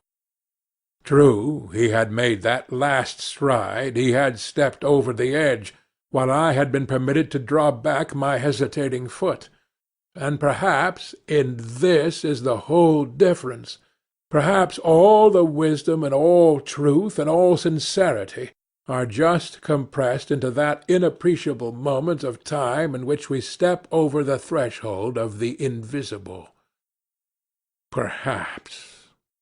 I like to think my summing up would not have been a word of careless contempt. Better his cry, much better.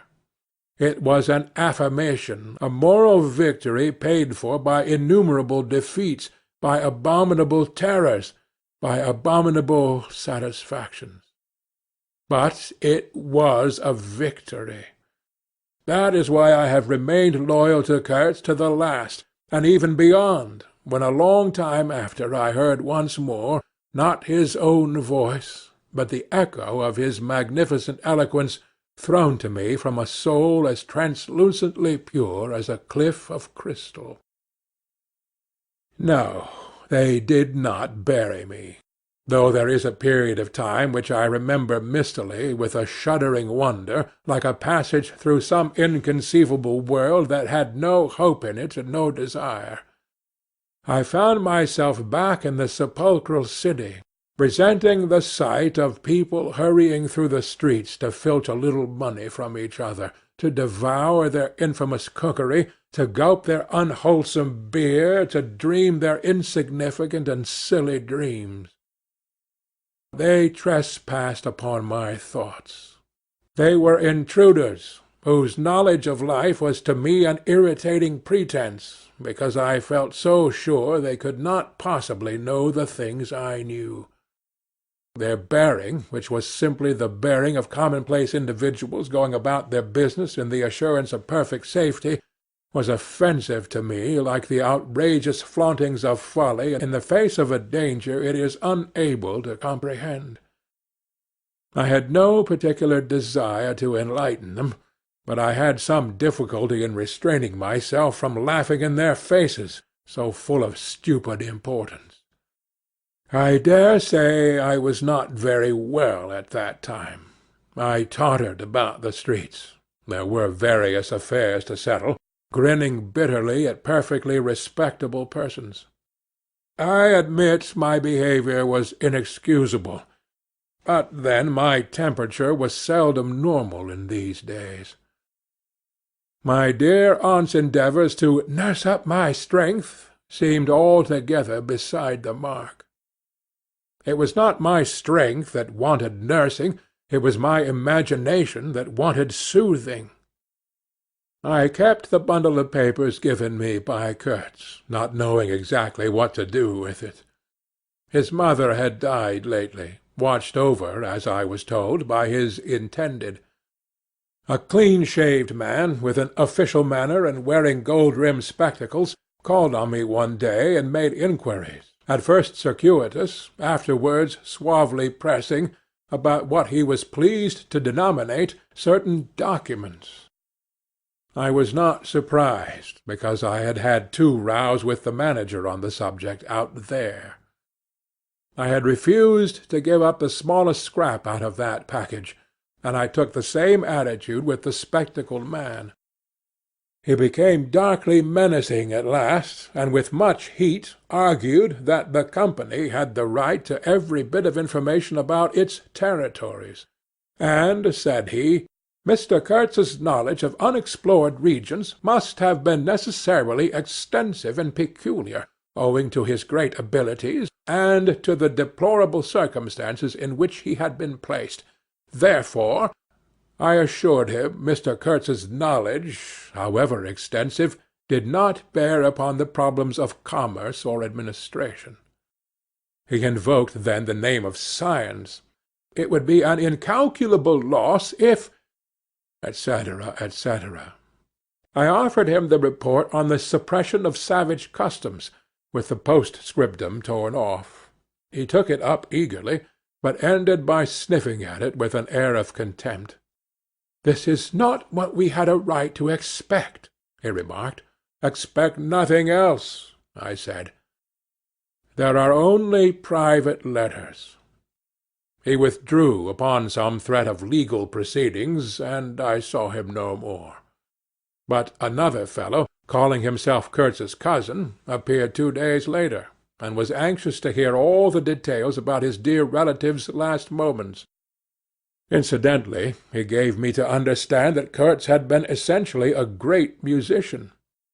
"There was the making of an immense success," said the man, who was an organist, I believe, with lank grey hair flowing over a greasy coat-collar. I had no reason to doubt his statement, and to this day I was unable to say what was Kurtz's profession, whether he ever had any, which was the greatest of his talents. I had taken him for a painter who wrote for the papers, or else for a journalist who could paint, but even the cousin, who took snuff during the interview, could not tell me what he had been exactly. He was a universal genius. On that point I agreed with the old chap, who thereupon blew his nose noisily into a large cotton handkerchief and withdrew in senile agitation, bearing off some family letters and memoranda without importance. Ultimately a journalist, anxious to know something of the fate of his dear colleague, turned up.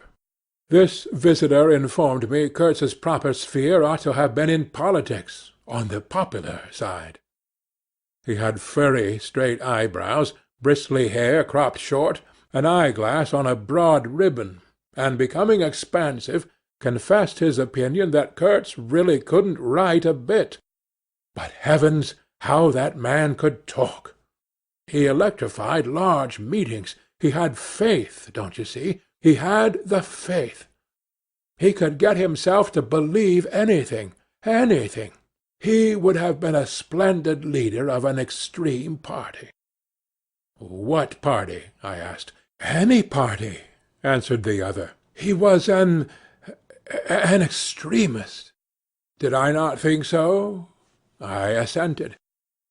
Did I know, he asked, with a sudden flash of curiosity, what it was that had induced him to go out there?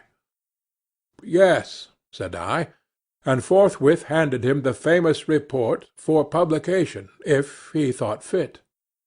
He glanced through it hurriedly, mumbling all the time, judged it would do, and took himself off with his plunder. Thus I was left at last with a slim packet of letters and the girl's portrait. She struck me as beautiful. I mean, she had a beautiful expression. I know that the sunlight can be made to lie, too, yet one felt that no manipulation of light and pose could have conveyed the delicate shade of truthfulness upon these features. She seemed ready to listen without mental reservation, without suspicion, without a thought for herself. I concluded I would go back and give her back her portrait and those letters myself. Curiosity? Yes, and some other feeling, perhaps. All that had been Kurtz's had passed out of my hands, his soul, his body, his station, his plans, his ivory, his career. There remained only his memory and his intended, and I wanted to give that up too, to the past, in a way. To surrender personally all that remained of him with me to that oblivion which is the last word of our common fate. I don't defend myself. I had no clear perception of what it was I really wanted. Perhaps it was an impulse of unconscious loyalty, or the fulfilment of one of those ironic necessities that lurk in the facts of human existence. I don't know. I can't tell. But I went. I thought his memory was like the other memories of the dead that accumulate in every man's life, a vague impress on the brain of shadows that had fallen on it in their swift and final passage. But before the high and ponderous door, between the tall houses of a street as still and decorous as a well-kept alley in a cemetery, I had a vision of him on the stretcher, opening his mouth voraciously, as if to devour all the earth with all its mankind. He lived then before me. He lived as much as he had ever lived, a shadow insatiable of splendid appearances, of frightful realities, a shadow darker than the shadow of the night, and draped nobly in the folds of a gorgeous eloquence.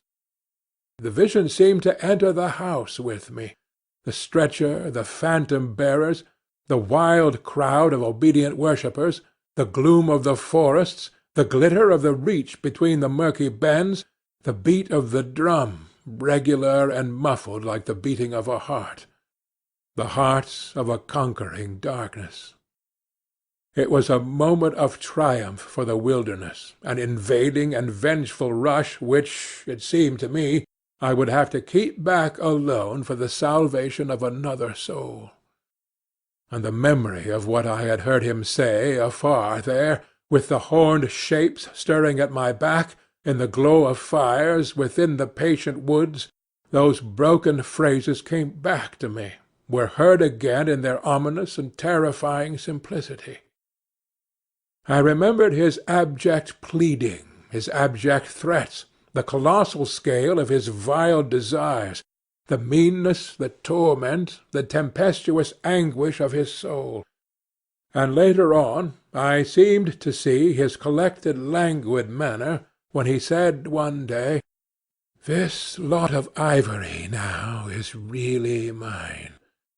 The company did not pay for it. I collected it myself at a very great personal risk. I am afraid they will try to claim it as theirs, though. It's a difficult case. What do you think I ought to do? Resist? I want no more than justice."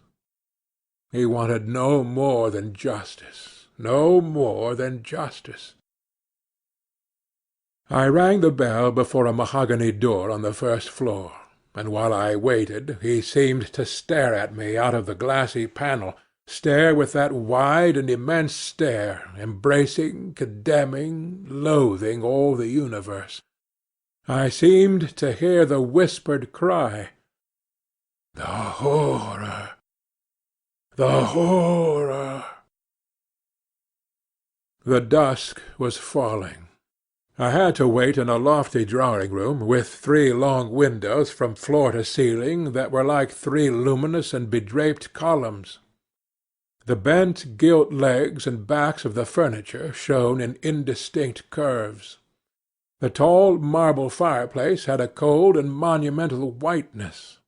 A grand piano stood massively in a corner, with dark gleams on the flat surfaces like a sombre and polished sarcophagus.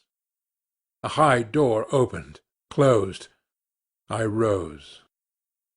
She came forward, all in black, with a pale head, floating towards me in the dusk. She was in mourning. It was more than a year since his death, more than a year since the news came. She seemed as though she would remember and mourn forever.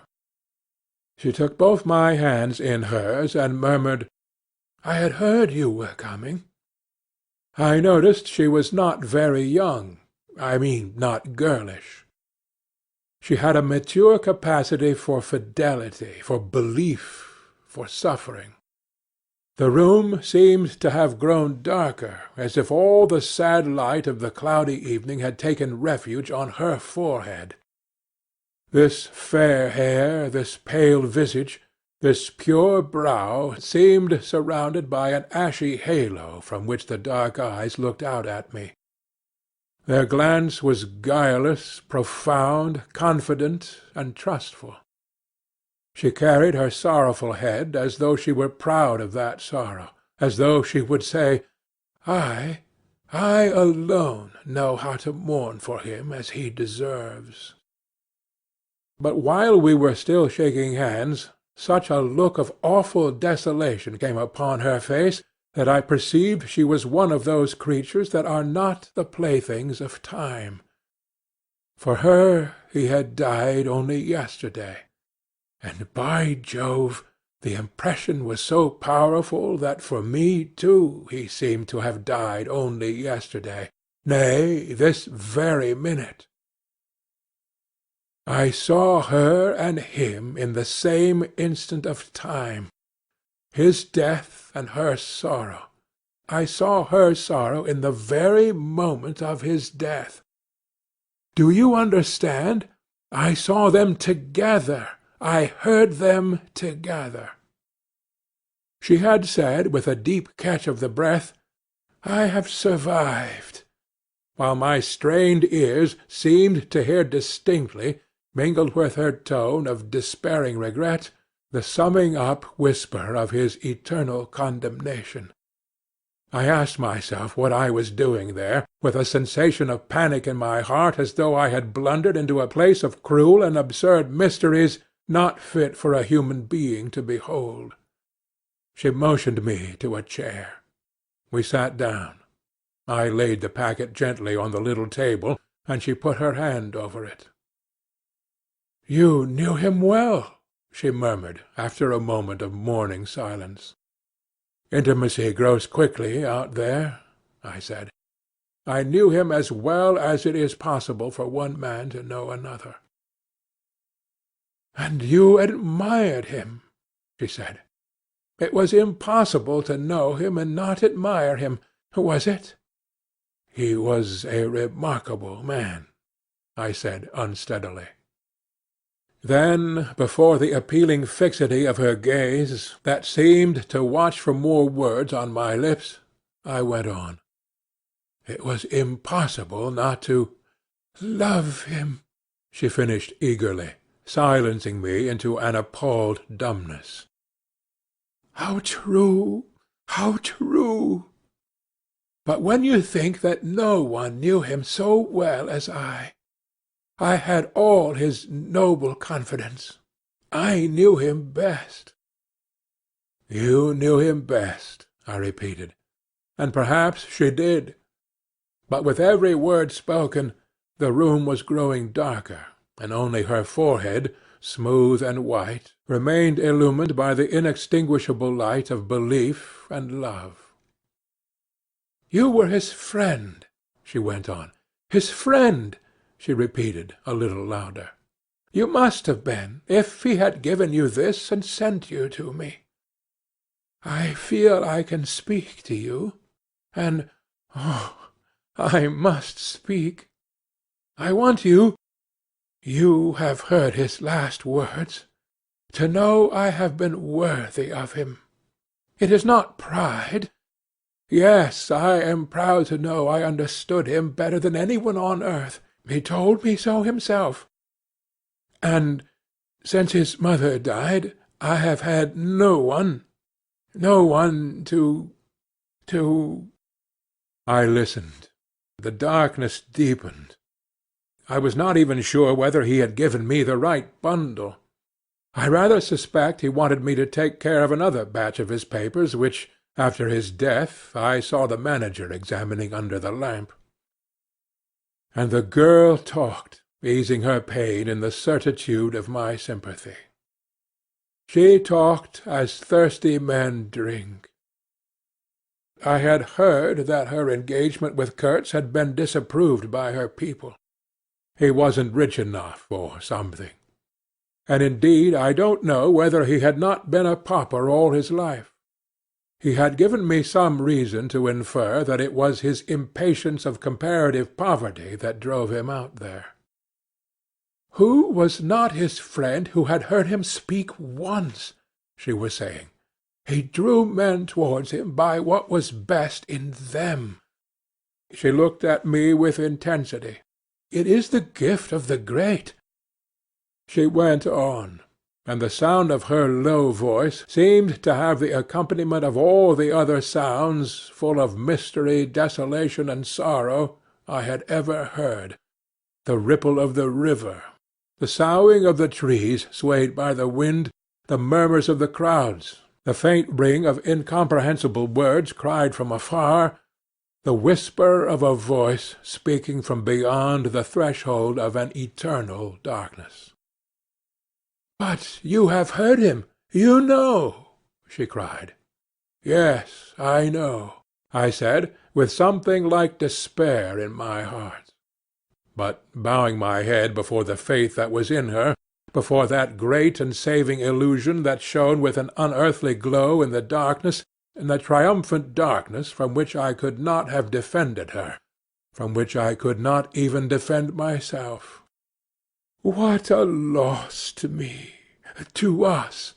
She corrected herself with beautiful generosity, then added in a murmur, "to the world." By the last gleams of twilight I could see the glitter of her eyes, full of tears. of tears that would not fall. "I have been very happy, very fortunate, very proud," she went on, "too fortunate, too happy for a little while. And now I am unhappy for life." She stood up. Her fair hair seemed to catch all the remaining light in a glimmer of gold. I rose too. "And all of this," she went on mournfully, "of all his promise, and of all his greatness, of his generous mind, of his noble heart, nothing remains, nothing but a memory. You and I, we shall always remember him," I said hastily. "No," she cried, "it is impossible that all this should be lost, that such a life should be sacrificed to leave nothing but sorrow. You know what vast plans he had. I knew of them too. I could not perhaps understand, but others knew of them. Something must remain. His words, at least, have not died." "His words will remain," I said. "And his example," she whispered to herself. "Men looked up to him. His goodness shone in every act. His example—" "True," I said, "his example, too. Yes, his example. I forgot that." "But I do not. I cannot believe. Not yet. I cannot believe that I shall never see him again. That nobody will see him again. Never, never, never." She put out her arms, as if after a retreating figure, stretching them back and with clasped pale hands across the fading and narrow sheen of the window. "Never see him! I saw him clearly enough then. I shall see this eloquent phantom as long as I live, and I shall see her too, a tragic and familiar shade, resembling in this gesture another one, tragic also, and bedecked with powerless charms, stretching bare brown arms over the glitter of the infernal stream, the stream of darkness." She said suddenly, very low, "He died as he lived." "His end," said I, with dull anger stirring in me, "was in every way worthy of his life." "And I was not with him," she murmured. My anger subsided before a feeling of infinite pity. "Everything that could be done," I mumbled. "Ah, but I believed in him more than any one on earth, more than his own mother, more than himself. He needed me. I would have treasured every sigh, every word, every sign, every glance." I felt like a chill grip on my chest. "Don't," I said, in a muffled voice. "Forgive me. I have mourned so long in silence. In silence. You were with him to the last. I think of his loneliness. Nobody near to understand him as I would have understood. Perhaps no one to hear—" "To the very end," I said shakily. "I heard his very last words. I stopped in a fright." "Repeat them," she murmured in a heart-broken tone. I want something to live with." I was on the point of crying at her, "Don't you hear them?" The dusk was repeating them in a persistent whisper all around us, in a whisper that seemed to swell menacingly like the first whisper of a rising wind. The horror! The horror! His last word, to live with, she insisted. Don't you understand? I loved him. I loved him. I loved him. I pulled myself together and spoke slowly. The last word he pronounced was your name. I heard a light sigh, and then my heart stood still, stopped dead short by an exulting and terrible cry, by the cry of inconceivable triumph and of unspeakable pain. I knew it. I was sure. She knew.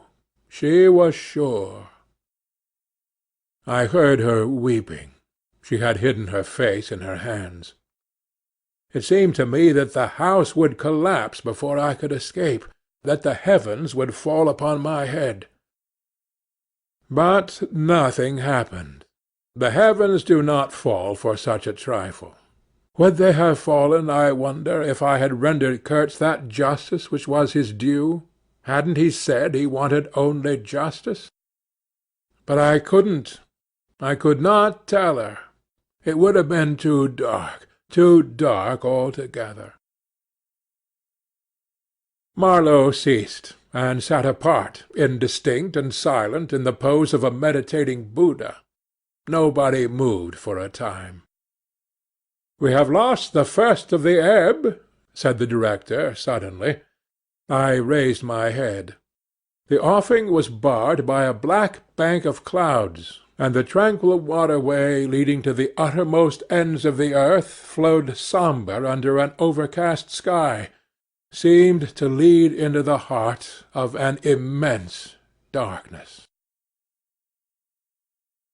End of Heart of Darkness, by Joseph Conrad.